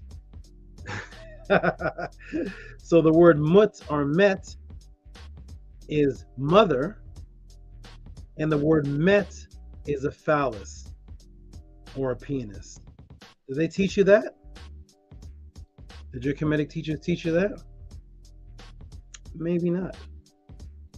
That's why you hear the pod class. Here we go. Let's get into it. Boom. It is both mother and male. But how, Tehuti? Oh, we know, because women came from man's rib, right? Like the Bible tells us. So thus the male contains everything to create a woman, right? What if I were to tell you that it was the other way around? Let me take you to The Secret of Regeneration, Secret Life of Plants from 1973, Biophotons and Biocommunication, Journal of Scientific Exploration, 2001, and The Mysteries of Human Reproduction, 1959. You ready to go back to what they taught and what they knew as far back as 1973 and 1959? Let's go back, because we're taught in religion that the female came from the male. Okay, so let's go. Here it is. Secrets of Regeneration, chapter 208 to 210. And here it is. What does it say here? It is possible that some cases of human parthenogenesis involve self-fertilization rather than true virgin birth, as there are cases of sperm being produced in women by vestigial, usually non-functional male reproductive glands known as epiphorin or parivarium. The parivarium, which corresponds to the seminiferous tubulus of the testicles in males. Some instances, the magnetic influence of nervous excitement occasioned by attempted sexual intercourse may rouse into activity the latent rudimentary male sex glands so that they secrete semen, resulting in impregnation. What male rudimentary sex glands are in a woman? What are they speaking of here? So we're hearing Peter Tompkins, Christopher Bird's Secret Life of Plants, New York, Harper and Row, 1973, page 54 to 5, 197 to 9. Biophotons and Biocommunication, Journal of Scientific Exploration, volume 15, page 183 to 97. That's 197. When it says 197, then when it says to 97, that's 183 to 197. 2001. Let's go ahead and see what it says here. Here's the cover of it if you all want to go check that out. Mysteries of Human Reproduction, Obvious Theory of Reproduction, 1959. Raymond W. Bernard. Okay, here we go. Right. Welcome to the Tehuti's podcast. However, Loeb experiments showed that for fertilization to occur, neither the sperm nucleus nor spermatozoa itself need to enter the egg, or even be in proximity to the egg. Let me read that again. However, Loeb's experiments show that for fertilization to occur, neither the sperm nucleus nor the spermatozoa itself needs to enter the egg or even be in proximity of the egg. He replaced the sperm by alkaline solutions, ultraviolet rays, and other stimuli. Alexander Gershowitz discovered in the 1920s that cells emit weak ultraviolet mitogenetic radiation that can cause cell division in other cells at a distance, a finding still resisted by mainstream scientists. Mitogenetics, like the splitting of the egg in the birth, the egg process, from a distance, creating ultraviolet. What's ultraviolet? Light. that light itself is causing mitogenetic effects and causing the cell division. The sperm is not even in the proximity. Something's coming from a distance. So, Mysteries of Human Reproduction, page 42, 109, EBID, page 118 to 9. The power of sperm to cause fertilization is distinct from their capacity of hereditary transmission. The power of sperm to cause fertilization is distinct, that means separate, from their capacity of hereditary transmission. In one experiment, the fertilization enzyme, ENTES, was isolated from spermatozoa, and when added to fertilization sea urchin eggs, caused them to develop. Thus, substance in the presence of mammalian blood, since the addition of ox blood to the unfertilized egg produced the same effect. Sperm, therefore, exercise two independent functions. They can trigger the segmentation of ovum, and they may convey paternal genetic qualities. The former function can be replaced by chemical substances, while the latter can be dispensed with, in which case the offspring have purely maternal, mother maternal characteristics. Eggs show at least a beginning of segmentation under normal conditions, but sperm, which are higher alkaline, appear to accelerate the process by compensating for the excessive acidity of the medium surrounding. Develop,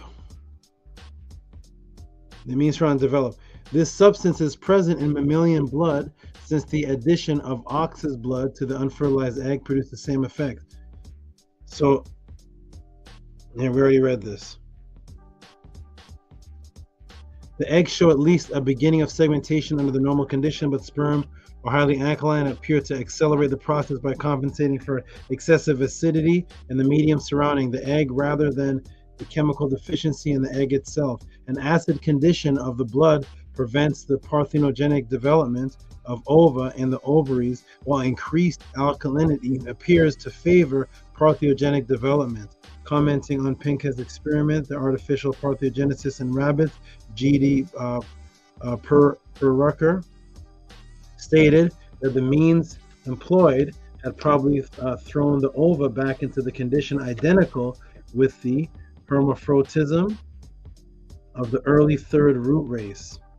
Since there's always a double sex in every human or animal of our day, the ova would develop from the double current innate in the mother rabbit and produce offspring, that is, hermaphrodites, did towards the middle third race. So, boom.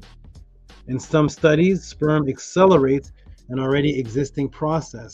And some of these examples are shown in ocean life that we all evolved from. Okay? Welcome to the Tehuti'S podcast. Let's go, everybody. Let's go.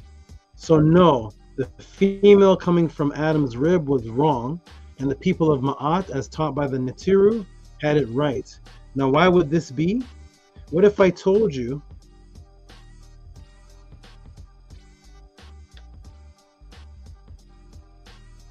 Now, why would this be? What if I told you that everything that you have that a male needs to reproduce was once a woman? Everything that you have that makes you a man was once a woman. Did everybody know that? Everything that makes you a male, everything that makes you a male that you need to reproduce life was once a woman. Everything.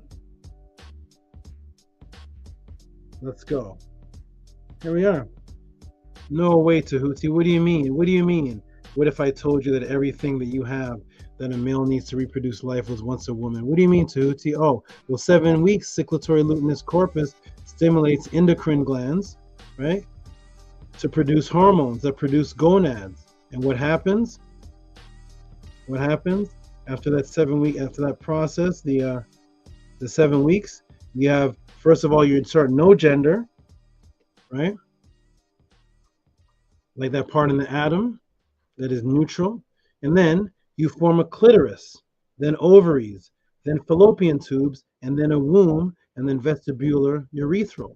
And boom, you're a woman. Well, if the circulatory luteus corpus stimulates endocrine glands go the other way, it takes these already existing body parts, and what does it do? It turns the clitoris into a penis. It turns the ovaries into testes. The fallopian tubes become the urethral ducts in the male. The womb becomes a prostate. The vestibular urethral becomes a bulbourethral. And boom, now you're a man. But you start off over here. Clitoris, ovaries, fallopian tubes, womb, vestibular urethral, then 7 weeks circulatory luteus corpus stimulates endocrine glands to produce the hormones, and then it changes these female reproductive aspects into male. Then you become a man, brothers. Boom.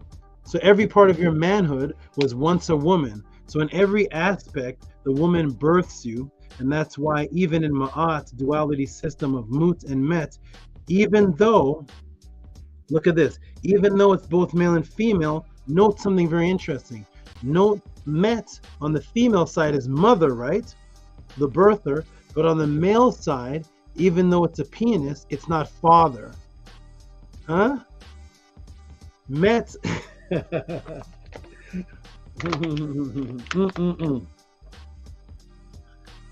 Let's go, everybody. Here it is. Here it is, everybody. So we know here, see, there's Met, and it's a mother. Wife, concubine, but it's mother. That's Met. That's the feminine aspect. But on the male aspect,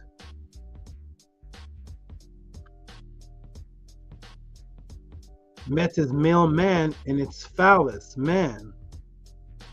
So the word for father is atef. So Met on the feminine aspect is the mother, it's female and mother, but in the masculine aspect, it's just male and penis. Doesn't say father. Okay, here we go. Welcome to the Tehuti'S podcast. Here we go.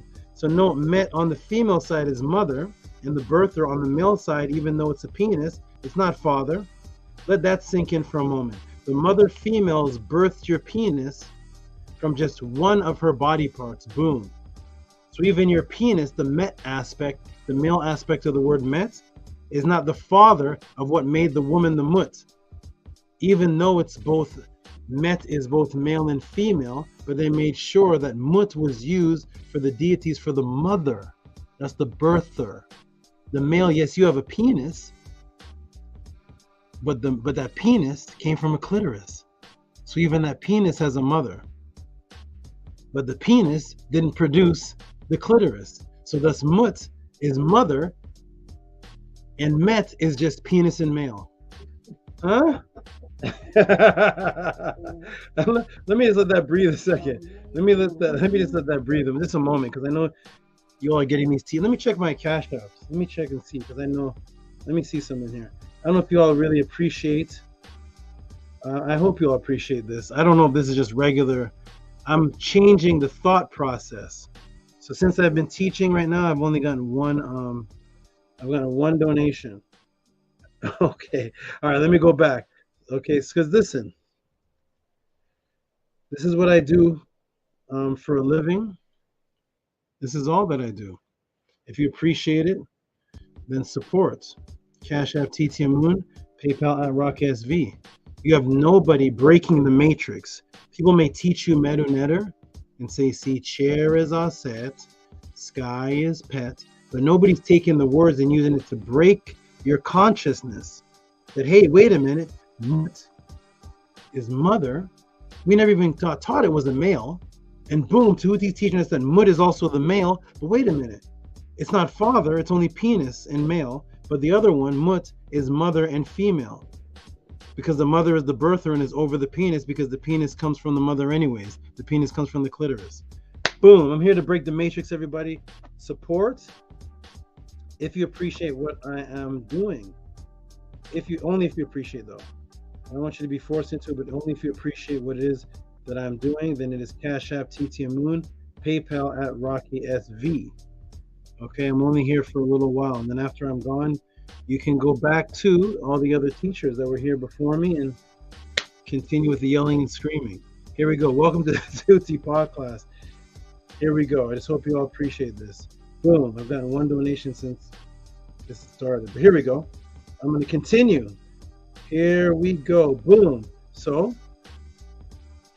even though the duality system is met, is both male and female. Note met on the female side is mother, the birther, and on the male side, even though it's penis, is not father. Let that sink in. The mother, female, birth your penis from just one of her body parts. Boom.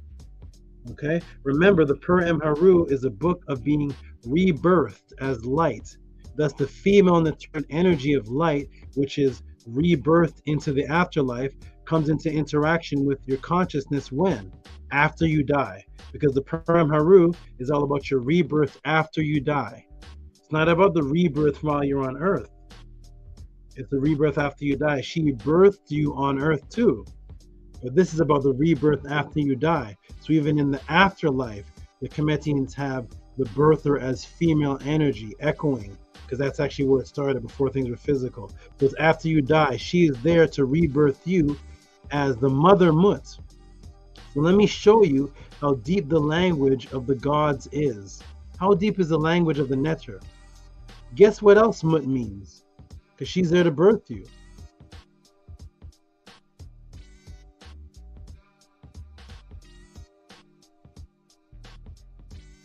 Uh-oh. Mut is mother.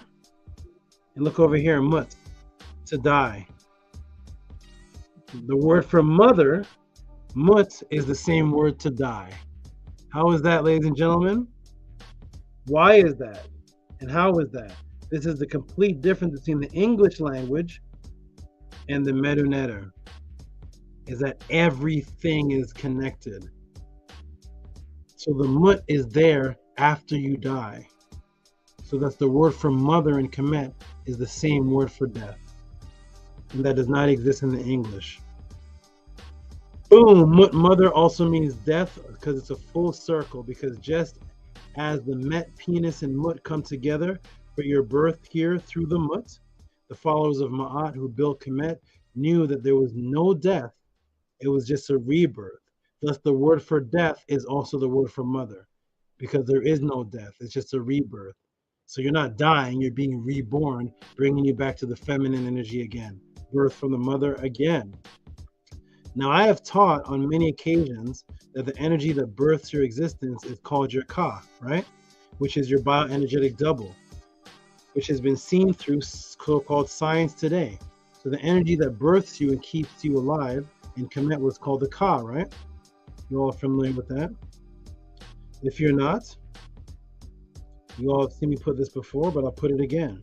So the Ka is the bioenergetic aspect of the human etheric body. It is underlying supporting bioenergetic mechanisms and active living template for bodily intelligence and all biological life process. It works in line with biological functioning of the physical body that exists as an exact bioenergetic counterpart that is firmly enmeshed within the living body. And that's why over here, we see in the Per-Em Haru, it says, "Thou art my Ka." It may be a little blurry on your end, but I'll read it. "Thou art my Ka, my double within my body, my Ka, forming and making strong my limbs." So in the Per-Em Haru 3,000 years ago, we thought that it was an energetic life force that is the double of the physical world, but it's actually the first. It's actually the light consciousness that makes the physical world, because it says it forms your limbs. So if it forms them, that means it has to be first. So it's not the double of the physical world. The physical world is the double of the world of the Ka, the light body realm. So that's the Ka is the birther. Okay, so I taught you that Ka was spirit. I've gained power over my feet. I've gained power over that which I do to please my Ka, which pleases my Ka. I will not be trapped at the gates. My body will not be trapped at the gates of the hidden realm. I enter in peace and come forth in peace. So the Ka is the former. That's the creator. That's the maker, the Ka energy. So the Ka energy is the birthing energy. It's shown through Kirlian photography. And then we see the pharaoh with the Ka over the head. Right here, the two arms. and we see Ani with his hands in the form of the Ka, and we see the Ankh with the Ka arms holding up the light. Okay, this has already been seen through science, which I've shown many times. At the University of California, they cut a part of the leaf off and saw that they labeled it as the phantom effect. The shape of the leaf's Ka was still there after the physical was removed. Let that sink in.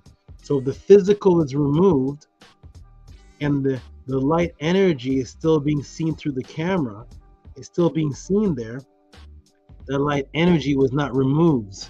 You can remove the physical, you're not removing the light energy that creates it because it was there first. But your eyes, through the visual light spectrum, red, yellow, blue, green, orange, purple, and violet, can't see the Ka. So without this type of special photography, special visualization, you think, oh, they just cut him in half, his arm's cut off. Yet the spiritual arm is still there. Here we go, everybody. Boom. And guess what those arms are in the teaching of the people, the builders of Kemet. So these arms right here that I teach and the Perm Haru teaches is the Ka, which is the spirit, the bioenergetic template, right? Which is the energy that creates the body, and the physical world, the double, which this world is really the double of it, of that realm, because that realm of consciousness was here first. Those arms, what are those arms in the teachings of Ma'at in Kemet on the Nile Valley? What are those arms? Here we go. Here we go. Here we are on the Param Haru, page 69. And it says, the Inquisition of the Bandaged Feeble One, the Pylon 12, and then it goes on. And it says, right down here in the red that I have here, squared off, Pylon 13 has stretched out Isis, Aset, and her two arms over it, making the shine in the hidden place. So the arms represent the female, Aset holding out her two arms, because those are the two arms that hold up the Jed and the spine of Asar, bringing it life. Here it is again. So that was page 69, Papyrus of Ani, Param Haru, and here's page 8, plate 2, and it says here, salute thee, Aset and Nebtet. They sing songs of joy to thee, that their arms, their hands, protecting behind thee. Right there, the two arms, it's called the EE. That's why the pharaoh's real name was Par-EE. He was the house, he was the monument, what they call the pyramid. He represented that strong house, but he was nothing without the EE. The way you say arms is EE. So the way you say pharaoh is per, the realm that's being held by the EE. Just as you have Aset and Nebtet behind Osiris holding him up, because it is the female arms that give the male strength, just as it is the Ka that is the strength of the body. So that's the symbol of the Ka, are two arms, Aset and Nebtet. Woo! Boom. Yes, the female hands called the Ka was the female birthing energy living within you, creating you. I'll take you to the British Museum EA 110 and Met Museum 11.155.5. Here we go. What do we see? Asar laying, then Asar resurrecting, brought to life by the energy of the female protection. And what happens when we blow this up? What do we see? We see the two women right here, Boom and Boom. And how are they helping him resurrect? With their arms up, because they are his Ka. They represent the birthing Ka energy that brings one back to consciousness. So the original Ka energy is the female energy of the arms, birthing one back into existence. Woo! And here we are again. And there is Aset and Nebtet. I wish I could blow this up more, but I can't. But there's their arms right there, and there's the arms right there. And this is the Metropolitan Museum of Art, 11.155.5. This is For Ye Cultures numbers, 11.155.5. That's For Ye Culture. There it is right there. So there's the Ka holding up, keeping the life, stabilizing, which represents pushing up, resurrecting. The female rule is invisible. Just like the Ka, The Ka is invisible to the physical eye, but it's actually what's ruling everything. It's actually what's controlling everything. Just like the female's rule is actually invisible. She's the invisible workings of the arms, the Ka that you can't see, the soul energy behind everything. Thus, Kemet was ruled by Ma'at, which is the same as Met, the mother that lives within you.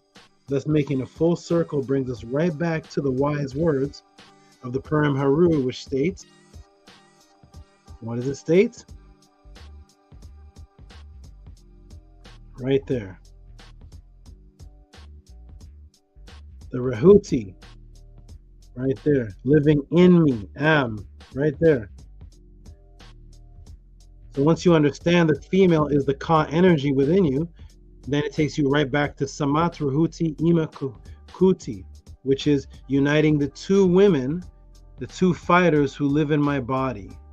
You see that? So that's the two women that live in you, because the Ka is what lives inside of you, and those are their arms pushing you up into existence, just like they pushed up the spine of Osiris. And the reason why they're called the Reheti, the two fighters, because their whole mission was to fight to bring back Osiris to resurrection. That's why they were resurrecting gods. Their whole thing was to fight Set to bring Osiris back to resurrection. Just like your Ka brings you to resurrection when the bioenergetic template echoes up and creates the etheric, the pure etheric energetic bioenergetic body, and it starts to echo out the Ba. The Ba is formed from the Ka, which is the template, and the Ba echoes out because the Ka is down there pushing it up. The Ka is the source, pushing it up, and then you're born out of your body. Then you have an out-of-body experience, and that's why Pascal Beverly Randolph described his near-death experience. He felt like it was a big ejaculation. He felt like it was coming out of his body, like an ejaculation, because it is sexual creative energy. And that is the Rehuti, the female energy living inside of your body, because without the birth energy inside of your body, you don't exist. Brothers, you don't exist, brothers. And now, on to the Nook, Hemenun, I am woman, which is right here, where I have the arrow pointed right there. Nook, Hamenu, right here, right there. So there's the two females right down here. Those are your two serpents that live in the body. And then right above here, I am woman. But is it woman as you understand it, that the word today, woman, or is it Hemnun? Hemnun for woman. I am Hemnun. So here it is right here. Is my estate amongst the lapis lazuli, it's in its furrows, Nook Hemnun, I am woman. The light is the darkness. I have come to light the darkness. It is light doubly. I have light in the darkness. Do you understand what this is now? Do you comprehend? Do you comprehend the Ka, the light body that's inside the darkness? Per Ikut in the affirmation, because the light body, let me shrink this down right here. The light body that's seen through Kirlian photography is the double that's within you, but it's the light right here that actually gives you life. It's the light energy that actually births you, that gives you life. So to understand yourself having the female energy and you're the incarnation of it, that is the light within you giving you life, because without that, you just die. The word mama, mami, it means to give off light. Mama in Medunetter means to give off light. Woo! Here we go, everybody. Welcome to Tehuti'S class. I don't know. This is taught everywhere. But here we go. Okay, yes, you are that which made you and constantly births you. Whatever makes you, that's what you are. Does that make sense? Whatever makes you, that's what you are. Okay? So,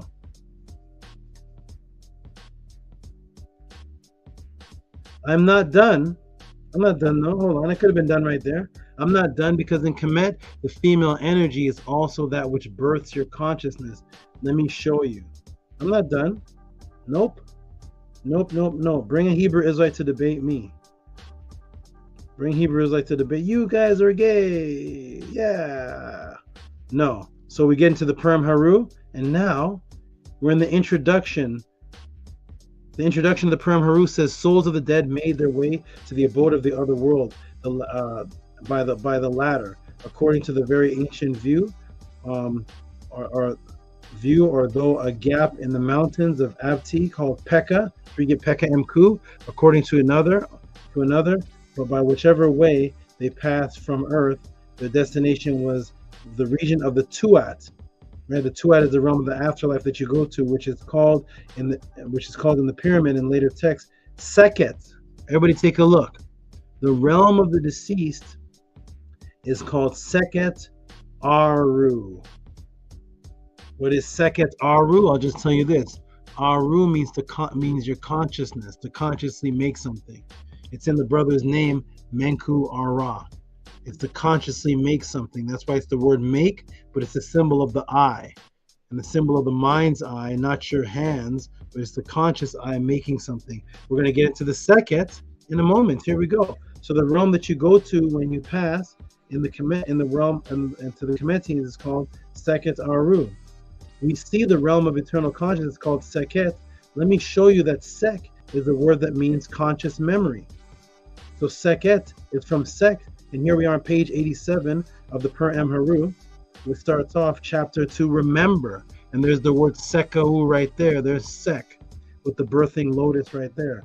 Sekau, the chapter of remembering the consciousness. The Rem, the name in the netherworld, may be given to me, my Rem, my name where? In the double realm, the double house, where the Ka is from. It's the double of this realm, but it is the real time zone. It's a double of this realm, but it's the realm that makes this realm, called the Pa, or the double house. May I remember, there's Sek again, Sekau, Seka. May I remember my name in the house of light. See? In the realm of light, because what? The Ka, as I showed you, is the light body. So the Ka as the light body, as also called the double, is going to live in a realm called the double realm, the realm of light. Oh boy. All right, so we look up Sek in the dictionary on page 688, and we see here Sek here is remember, to call to mind, commemorate, to think out. It deals with consciousness. And what was that phrase? What is that Purim Haru saying? I am woman because I am the light in the darkness, because Sech is the consciousness, which is the light inside the body, the consciousness, and that's why Sechet here means to light up, to throw light on, to clear up, to explain, because you're conscious, you can see things clearly now. That's why Secha means the dawn, the light, right here. Heavens of the stars, the great illuminator. So Secha was an ancient Kemetic word, Metaneta word, for light consciousness of memory, because memory is the most important aspect of consciousness. Because no matter how much consciousness you have, if you don't remember it, you're always starting from step one. You're always a baby again. Consciousness is only, remember this, people, consciousness is only relevant if what you learned is remembered. If it's not remembered, then you're a baby every day. You start fresh every day. You never grow. That's why memory is extremely important for maturity. Without memory, you lack maturity. Do any of these words sound familiar, like Sek? Look at it, Sekau, Sech, Seka. Any of these words sound familiar to you? Well, let me take you to the Purim Haru, page 89, where we see, may he open his two eyes. He's coming into consciousness, which is the Ma'ah, which are blinded. May he make to stretch out his feet. So now your feet are becoming conscious, which are fastened together because they seem to be trapped, and now they're coming conscious. May make strong Anpu my legs. Rise up for myself. Make me to rise who? Seket. You see that, everybody? Let me blow this up. Who is causing to rise, like the cobra symbol? Seket. There's Seket right there. That's a female energy that's birthing you. That's why you're rising up, because you're rising up out of your body. That's why every time they show you somebody has an out of body, he's always going up. How many people here see out of bodies pictures where they're going sideways? How come nobody has an outer body where they go down below their bed? The images don't, it always shows you going up because it represents resurrection, moving upwards away from your body in an ascended state. But the energy that controls that is female energy. That's why it says here in the Purim Haru that energy which makes you to rise, that's Seket, the goddess. Do you see that, everybody? Seket, the goddess. May I be in heaven that which is being done, Ari, commanded in the house of Het Kapitah.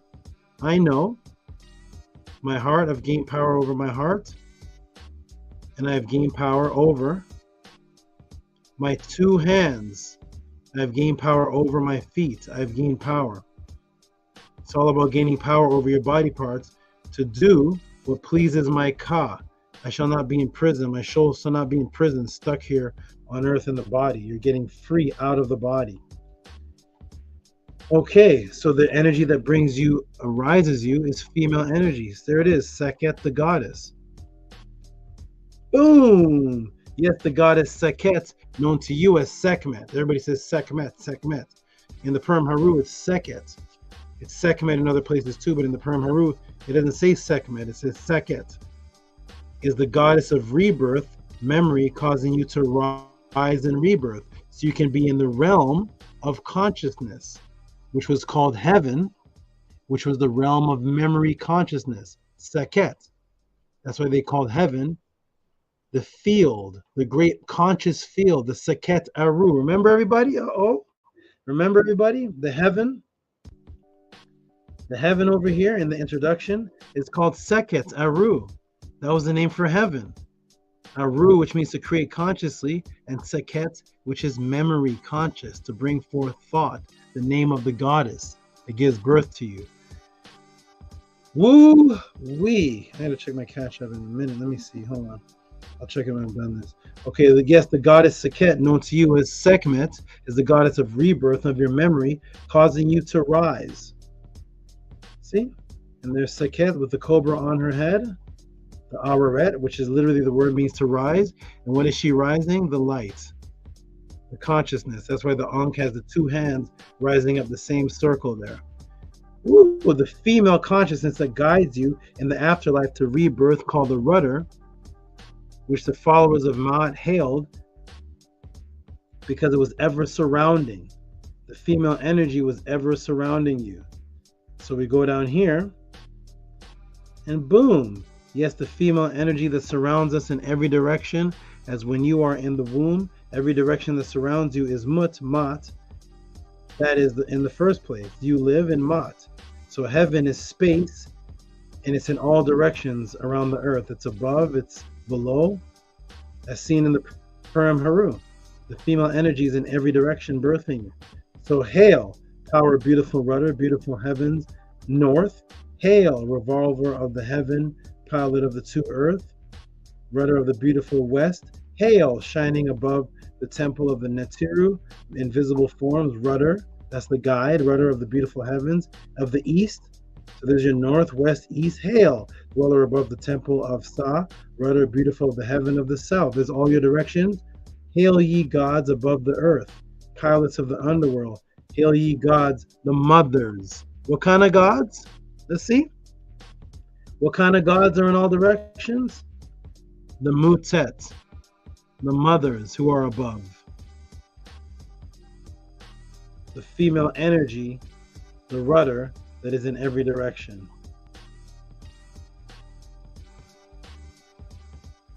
Okay? Welcome to the Tehuti pod class. What happened? Okay, here we are. The mother. See, hail ye mothers. The Mut. And it shows the vulture, which is the mother. Notice the female was called the rudder. Will in tribute to the female energy that is within us and guides us. These were found all throughout the Etiri, which is the Nile Valley. For those who came to my Metanator class, you know why Etiri is Nile Valley. And here it is right there. Look at this, the paddle doll. Here's the rudder, shown as the female, with the V shape, the pyramid going upside down, which is the vagina. The vagina, why you have the word vagina, from the V coming from the shape of the upside down pyramid, which gives you vagina and Virginia and virgin, all from the V, which is the Holy Grail, right? The wine glass. So here's the paddle doll, right? from 2030 BC. This is the rudder, the paddle doll, which is a female that guides and directs you, just as your mother did when you were in the womb and when you were born, while your father was out hunting. Okay? And here is one of the two Rehuti in front of the boat of the afterlife, guiding it. Boom! Get a good look. So you see in Kemet, we have the female in the front. She's the guide, because she's the rudder in the front, guiding the deceased in the afterlife. Hail to the great rudder. She's the guide, the Ka energy that's within inside of you. And guess what the word for rudder that guides you in the afterlife is? Oh, it is Hemi. You see the rudder right there? There's Hemi, Hemet, the steersman, rudder, Hemu. You see it right there? That's the rudder, the guide. You see that? Where have we seen that word before? Anybody remember? Where have we seen this word before? Hemi and Hemu, which is the steerer or the guide, the one that has the direction, which is the word that's used over here in the Purim Haru. See where it says rudder of the female? There's the word Hemi right there, H-E-M-I. So the female goddesses are called the Hemi as the rudder, and here's the word Hemi right here, which is the rudder that guides you. See right there? The rudder. There's a person holding the rudder. Where have we seen that word before? Anybody remember? Where have we seen that word Hemi, which is guide? Where have we seen that before? Let's see. Let's take a look. Welcome to the Tutsi Pod class. Where have we seen the word Hemi before? Oh, in the Purim Haru, back to the very beginning. Is my estate there amongst the lapis lazuli? I am woman. Look at the word. Hem, a hemenun.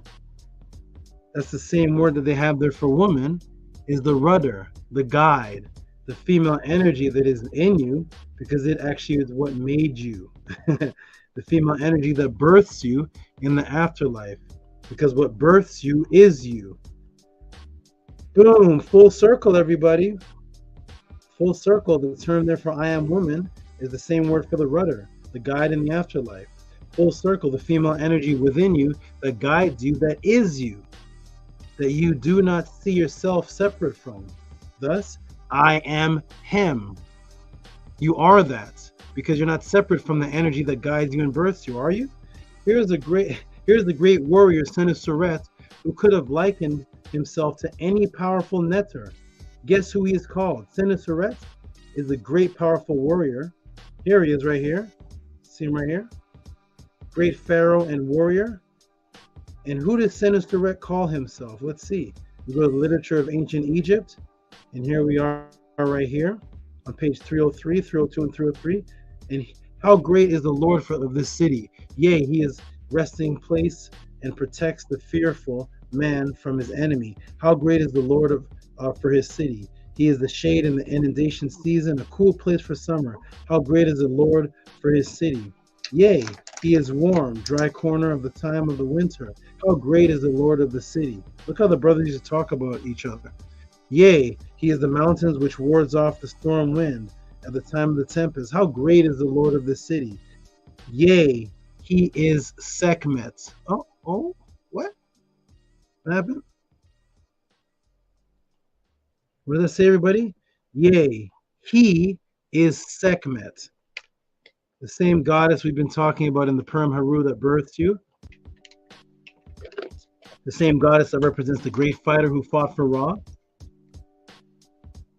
And the Rehuti, the two combatant fighting energy forces, female energy forces that fought for Heru. And now here's Senuseret. And in the chant to Senuseret, you say, he is Sekhmet, against the enemies who tread upon his border. He's Sekhmet, the same goddess. And he has no problem saying he is Sekhmet. When shooting an arrow as Sekhmet does, who fells thousands who you know not.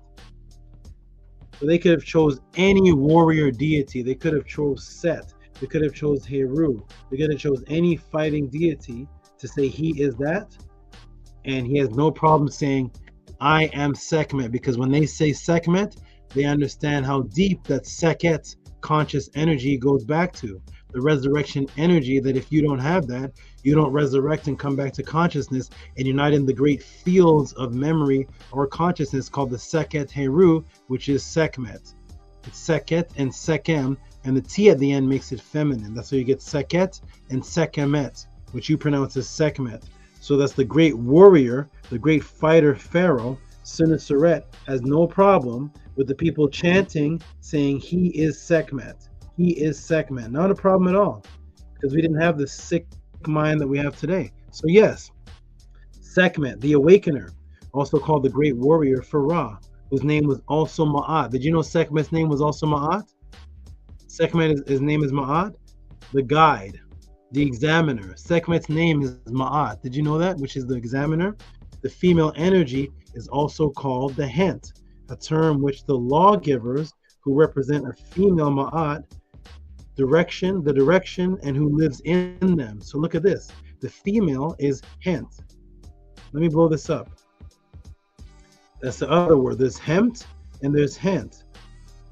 And look what Hent means. Hent is the regulation, the law, the ordinance. Right? The offers who represent are called the Hent, the Hentu, the Henu. You see that? And it means to move forward, to advance quickly on a journey. Right? Like Sekhmet. That was her name, Uwajet, which means also meant journey. So Hent had the same meaning. The word for woman has the same meaning as the word for Ma'at. Law and order, ordinance and regulation. Isn't that the exact same definition of Ma'at? Law, order, ordinance, and regulation. To function through the law. And that's the word for Hent, which is female. And the officers who represent that, they have to be called the Hent. The Hent to you, which is the same word for the female, because they understand that the law is female energy. It's Ma'at. That's a female. So if they're the embodiment of the law, and you say Anki and Ma'at, and you live in Ma'at and Ma'at lives in you, then yeah, you got a female in you, brother. All right. Welcome to the Tehuti'S podcast. Let's go. Which brings us to the question of Nebuchadnezzar. And what is the oldest attestation we find of Nebuchadnezzar? Which is Netzer Unk's question. Where's the oldest we can find Nebuchadnezzar? Because the Nebuchadnezzar that people are quoting are from the Ptolemy's time. But first, let me ask those who study Kemet, who is Nebuchadnezzar? In just one sentence. Let me go in the room and see if everybody's still awake. Let me interact with you. Who is Nebuchadnezzar? Anybody heard of Nebuchadnezzar? Who is Nebuchadnezzar? Just in a sentence, just in a word. What is Nebuchadnezzar? Anybody ever heard of that before? What is Nebuchadnezzar? Mystic Mama's like, wow. Imam, Enem, MK Unk says, salute Saba. And I know exactly what to do after this loaded breakdown. What is Nebuchadnezzar? Anybody heard of it? Anybody study Kemet at all? We got Jody for the first time. I got to get Jody speaking Medunetter in here. Nukpu Netur Tempt. Jody speaking Medunetter. The crowd goes wild. Anybody know what Nebuchadnezzar is? Nebuchadnezzar, if you ask any of your Kemetic scholars or Kemetic priests, that's the great king, the great god Ra, the great Nebuchadnezzar, the limitless one. Nebuchadnezzar. Okay, anybody ever heard of that before? Okay, that's the great king. So the brother asked me what's the oldest attestation that I know of Nebuchadnezzar. Let's go. Let's see what it is. What's the oldest attestation of Nebuchadnezzar? Go ask your Kemetic teachers and see. They're going to give you the they're going to give you the papyrus of creation of Nebuchadnezzar. I'm going to give you this, because this is the attestation that they're ashamed of, that they're afraid of. So, what is Nebuchadnezzar? What's the oldest attestation of Nebuchadnezzar? The great king, the great god of Kemet, the great Neter, who is known to some as one of the highest king of the Kemetic material. Usually, only referred to in the creation story of around 300 BC, I will show you Nebuchadnezzar as far back as 1250 BC in the very same papyrus I've been teaching from all class. And guess what it says about him? Are you ready for the Tehuti snake style? What does it say about Nebuchadnezzar in the Purim Haru? Hey, look. He rules Kemet, thy soul has given to him, the Netiru, crown of millions of years. Sounds good. That's Nebuchadnezzar. He rules Kemet. Thy soul has been given to him, the Neter of the crowns of millions of years. It makes him live forever.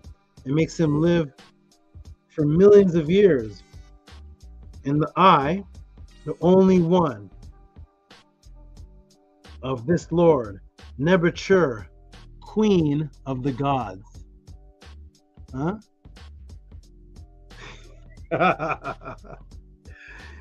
Queen of the gods. Do you see the man, the Nebuchadnezzar god there with the beard? Do you see the beard, which is the male? There's your Nebuchadnezzar. Hebrew Israelites about to go crazy on this.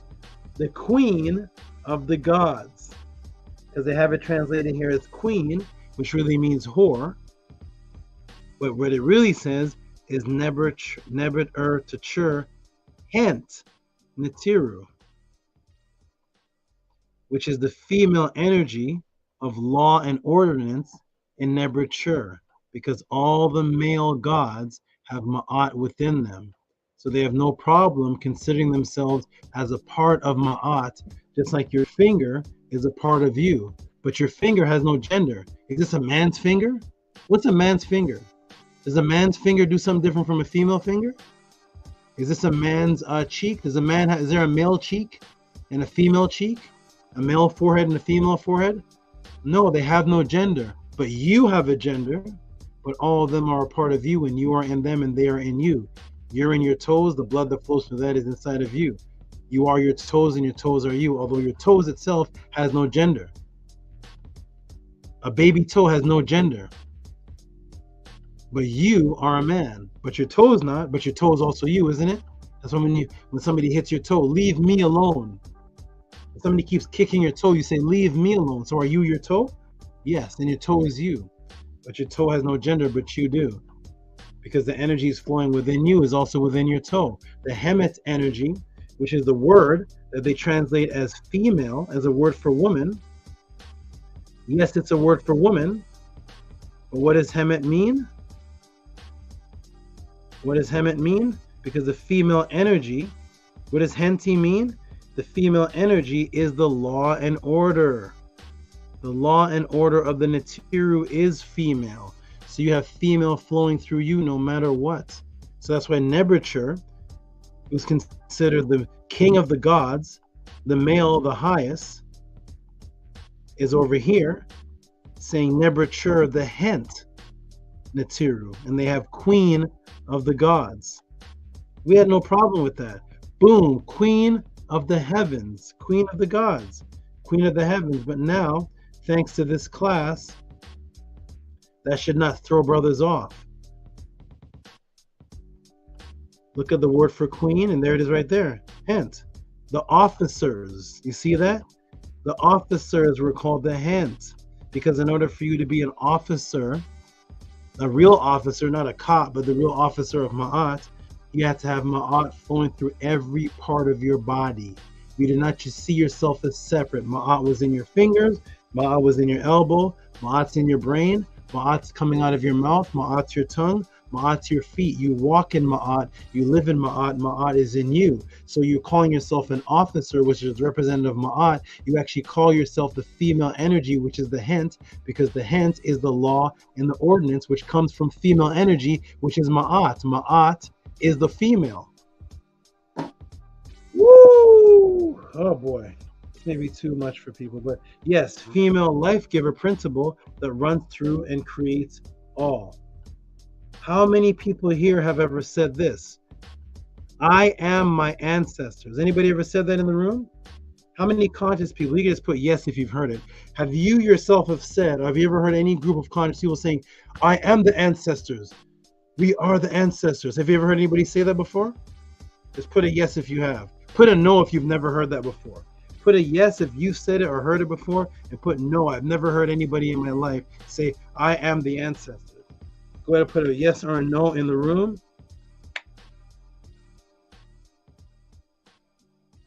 Yes, I am the ancestors. It's like a chant that conscious people say. We are the ancient kings and queens. And when they say we are the ancient kings and queens, they're not talking about today. We are the ancient kings. That's why they say ancient. We are the ancient kings and queens. That's us. You can't be ancient if you live today, because you're talking about that which is you in the past is also you. You are the ancestors, right? You are the ancestors, right? Okay. Very wonderful. Snake style. Here we go. You ready? Boom. You are the ancestors, right? So you've all said it. You've all heard it. You are the ancestors. How many people here has ever said, I am my ancestors? Well, we go to this article here. It's an article on mitochondrial Eve. Mitochondrial Eve. Do you see this sister right here? The oldest living MCRA. Mitochondrial Eve, estimated about 200,000 years. Goes back to the genetics of a female. I'm not going to read the whole article. But mitochondrial Eve goes back to your oldest ancestors, which trace back to the woman, the female. You see that? That's why it's called mitochondrial Eve. So when you say you are your ancestors, well, there is your oldest ancestor, a woman. So with all this that I've taught, combined with you brothers saying, I am my ancestors, then yes, you've also said, I am a woman too. Snake style. Hotep, matrix broken, and I am done. I hope you all appreciated that answer. I'm going to go and check the chat to see who heard the answer, who appreciated it, and there you are. There's your ancestors, brothers. You say, I am my ancestors, where there's the oldest one. It's a woman, so you are woman. Here we go, everybody. Let me go ahead and shut this down and go into the room and see what the people thought of the answer. Boom! Welcome to the Tehuti'S Pod class.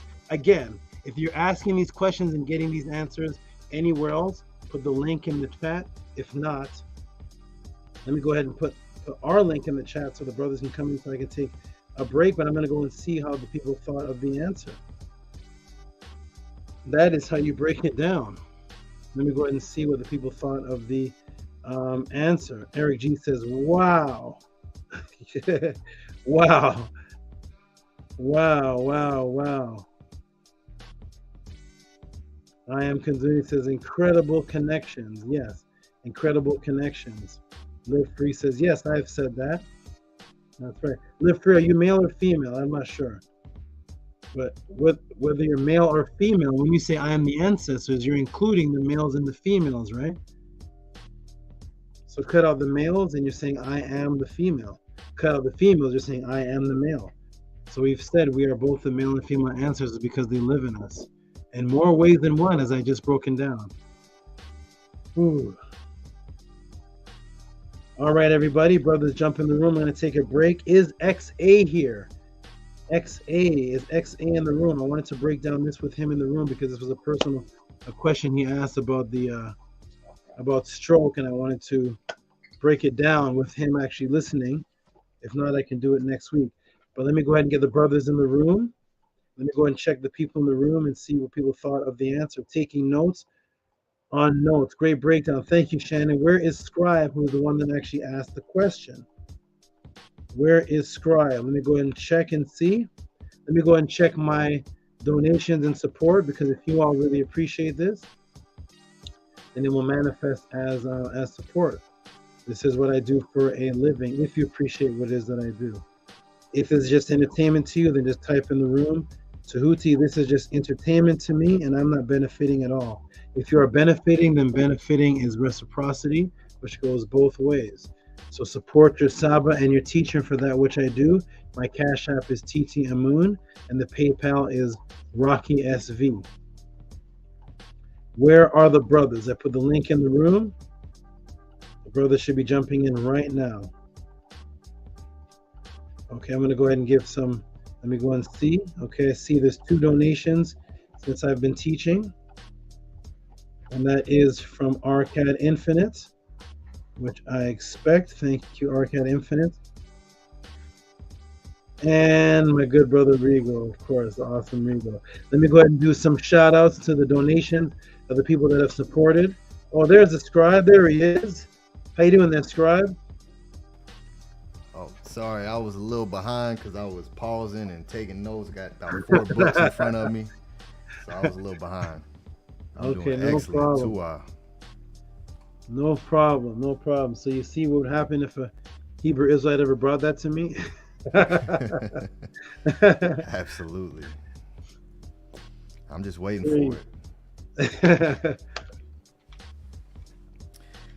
Yeah, that was. That's why Tazarek said, "I'll put a red light on that."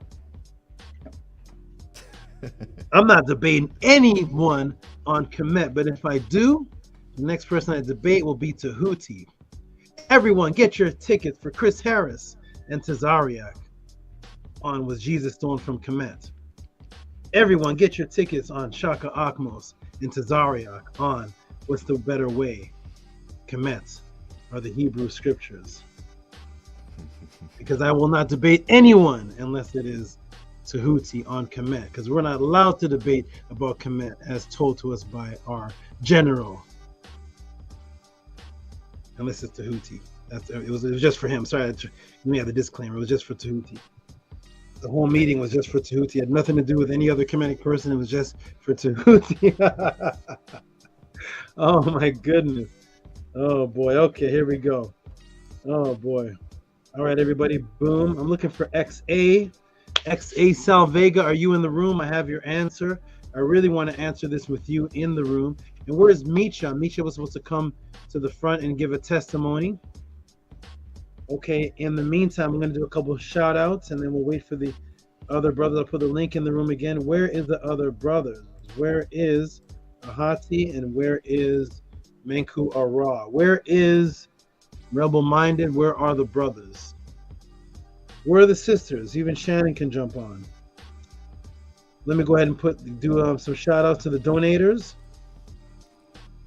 Okay, next donator is, hey, is Eric Guardo. Are you also Eric G? Is Eric G also Eric Guardo? Is that the same person? Yes, I believe so. Eric G, right? Yes. Okay.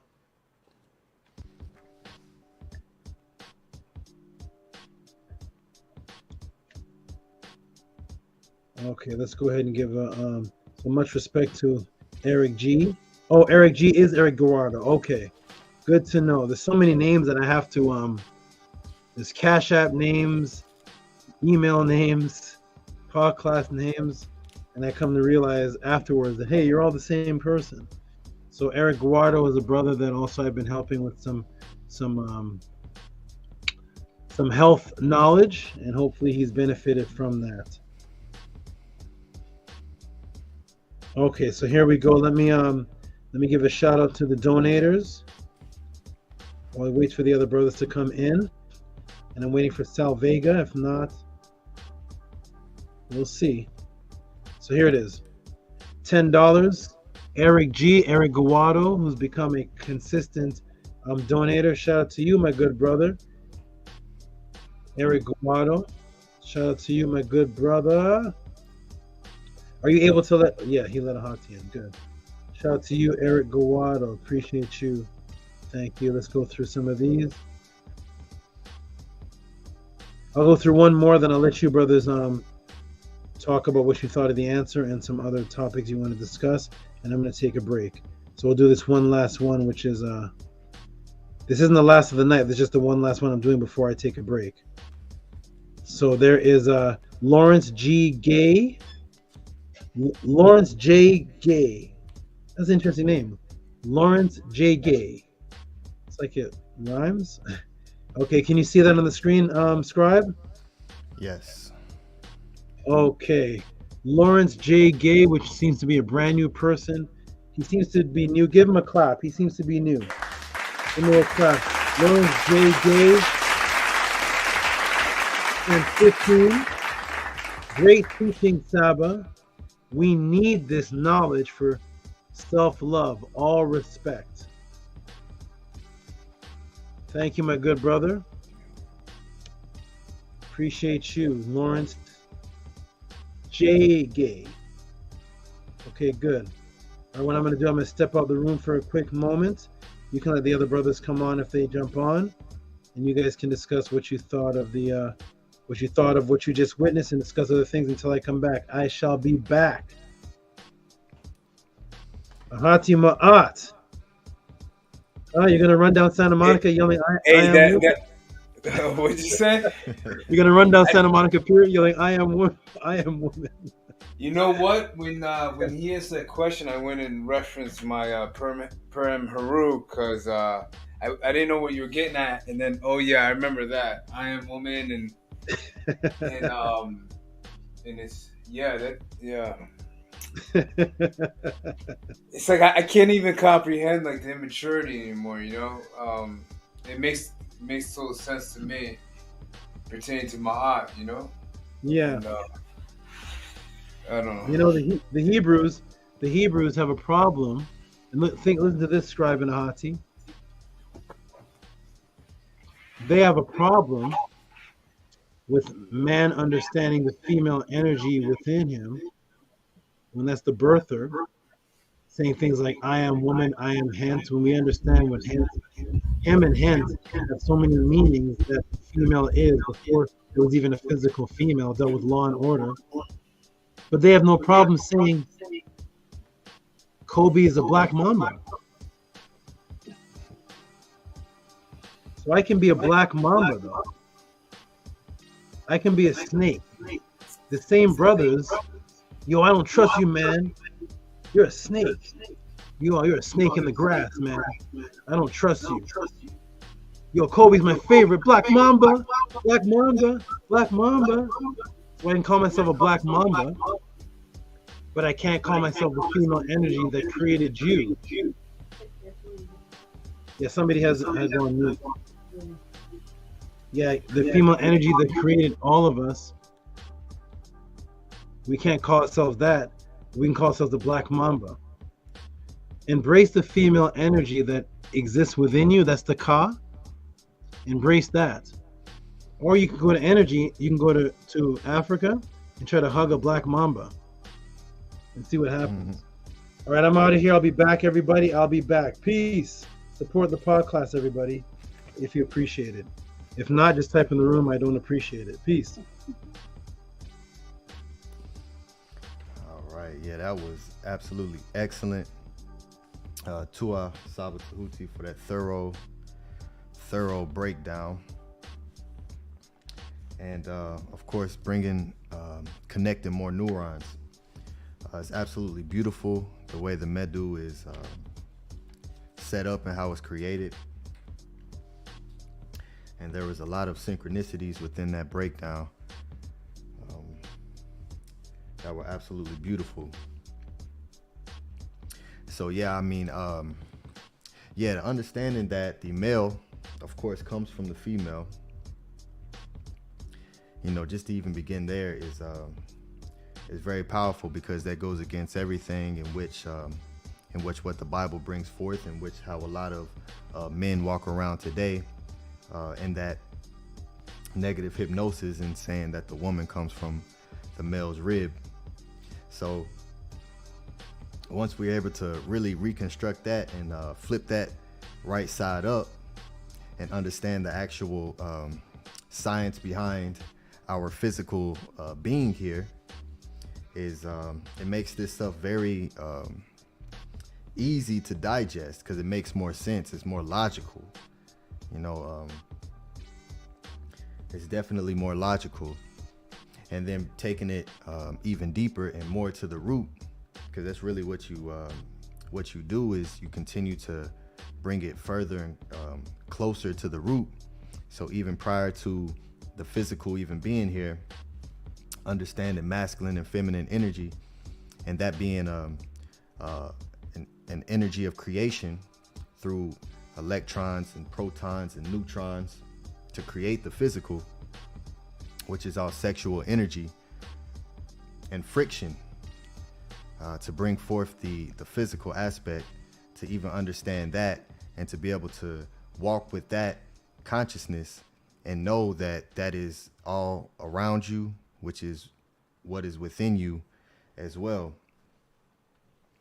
Yeah, that was absolutely beautiful. I loved how I got so many notes. Yeah, the Hinti.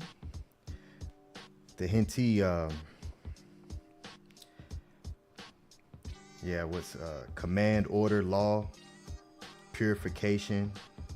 So it means purification as well, to journey, canal, stream.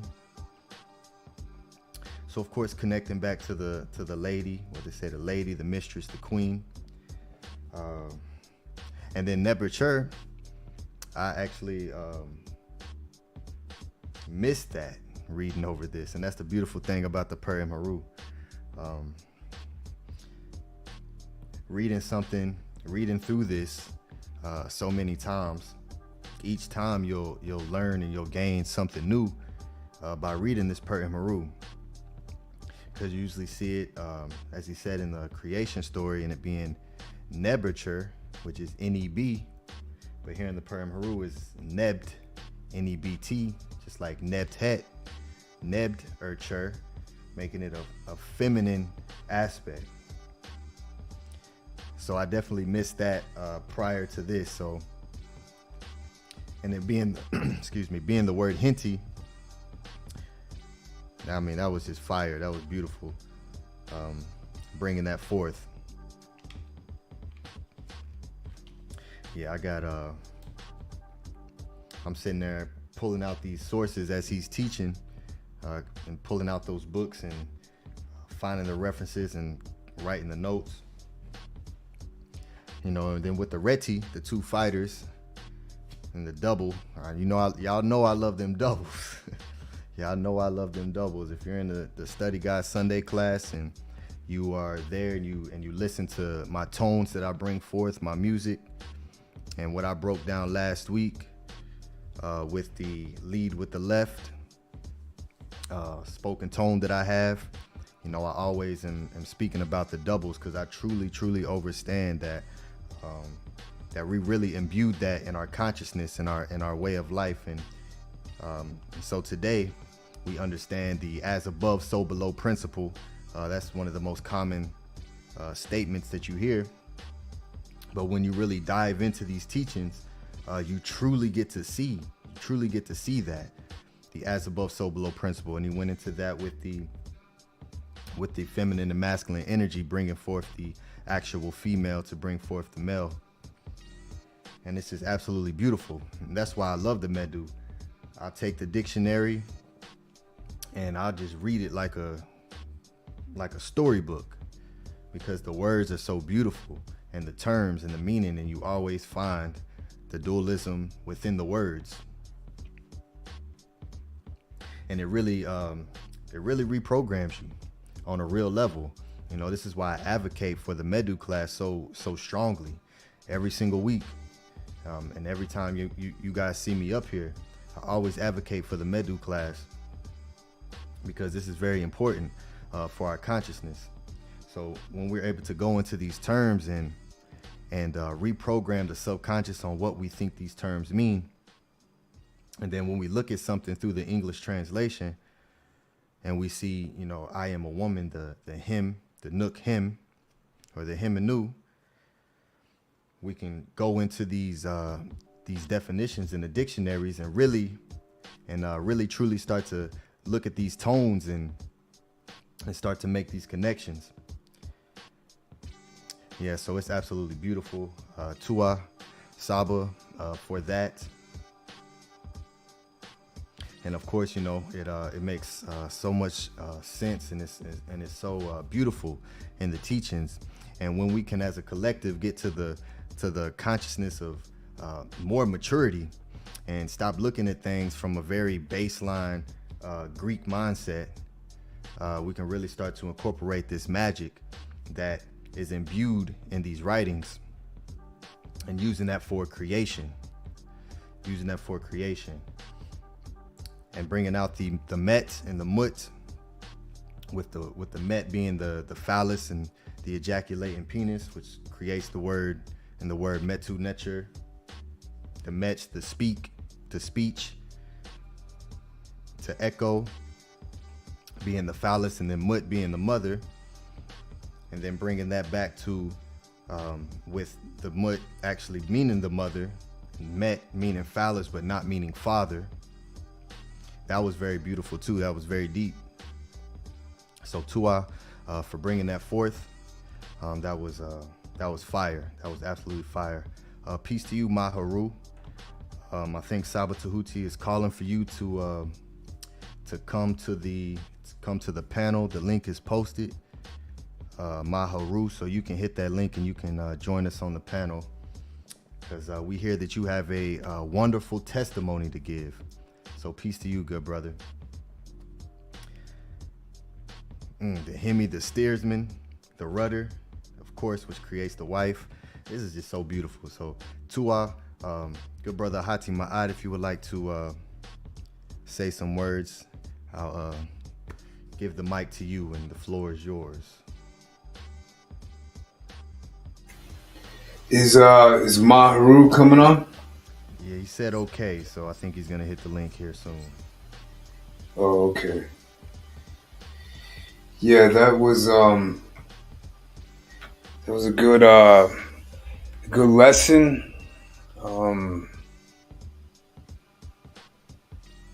I had done a lesson on the MT a month ago, and it ties into today's lesson with Ani represent. Oh, here he is. Let me let this brother speak, because we don't get him coming on too often. Great brother got the scribes behind him. Peace to you, Maharu. Peace, Saba. How you doing, good brother? Yeah, I'm doing fine, man. How you doing, brothers? I'm doing excellent. Good. Glad to see you. Glad to see you and hear your tone, my good brother. I'm getting a feedback. Am I echoing? No, we don't hear echo on your side. Oh, okay. So SABA Tehuti said that that you have a testimony that you would like to give. Yeah. Wait, the floor is yours. I'm getting this feedback. Wait a minute. Getting a feedback. Do you have YouTube playing in the background? Wait a minute.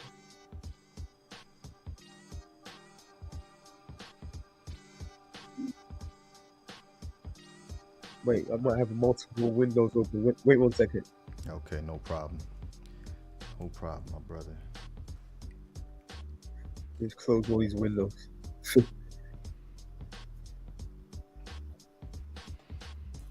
What's that picture behind you, brother? Of the scribes. I'm not sure exactly though. I took it off online. I'm not sure exactly what the picture. I know some scribes from Kemet. Okay, nice. Tua, bro. Okay. All right. Hey. Well, let me fix this screen. No, I can't. What is it? Let me fix this screen here.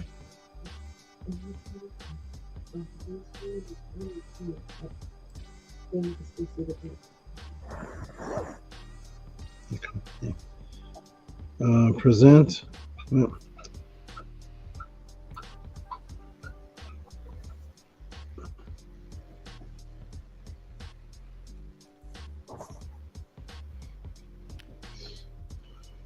Okay, that should be better now. Okay, good. All right, Peace and love, everybody. I am back. I see Misha has come back. Let me take this Cash App off the screen. Okay, so everybody, I actually spoke to this brother here. Oh, he must be on no green screen because I don't even see you, my brother. I think he's trying to fix some things. He has a small echo going on his end. Okay. So this is the brother that this is a beautiful story. I hope he comes back. This is the brother that was about to be an atheist. He's about to be an atheist. He's on the road to becoming an atheist until he saw my debate with Jabari. He saw my debate with Jabari, and from the debate, he said, now he knows the nets are real. And then from there, he's been on ever since. And I had an experience with the brother. Oh, he's off. Where while I was speaking to him, or maybe close to afterwards, his mother has passed away. And I think he was sending me messages, and his mother was in his arms. And I've been guiding him ever since, and even prior to actually, on how to make a connection with the other side. And his whole goal was to make a connection to see his mother again.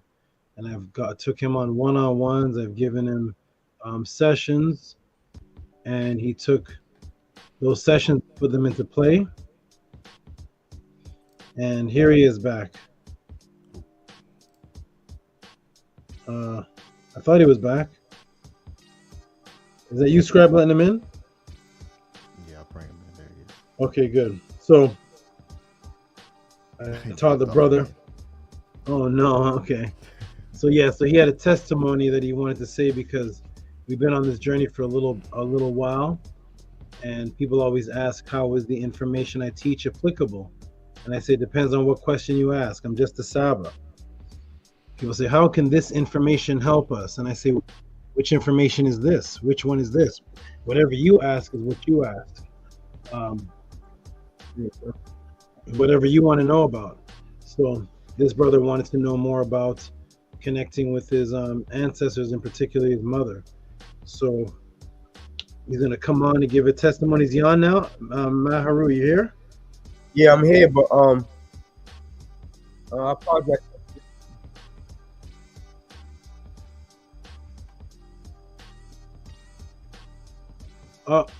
Are you on green screen, or are you on the section that says I don't have a green screen?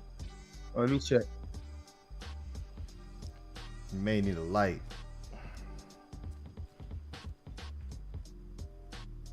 Okay, there we go. What did you do? What did you do? I listened to what Scribe just said. Go into the light.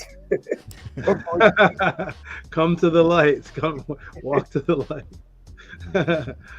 Okay, so this brother here, Micha, Maharu, just for clarity, when your Mut had passed, were you talking to me at the same time, or was it right after? Or because you were telling me your Mut had passed in your arms, right?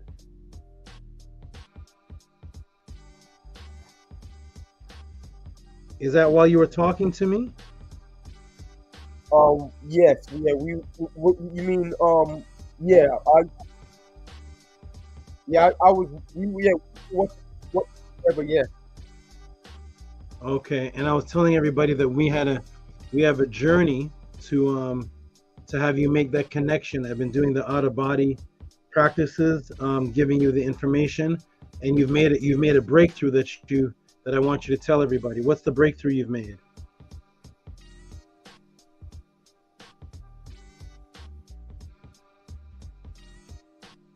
Am I getting a feedback? I'm sorry, no feedback, correct? Is there any feedback? No, you. Okay, sound good. figure that out. 1 second. There's a brother here. Hey, there you are, Salute Champ. I'm trying to I'm trying to answer this. It's a quick answer, but I wanted to actually interact with you. But I can never find you when I'm ready to. It's been about 3 weeks, and it was just a simple a question. Did Jesus lie to Mary? And I wanted to do something while you were in the room, and but I haven't been able to see you because I wanted to talk to you about the source of where that question was coming from. If it's something you want to get through to a Christian, or because that will determine how I answer. The answer is simply yes.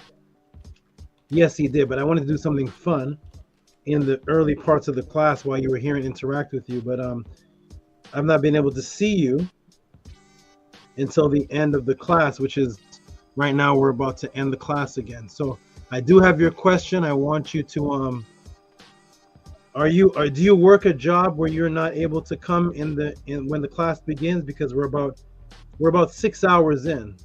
So if you can come in the first hour, that would be good, and I can oh, that's what it is. You work crazy hours. Yeah, because you always come at the end. I'm like, oh, we're about to end, but I actually wanted to even bring you on the panel because I want to know from what energy that question is coming from. It must be something deeper than just you asking something, did he lie? And I say no, and that's it. It must be deeper, but we'll get to it. Maybe next week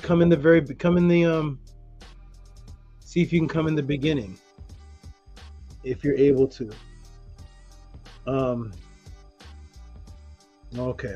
All right, Salute Champ. But yeah, thank you for inquiring, and I have been looking for you for a couple of weeks. But yeah, we'll get it right. We'll get it right. I want to know where that question is coming from. But thank you, Salute Champ. Stick around. So Maharu, how's your hearing now? Can you hear? Yeah, I can hear you, but I'm just on my end. I'm getting the feedback. Do you have YouTube on and the StreamYard? Let me see. Yeah. Anyone? Click off of YouTube. Yeah. You only need to be on. All right. Yeah, that was it. So yeah. 207. That was it. All right. All right. Yeah. Tell us about the breakthrough with the what happened with your muts and what's the good news? Yeah. Peace, SABA. I've been practicing like every day after especially every day, and especially on Mondays after I receive your classes, and I was laying down, and I realized that I saw some shoes next to me while I was laying down, and I know I'm the only one laying in the bed. So I said to myself, Mom, don't show me something that that I'm not going to be accustomed to. I had a feeling that I knew it was her. So I walked over to the side and turned on the light, and it was her. It was her laid down.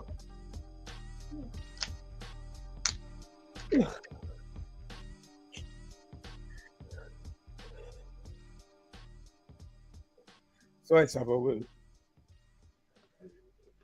That's okay, brother. That's your mother, so I can't even fathom or imagine.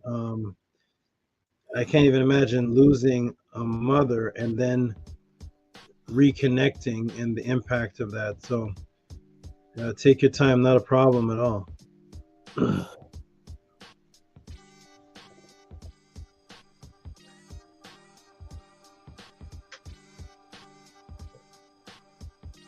Yeah, I didn't expect these emotions to come out.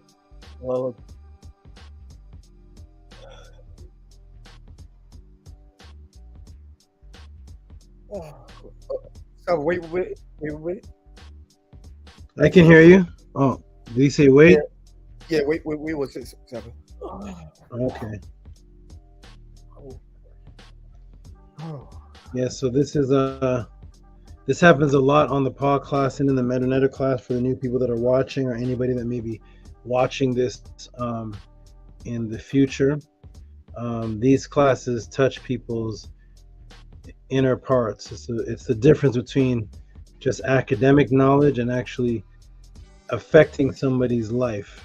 And I teach to affect people's life and to break the matrix. So you may see reactions like Menkura, Arkad, Maharu, and other brothers and sisters.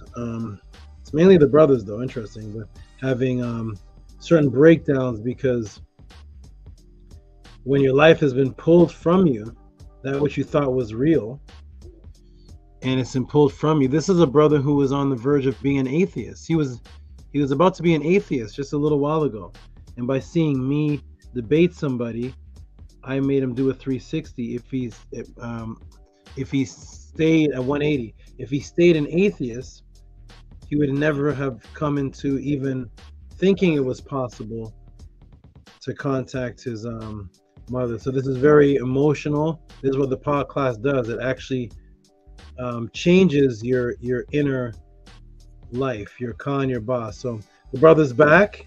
Welcome back, brother. Peace out. Yeah. Yeah, so like I was saying, yeah, so when I got up, I saw the shoes or sandals that she had that she was wearing. So when I turned on the light, it was her. It was her laying down. I mean, I was trying to connect with her before, but this time, this is where I actually had a one-to-one with her. So she was laying down. I was surprised. I was like, oh, Mom, we finally communicated. You know, finally this time we talk. So I said, Mom, get up. Let me see you walk. Let me see you walk. Because before she passed, she had a knee issue, so she couldn't walk. So she got up and she started walking. She walked towards me. She was wearing a blue dress. So I held her hand. We started dancing. We was dancing together. And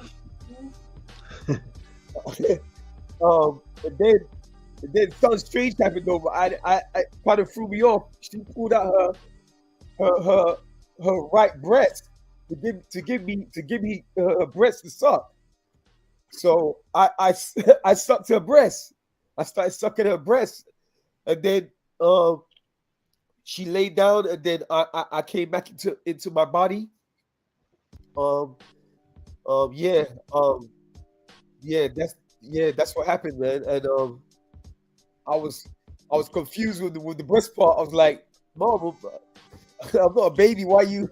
And I was premature when I was born. So my mother told me I never really got sucked because I was in the hospital in the incubator. She told me, so I never really got any breasts when I was a child. So yeah, so that was really I was really happy though that I could communicate with my mom again, and that she was able to interact with me. Say that last part again. Yeah, so I said I was glad that I was able to interact, with my mother again, and I know now that whenever I need any information and stuff, I can connect to my my ancestors that passed. So I'm glad that God is good, my brother, and I'm glad that you've been doing the practices I gave you and the sounds and everything. Yes, brother. Yes, Saba. Yeah. Okay, good. And the part with the atheists, that was people that I was dealing with, that was studying Kemet, that was teaching the principle stuff. I mean, even though I wasn't on that path to knowing about the ancestors, the Neturu, but they were pushing the principles, and I was like, this don't make no sense, man. How can the Netru, be just principles? It doesn't make sense until I saw your Jabari show, and that you may be aware of what the ancestor was trying to convey to us. Yeah. Wonderful. My brother, good. I'm glad that worked, and that's the first of many experiences. That's not the last time you're gonna see her. No, that is huge. That is very huge. Live Free says, what a blessing to connect with your mother. She keeps you in her embrace. And when you see her again, you can ask her and communicate. What I will say is that a lot of people, when they're on their deathbed, they regret things and think back upon things that they couldn't do while they're alive for whatever particular reason. And so as a mother, one of the greatest things that a mother can experience is breastfeeding. And if you were premature and never got to do that, you can ask her, but it may be one of the wants that she always had, but you are always you turn into a man, and it wouldn't have been cool for you at 12 years old or 8 years old for her to pull out her breast. Hey, come suck on my breast. But now that she's not in a realm that's being judged by this world anymore, she's in a realm where it doesn't matter who says what. She can do that, and because she never had a chance to mother you like that before, so you can ask her about that and see if that's the reason. That's what I've seen in those type of experiences. So I'm very glad, brother. Very, very happy that you would do that.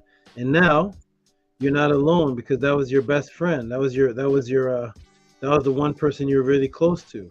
So now you can still continue the relationship with her. You may not see her every single night, but the beautiful thing is that she's not dead. Right. That's the great. Even if you don't see her for another 4 months or 2 years or a week, but the fact that you've seen is proof that, hey, she still exists. So it's not that sad of a thing anymore. Right. Now she doesn't have to go through whatever was happening here. She still exists, but she doesn't have. Now she can come see you. She's in more control now. No more bills. No more crazy world. And that's a great thing. Beautiful, brother. Good. That's good. And this goes to show, I want people in the podcast to know that when I do have times and I can do one-on-ones, that is where I teach the practice, the so-called spiritual practice. That's where I teach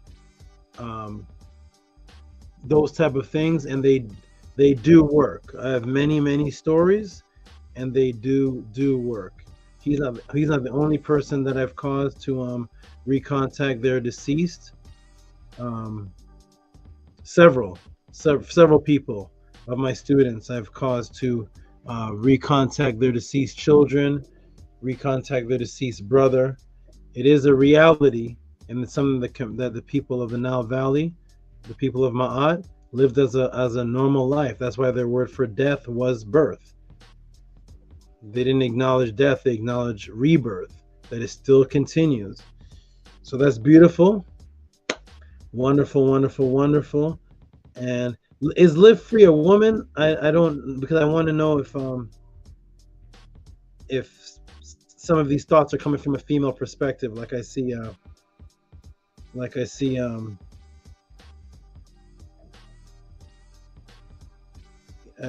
the comment disappears. I don't know. She's a mother to 6 children. Oh my goodness. Oh, you better be a woman. You're mother to 6. You're definitely. You can sing that song. I'm every woman. You definitely can sing that song. Mother to 6. Oh my goodness. You're the mother of the great mother. You're the great mother. Awesome. Okay, good. So you're getting a lot of female. You're getting Live Free, Cannabis Spa as a woman. They're putting a lot of comments for you, brother, because not only are these women that are commenting, but these are mothers also. So they could truly understand what it would be can imagine what it would be like to have a son that you're close to. All these women are mothers. Everybody I'm clicking on is a mother. Every single woman I'm clicking on here, and they're making the most comments because to have a son or a child and you're about to pass and you have the opportunity to come see him again, that would be one of the greatest things that I'm sure Shannon, Nania St. Mur, Live Free, Cannabis Spa would love to experience, to not think that when you're on your deathbed, that is it. You can come back and see your children. So you're an inspiration to mothers and to people that this is real. The ancestors don't pass. That's right. And the stories of the Natiru are not all in this form. That's why I try to, people don't understand the stories of the Natiru are not all in this particular form, because you can be a real being and not be always in flesh and blood. And in those realms, you can do things that human beings can't understand. And so if you were to tell the story of your mother, of her appearing and disappearing, and you're telling a story of a conscious being, but they're not in this world, but they still exist. They're still a being. So I want people to understand that we can exist in both worlds simultaneously, and death does not mean that you're gone forever. My biggest fear is to die only because of the people that will not be able to contact me. That's the only thing I fear. I fear death because there are people that I'm connected to that don't have that ability. So to them, they will live in pain. So that's my only fear of death. It's not even just for me, it's for the people that I leave behind, that I don't know if they'll be able to do it as well as you did. So thank you, my brother. Thank you, my brother. The women love you right now. The mothers love you right now. The mothers love you right now. They can relate because it's a beautiful story. Yes. Yeah, love all you brothers too, man. Because what you're doing is amazing, man. This is what I've been looking for. For brothers and sisters, to be teaching and communicating about the Natiru and our ancestors. So to our SABA, to our Hati and Scribe. Nini Uk, my good brother Nini Uk, I'm glad you appreciate us. I appreciate you. Without you, there's no story. Yeah. Without you, it's just me and the animals. Without a Hati, it's just me and the animals. Without Scribe, it's just me and the animals. And fortunately, the animals are too far advanced for me to be their teacher. I can't teach them, so it'd just be me with them, and I wouldn't be a Saba to my snakes. They don't care nothing about none of this. So it's only people that are around me that actually are creating me as a teacher. The relationship has to be both ways. I'm not a teacher if there's nobody listening. So thank you for being you, and you create me, and Ahati creates me, and Scribe and Shannon and Bev, everybody that's in the room creates me. Okay, Nania St. Mur, Kima, everybody, Rigo. So speaking of which, what we're gonna do is we're gonna now go into the shout outs and go ahead and end the class. I'll go ahead and break down the answer to Sal Vega. I'll find out if he's able to come to the next class. I really want him to be here because it's a question about personal health, and I want to see him in the room like I did last week to interact, because it's a health question that may pertain directly to him. My grandparents passed away after she had the you-know-what. My grandma. Oh, thank you. My grandma, let me make the screen big, I can't see.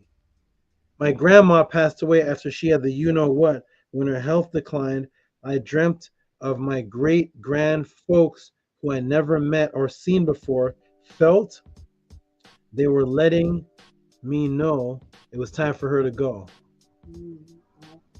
That's good. If we have more trust in those type of things, that's where our power is. People can call us the pseudo crew.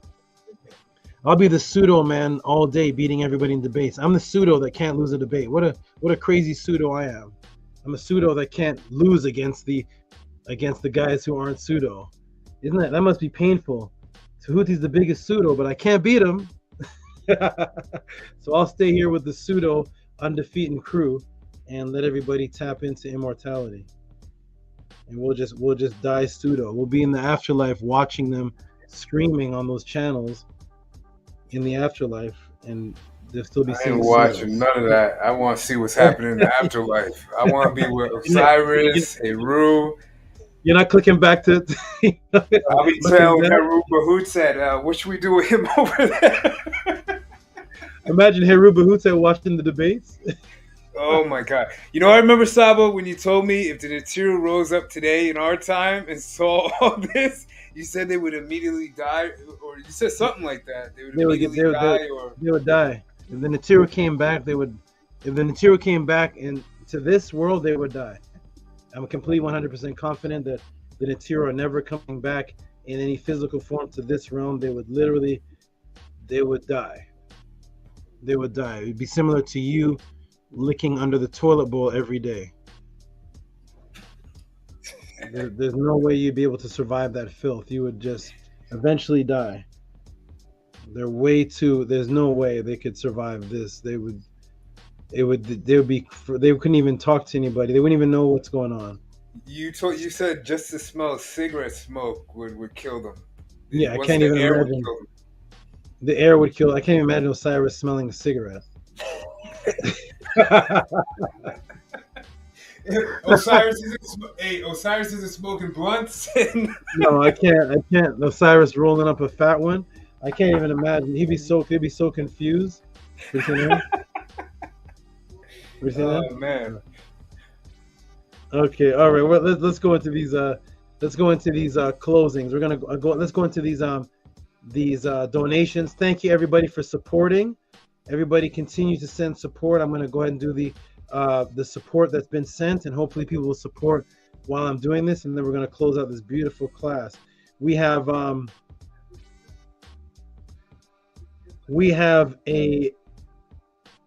Let me see how I can do this one. I'm gonna keep this anonymous. So I'm gonna just go. I'll go. Okay, I'm just gonna. I don't know how anonymous the person wants it, so what I'm gonna do is I'm just going to read out. I'm not on screen share, right? Am I on screen share? No. No. Okay, thank you. I'm just gonna go ahead and read out. This person is anonymous. And I'm just going to read out what they say and get the hand clasp because the donation is big. I'm just going to clip.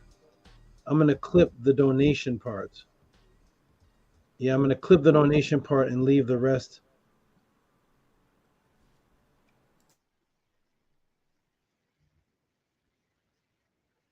I'm going to clip the donation. Okay, here we go. I'm going to go like this. Just so people can see this anonymous person sent a lot of money, sent a lot of support. So you know who you are, who sent this amount of, who sent the support. And shout out to you. And the person says, thanks, Saba. All the best, nothing less. Thanks, Saba. All the best, nothing less. So you know who you are. And I'm going to go ahead and do the, I'm going to go ahead and put the, what's happening here? Hold on.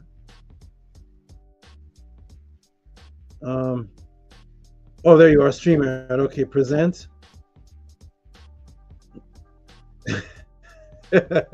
Kamit said the Nets will probably start destroying all the evil in this world with their advanced weaponry.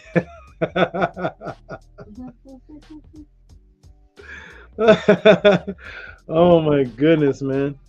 The Nets are versus the Hebrew Israelites. The Nets are versus Putin, the guys that hold the nuclear bomb. Putnik and the Chinese guy. Osiris just sees your hand on a button. Dude, you vomit. Okay, oh my goodness. Okay, here we go, everybody. Let me go with window. Here we go. Let's go ahead. So shout out to this person right here. See if this is screen sharing. Give this person a lot of noise. This is from an anonymous person. $60. Give this person a lot of noise. Give a hand clap to the Ocean. Shout out to you, good brother. Shout out to you. Yeah. Shout out to you, good brother or sister. You are anonymous, so I don't know if you're brother or sister, but shout out to you. Appreciate that. That was awesome, incredible. I'm not screen sharing anymore, am I? No. Okay, so that person that was anonymous said, big thanks, Saba. All the best, nothing less. Thank you so much for that support, that anonymous support. If anybody wants to support anonymously, you can just put anonymous as the first word in your message, or else I may accidentally read it. But if I see anonymous as the very first word, I'll know before I show it on the screen. Thank you so much, anonymous person. Appreciate that. Let me go to the next one. We got, hey, Tina. Hey, Tina. Tina. Uh-oh. What? Oh. Hey, Tina. Let me go ahead and put you in the screen from Tina. Let me fix this. Tina. I want to say it right. It's not Tina. It is Teen-ia. Shout out to Teen-ia. Let me go ahead and put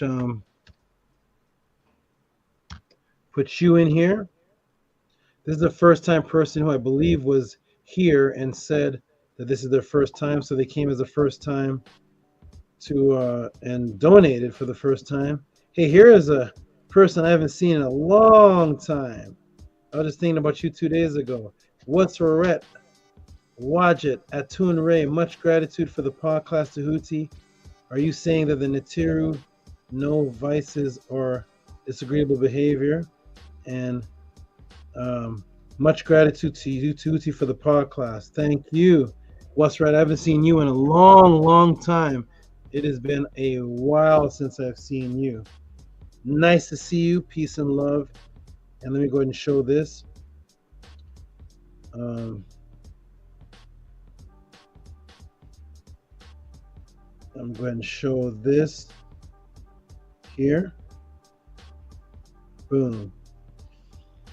And yes, I'm not sure what Westeret was commenting to, but no, I was definitely not been talking about disagreeable behavior. I was talking about actual poisons and the disgust of this realm that we're in, that we've evolved and adapted to. But just like if we go over to parts of Africa, drink the river and drink malaria, we die. But the people over there are drinking, and bathing in it. Our bodies haven't adapted. This environment is so sick for beings to come back from tens of thousands of years ago to just be dropped down into downtown LA, into Skid Row, with dude on the street and disgusting crack vials or whatever, and it would be a ugly sight. Okay, shout out to Tina. Is that on the screen right now? Yes. Shout out to Tina. $10. Appreciate you. Thank you so much for being a brand new person and coming and jumping right onto the donations. Appreciate you. Here's another new April Kabintoy. Is that a name I've seen before? Does that seem familiar to you, April Kabintoy? Yes, I'm familiar with that name. Okay. And I want to know something here. Shout out to April Kabintoy. Where are all those? I was in the last week's Sunday class, Scribe. Yes. And I saw a bunch of like sisters and new people donating, and I've never seen them in a pod class. Do you know how those people? Do you know those people? Because they pop up. They came donating to the Sunday class, but I've never seen them in a pod class before. Did they just come to the Sunday class and hear the rap and get hypnotized? They're so impressed by the rhyme, they started donating like fans. I've never seen them in the class. Have you seen them? I know one or two, but yeah, there is a lot of new faces that come in through the Sunday class. Okay, yes. Yes, yes. That was interesting. They came in and that's last Sunday, by the way, is the biggest set of donations I've ever seen of a Sunday class. Congratulations for that. I've never seen, there was like 25s and stuff given. There was like, and those faces I clicked on were like one sister, I think she was in South America somewhere. I don't know where she came from, but that was impressive to see brand new people donating. And I'm like, I don't remember her from the pod class. And I'm like, oh, she's donating already. That is great. I wanted to see if there's if the Sunday class would ever spark the attention of someone who had never heard of the pod class before and how they would react strictly to the Sunday class and then hear about the pod class. I need to see that for my personal satisfaction. So maybe that was it. Who knows? I don't know. But shout out to you, Scribe. That was a great class, and that was awesome. Yes. Okay, we got Eduardo, who's Big Vapes. Big Vapes sent his $5 in. Am I screen sharing, Scribe? No, sir, you're not. Okay.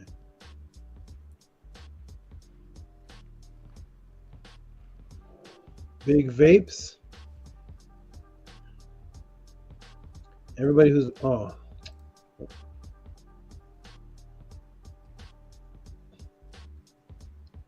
everybody who's watching the pod class, we're going to be closing down soon, but it is not too late to send your support. Support has not been too much. This class has been okay, but it's not been what it usually is. So everybody, please support. Here we go. Vortex Ninja popping up with his wonderful $25.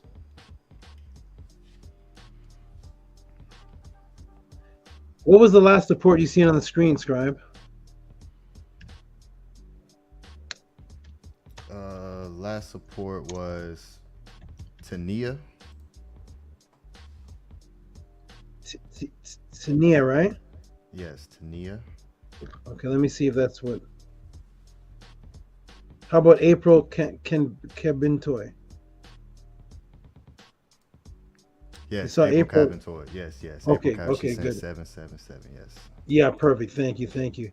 Here comes Miss 55, Sarah Jean, who asked that great question about the dolphin.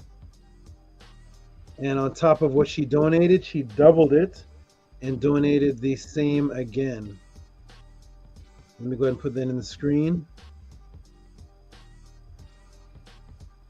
Shout out I'll call it Siri Broomfield. I think I'm saying that right. There it is. Siri Broomfield, thank you so much, Siri. I think that's her second donation of the night. Go ahead and give her some noise, Scribe, because she gave thank you. Thank you. You are awesome. Appreciate you.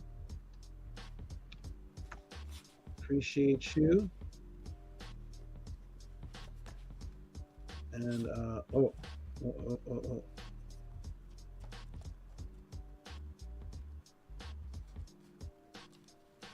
Hey, is this Arcad? Did Arcad? Scribe, have you seen me give a shout out to Arcad at all today? No, I haven't. Okay, shout out to Arcad coming up for support. Arcad. Let me go ahead and put that in the screen. Manko Ara must have fell asleep. Okay, there it is in the screen. Give this man some noise. That's Arcad. Arcad donating from a distance. I'm glad the brother is safe. Yes, he said that he was his flight was tonight, so he will be back in his hometown tomorrow. Wonderful. Hey, you got new sisters saying, I agree, Sunday class is awesome too. Hey, thank you. Tua. These are brand new people. That is good. You got Beverly saying Tom is amazing. Yes, Bev is awesome. All right, Bev. Okay, let me go ahead and see who's next. Who's next here? Oh my goodness, get the bombs out. Get the explosions out. Okay, now the donations. Now they're picking. This is picking up now. This is making this is supplementing for some of the slowness. But here we go. Rigo Alvarado, who is Rodrigo, who's Rigo on the screen. He's the one that asked to see the frog. Give this man some big noise. Give him some noise. Give him some noise.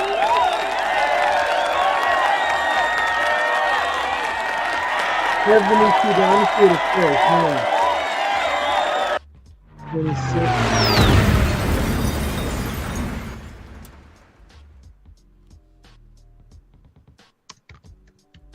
All right. Rigo says, beautiful breakdown. Thank you, Rigo. Thank you. I guess for both breakdowns, but beautiful breakdown. Shout out to Rigo, who is definitely the biggest consistent supporter in the Tehuti's pod class. This is the biggest consistent supporter in the Tehuti's pod class. As far as consistency combined with the large amounts, he definitely holds the title. Shout out to Rigo. Thank you, my good brother. Oh, I see the scribe coming up. Hold on. Wait. Oh, this is Marvin with the 666. I gotta ask him what is the 666 and what is the 508? Here is that on the screen right there? Yes. Is Marvin Kazani with the 666. What's the 666, Kazani? Every donation you do is 666. I don't know what. Is there some type of code behind that? It's always that amount, and that's an interesting number. Shout out to you, though. Appreciate the support. He says, for kindest regards, thank you. I am Kudzan I. His name goes in a circle. He said, I am Kudzan I. You keep saying that. I am Kudzan, I am Kudzan, I am.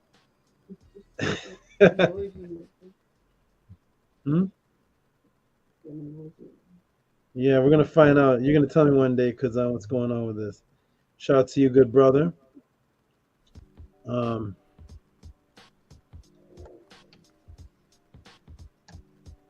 out to you. Let's go to the next one here. And the next one is the brother who always donates, who actually asked the question and sent an extra donation for the answer. Thank you so much. I do appreciate that. And is that on the screen? Yes. Who's that brother right there? Who's that brother? Who is that? That's the young scribe. That's the young scribe. Woo! That's Mr. Left Foot. Don't mess with that man's left foot. That's the left foot forward right there, scribe. He says, for I am woman teaching. Wonderful, wonderful. One day, scribe, it could be years from now. You will be confronted with this. And it's all going to come back to you. The beautiful thing about YouTube is that you always have it to refer back to. But one day, in a heated debate, or somebody's going to bring this up to you, and you're just going to smile. Because you know the answer. Shout out to Scribe. Thank you. Yes, Tua to you, Saba. The teachings are beautiful, and being able to learn this and imbue it within our consciousness It's very, very powerful, and you're definitely doing work outside of what you present here on YouTube. So, Tua for your coup and for your consciousness and bringing us this information. So, Tua to you. Okay, thank you, my good brother. Thank you. And here is the beautiful sister I haven't seen in such a long time. And I'm so happy to see her. She's alive and well. And that is Wasred. Is that on the screen right there? Yes. That is Wasred. Thank you, Wasred, with the 999 for much gratitude. Nice to have you. Nice to have you back. Nice to see you in the chat. I was thinking about you a couple of days ago. I was like, what happened to the sister Wasred in the pod class? Thank you for letting yourself be seen, and thank you for your gratitude and appreciation. Wasred is one of the people that I started teaching as far back as 1995. Okay. Thank you, Wasred. And I think we have one more, and that's it. That's it. It was okay. Well, the big heavy hitters, thank you so much, but it was oh, let me do something. Oh, okay, no. Okay, that's anonymous. Is anything on the screen, Scribe? Washret.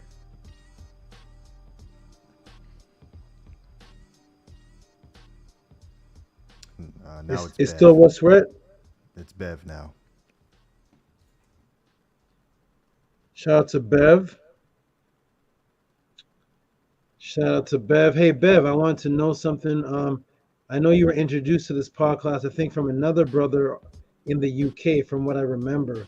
Is that person who introduced you to the pod class, are they still watching the pod class and supporting, or did you surpass them? Shout out to Bev. Appreciate you, Bev. Shout out to Bev, because Bev said she was introduced by somebody, but I want to know if did that person just fall off, or are they still here supporting? I wanted to thank them for bringing you. I am very, very happy when somebody brings somebody to the information. It is a great feeling for me, because I believe, I see that is the most difficult thing to do. That is the proof to me that you are a true representative. If you can be an example to the point where somebody sees you, they're intrigued by you, you talk to them, teach them, and you get them interested enough to come to the pod class, and they can say, I am here in this pod class because of Maharu. I'm here because of Ahati Mahat. I'm here because of Scribe. I'm here because of Arcad. And I didn't know anything at all until I contacted this person, and they broke down the truth to me. And that's why I'm at the pod class, because that is what I'm doing. And without that, it will grow, because I'm doing it. But you have to analyze yourself and ask yourself, why is that not happening? It's something very, very important that I want all my students to do, and ask themselves, what is it about? Because the laws of Ma'at say, analyze the malice within you first. What is it about you that you cannot intrigue anyone to come to the pod class? And I'm going to say this too. Many people here watch the pod class, and they like the pod class, and most support, and you like the pod class, and you all have social medias, because I see your friend requests and I see your social medias. When I click on your social medias on the timeline, it's everybody putting memes and Black Power or the woman is God and all these memes and like clips of TikTok. And there's only 3 people that I see in the whole pod class putting up the pod class. There's only 3 people that I see on their Facebook timeline that are putting up the link to the pod class are teaching something in the pod class and then tagging me in. There's about 3 people. One is Sosh Wallace. One is Sari Broomfield.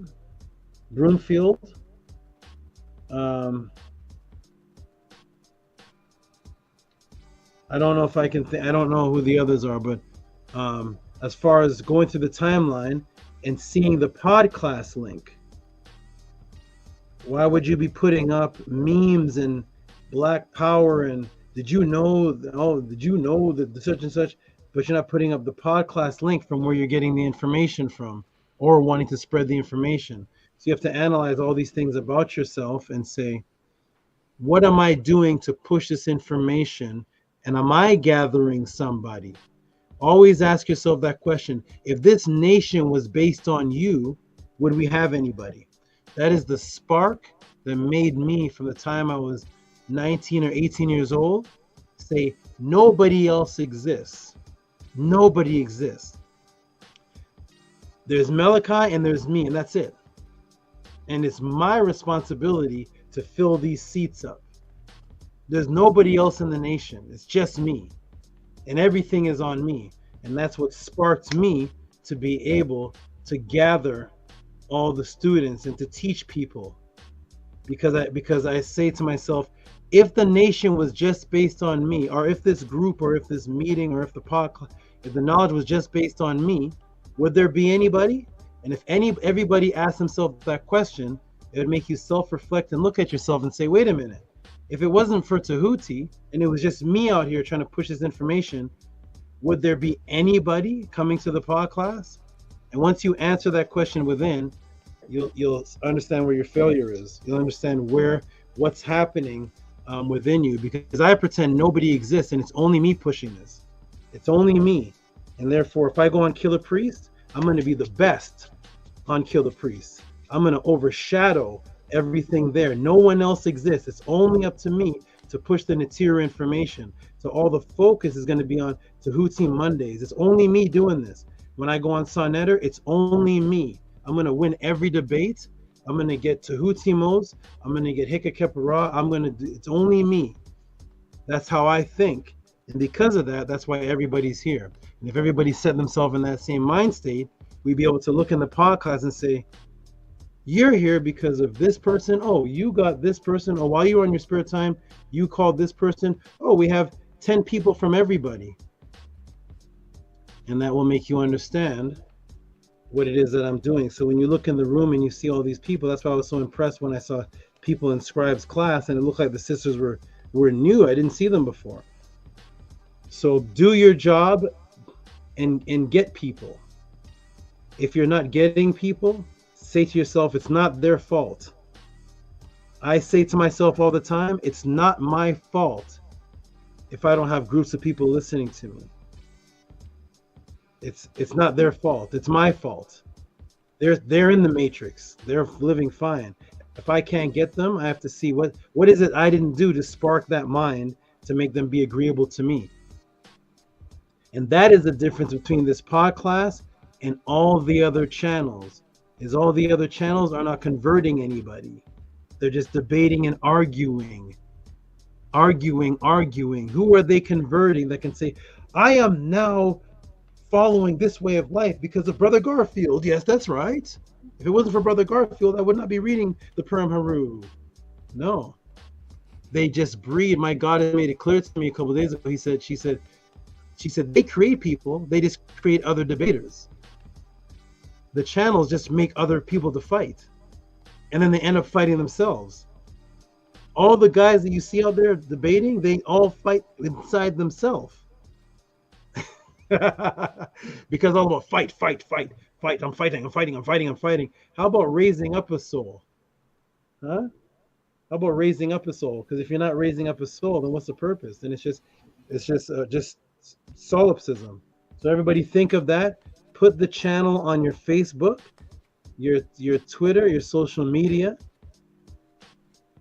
Bring people to the pod class. Teach people on your spare time. It's not their fault why they're not listening to you. It's your fault. If I ever thought it was the people's fault, nobody would listen to me on Killer Priest. You saw me on the Killer Priest show fighting through everybody. I fought through everybody. I'm there with Rasul while he's hitting my chair and doing disrespectful things to me right there, fighting me. You see the people on the screen, Lord Jamal, everybody fighting me. I'm fighting through it. I don't care. I'm fighting through it because I'm going to get through you and I'm going to convert you. I'm going to get through you and I'm going to convert. Oh, you over there, I'm going to get past you and I'm going to convert you. I fight through everything. You see me on Sonnetter fighting through. There's a debate going on and Jabari calls his wife. I'm fighting through that. There's nobody helping me. Call Reggie. Reggie comes through. I'm fighting through that. I'm on the Lion's Den as a Kemetic man fighting through that there's 35,000 Hebrews that don't want me as a champion. That will never be done again in history. I'm a Kemetic man that fought through. How come no other Kemetic person has done that yet? I fought through Hebrews and became the champ and stayed as the champ undefeated because I'm fighting everybody, fighting through to say, I got to convert you. I got to convert you. I'm here for a bigger goal. Think like that, everybody, and things will change. Okay. All right. Just wanted to say that to everybody. Beautiful, beautiful. Let me go ahead and do it. I think that's the last of the donations. There is one more, but that is anonymous. So we got Live Free who says, I would love to transform myself to the point of others taking notice. I'm slowly absorbing. Appreciate all of you. Thank you for your time and energy. And I will say this, if you've been in this information and it's only been a week or a month, you're not even, if you've just been in a week or a month, you're still trying to find yourself. And I will tell you this, the reason why you, whoever you are I'm talking to, the reason why you cannot, not you Live Free because you're brand new, but the reason why people cannot convert anybody over to the truth is because they're still fighting inside themselves. And the other energies see that. When the energies see Tehuti, you don't see any fight in me. I'm confused. You hear pure confidence. You feel love energy because my fight is over. But if you're fighting within yourself, the people that you're trying to reach will see that and they'll rebel against you. They won't listen to you because they'll say, this person's not even happy within. So you have to bring this information to the point where you're truly happy within yourself and the people will feel that love, happiness. You won't even have to speak much. I didn't go grab a hottie. Hey, you homeless guy, come listen to the truth now. No, I didn't see a hottie. So, Saba, can I interrupt real quick? Sure. So Scribe made business cards. So if they don't have to say anything, they could just hand out the business card. And to people, the other day, a guy scanning the QR code right in front of me. He's asking me questions going through the website. You really don't have to say much. You can just hand out the business card. I think our problem is that this is just my perspective, is that either we talk too much or we're afraid to put ourselves out there and get uncomfortable for a little bit to attract to the people here. Because it shouldn't just be all on you to attract everybody. Because what if something happens to you? Everything's going to fall apart? That doesn't make any sense to me at all. It shouldn't be all on you. It's on me. It's on Scribe. It's on Maharu. It's on all of us if we profess to support you. So, yes, absolutely. Especially the sisters. The sisters, I know, the sisters could talk, and Scribe has these business cards. You could just hand them out. You just, hey, how you doing? You like knowledge? The brother, sister says, yeah, I like it. Here you go. Check this out. Scan it with your phone. Done. Yes, all that can be incorporated, and people can contact the teachings of Ma'at. People can come on Sunday, find out how do you get these business cards, get them, and all of that. Those are all promotions. Those are all good promotions, and that's what needs to be done as well. So everybody do what you can. Everybody has Facebook. I don't know why I'm not seeing the podcast on everybody's Facebook. It's like Tehuti'S a secret. I'm not sure what's happening, but I know that I'm people's secrets, but take me out of secret mode for a while. I'm telling everybody I don't want to be a secret anymore. I'm coming out to the public. If you go on a panel, tell people I learned from Tehut'i. If you have a Facebook, put the Facebook put the link on. If there's a topic, put the link on. Tell your friends. Let it be known. But anyways, we're gonna close this up. I just wanted to put that last little bit in people's everybody's ear. Wake the people up, but first cleanse yourself. Cleanse yourself and wake the people up. Like I just got Anu to come to the front now. Just got Anu to come to the front. I told him Martin Luther King is a Christian fighting for Jesus, and he stepped out into the forefront with dogs biting black people and fire hydrants spraying black people and CIA agents there, FBI agents there, J. Edgar Hoover over there, and Martin Luther King as a Christian black man is standing in front of the bullets. I said, so it's nothing to come to a StreamYard. There's nothing. There's nothing to come to that. I stood in front of bullets for my teacher. There's no time to be shy. There's no time to be reclusive. There's no time for any of that, because time is definitely running out. So everybody, grab your friends. Find out from your friends why they don't want to listen to you. Everybody here has friends. Find out, what is it? Why don't you want to listen? What is it? Talk to them. Find out. Bring them to the pod class. Like Ahati says, don't even make it a long conversation. Just if you have a friend, hey, take this card, go to the pod class. I'm not even going to say what's going on. Just go there. Go to the pod class. Let it surprise you. We need more of that. You might ruin it. And we need more couples and families. There's no couples there's no successful family. Maybe Anu and his mate, but there's no successful family in the pod class. Where's the couples in the pod class? This has to be, if you have a mate, that mate should be right there beside you, typing in the room too. Why not? My goddesses are typing in the room too. If they're side by side, if you're a female, your male should be there typing too. If you have a boyfriend, he should be in the pod class as well, or else you're living a secret life. Half matrix, half.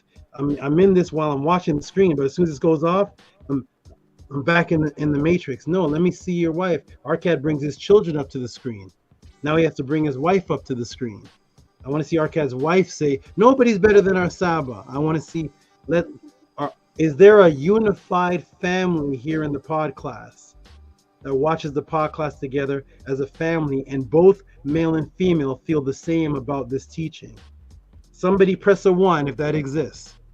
Is there a unified family in the pod class where the male and the female both feel the same about the teachings in the pod class, and both will come up to the screen, both will donate? Is there such a thing? Because this will not work without family. There has to be a family before you build a nation. If you can't build a family, forget it.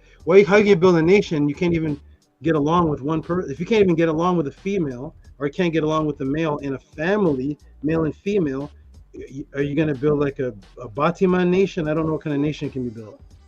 It's going to be I'm not sure what kind of nation you can build if you can't even build one person that loves you. Okay, so let's go, everybody. Peace and love to everybody. Shout out to everybody for coming to the pod class. This has been a beautiful one. Thank you for your testimony, Makaru. Shout out to Arcad. I hope he's safe out there. Shout out to his beautiful family. Shout out to Kamit 101 and his family, his daughter sending donations in. Shout out to the families out there. We're going to close off with the affirmation. Shout out to Maharu. Can you hear me? Yes, yes, Saba. The next time you see your mom, drop some information on her in the state she's in now and see how she responds. Drop some of this knowledge on her while she's in that realm and see what type of reaction. Physical vices here, so we'll see how she relates in that realm to the knowledge. See what she does with that. I would really be happy to see the response. Okay. Okay. All right, everybody. We're gonna close out with the affirmation. And I got a big day this weekend. It's Reptile Weekend. It's another Reptile Expo. I gotta go show the people what I have, and they show me what they have, and I gotta work magic and hypnosis and all kind of things to build my reptile family in here without spending. Okay. We're going to close out with the affirmation. Beautiful, lovely people. Live free, keep coming. I appreciate your presence and all the new people that stuck around. Shout out to you. Okay, here we go. We're going to close out with the wonderful affirmation. Okay. We will start on the count. If everybody in the room can hear me, press a 1 if you can hear me clear.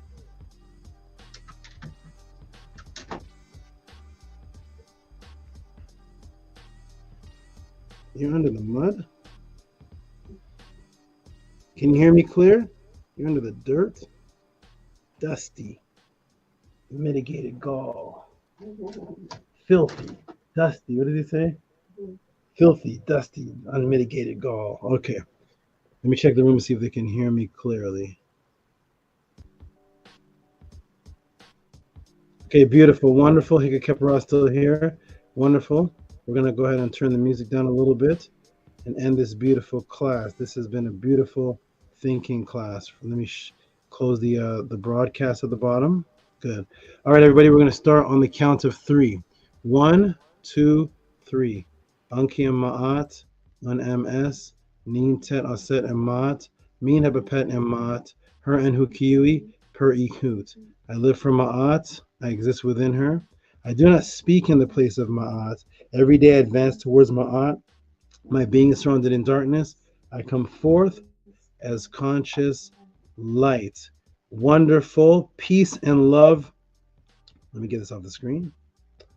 Peace and love, all my beautiful family, beautiful students, beautiful people. Thank you all for coming to the Tehuti pod class. Brothers, if you want to say any last closing words, you can, and then we'll close. How you doing over there, Scribe? You good? I'm excellent. I am great. Good. Good. You look like you're in 80 thoughts. You have like realms of thoughts. Right. Yes, compartmentalizing all these different thoughts, and yes, takes a lot of concentration. So, yeah, you notice, you see it. Yeah, I see. Mm-hmm. Yes, shout out to everyone here in the class live, and peace and love to all of the viewers who are going to be watching after this live stream. Make sure you support the great SABA Tehuti. The Cash App and the PayPal is in the description box right below us. So be sure to hit those links and show your support throughout the week. Peace and love to everyone. Thank you for all your support that you send in. Make sure you're there in our Sunday study guide class. It's going to be awesome. The great brother Hati is bringing the teaching this week. And Medu Monday. Make sure you are in Medu Monday. And if you can't be there live, email Saba at mysticaltelevision@gmail.com and order that class. And of course, backlog it as well. Get as many classes as you can because these are life-changing classes. So peace and love to everyone who supports, and peace and love to everyone who pays attention and implements the teachings to better yourselves and better the people around you. So Hotep Ma'at, peace and love, and have a great weekend. Thank you, Scribe. Appreciate it. Okay, Hati Ma'at, the lion. What do you have to say to close us out, good brother? It was another great class, Saba. Appreciate it. Appreciate you. Appreciate the architect. I'll see you Sunday. And appreciate to all those out there that are still awake and listening. And hopefully some of the stuff that we said at the end resonates with you, because it all depends on you. Like I always say, if I didn't take what he taught me and found this YouTube, the Lions Den, this wouldn't be happening. So it's all about action too. It's not just taking his information and not giving back. So the way you can give back is by taking action. That's what we advocate. And if you haven't gone over to the teachesma.org website yet, go over there and check it out. We also have donations set up over there for those that are latecomers. You want to come over and support us and support Saba, you can do it over there. His email is also over there also, where you can reach out to him too. So it's really a nice website. It's really convenient. And we look forward to seeing everybody on Sunday. Peace. Okay, good. Okay, but I'm gonna go on big screen and close it out. Peace, brothers. Peace and love. All right, everybody. Thank you for coming to another Tehuti pod class. My name is Tehuti Amenhotep Ra. I'm glad you appreciated the knowledge. That is Charlotte. I'll be revealing her Kemetic name soon. And this is Sata. Where's your head, Sata? There it is. That is Sata, the Kemetic Cobra. Peace and love, everybody. You all are amazing. Thank you again for participating. Thank you for getting the jewels. And thank you for those who are spreading this information. You're very well appreciated. Sata, there you go. Peace and love.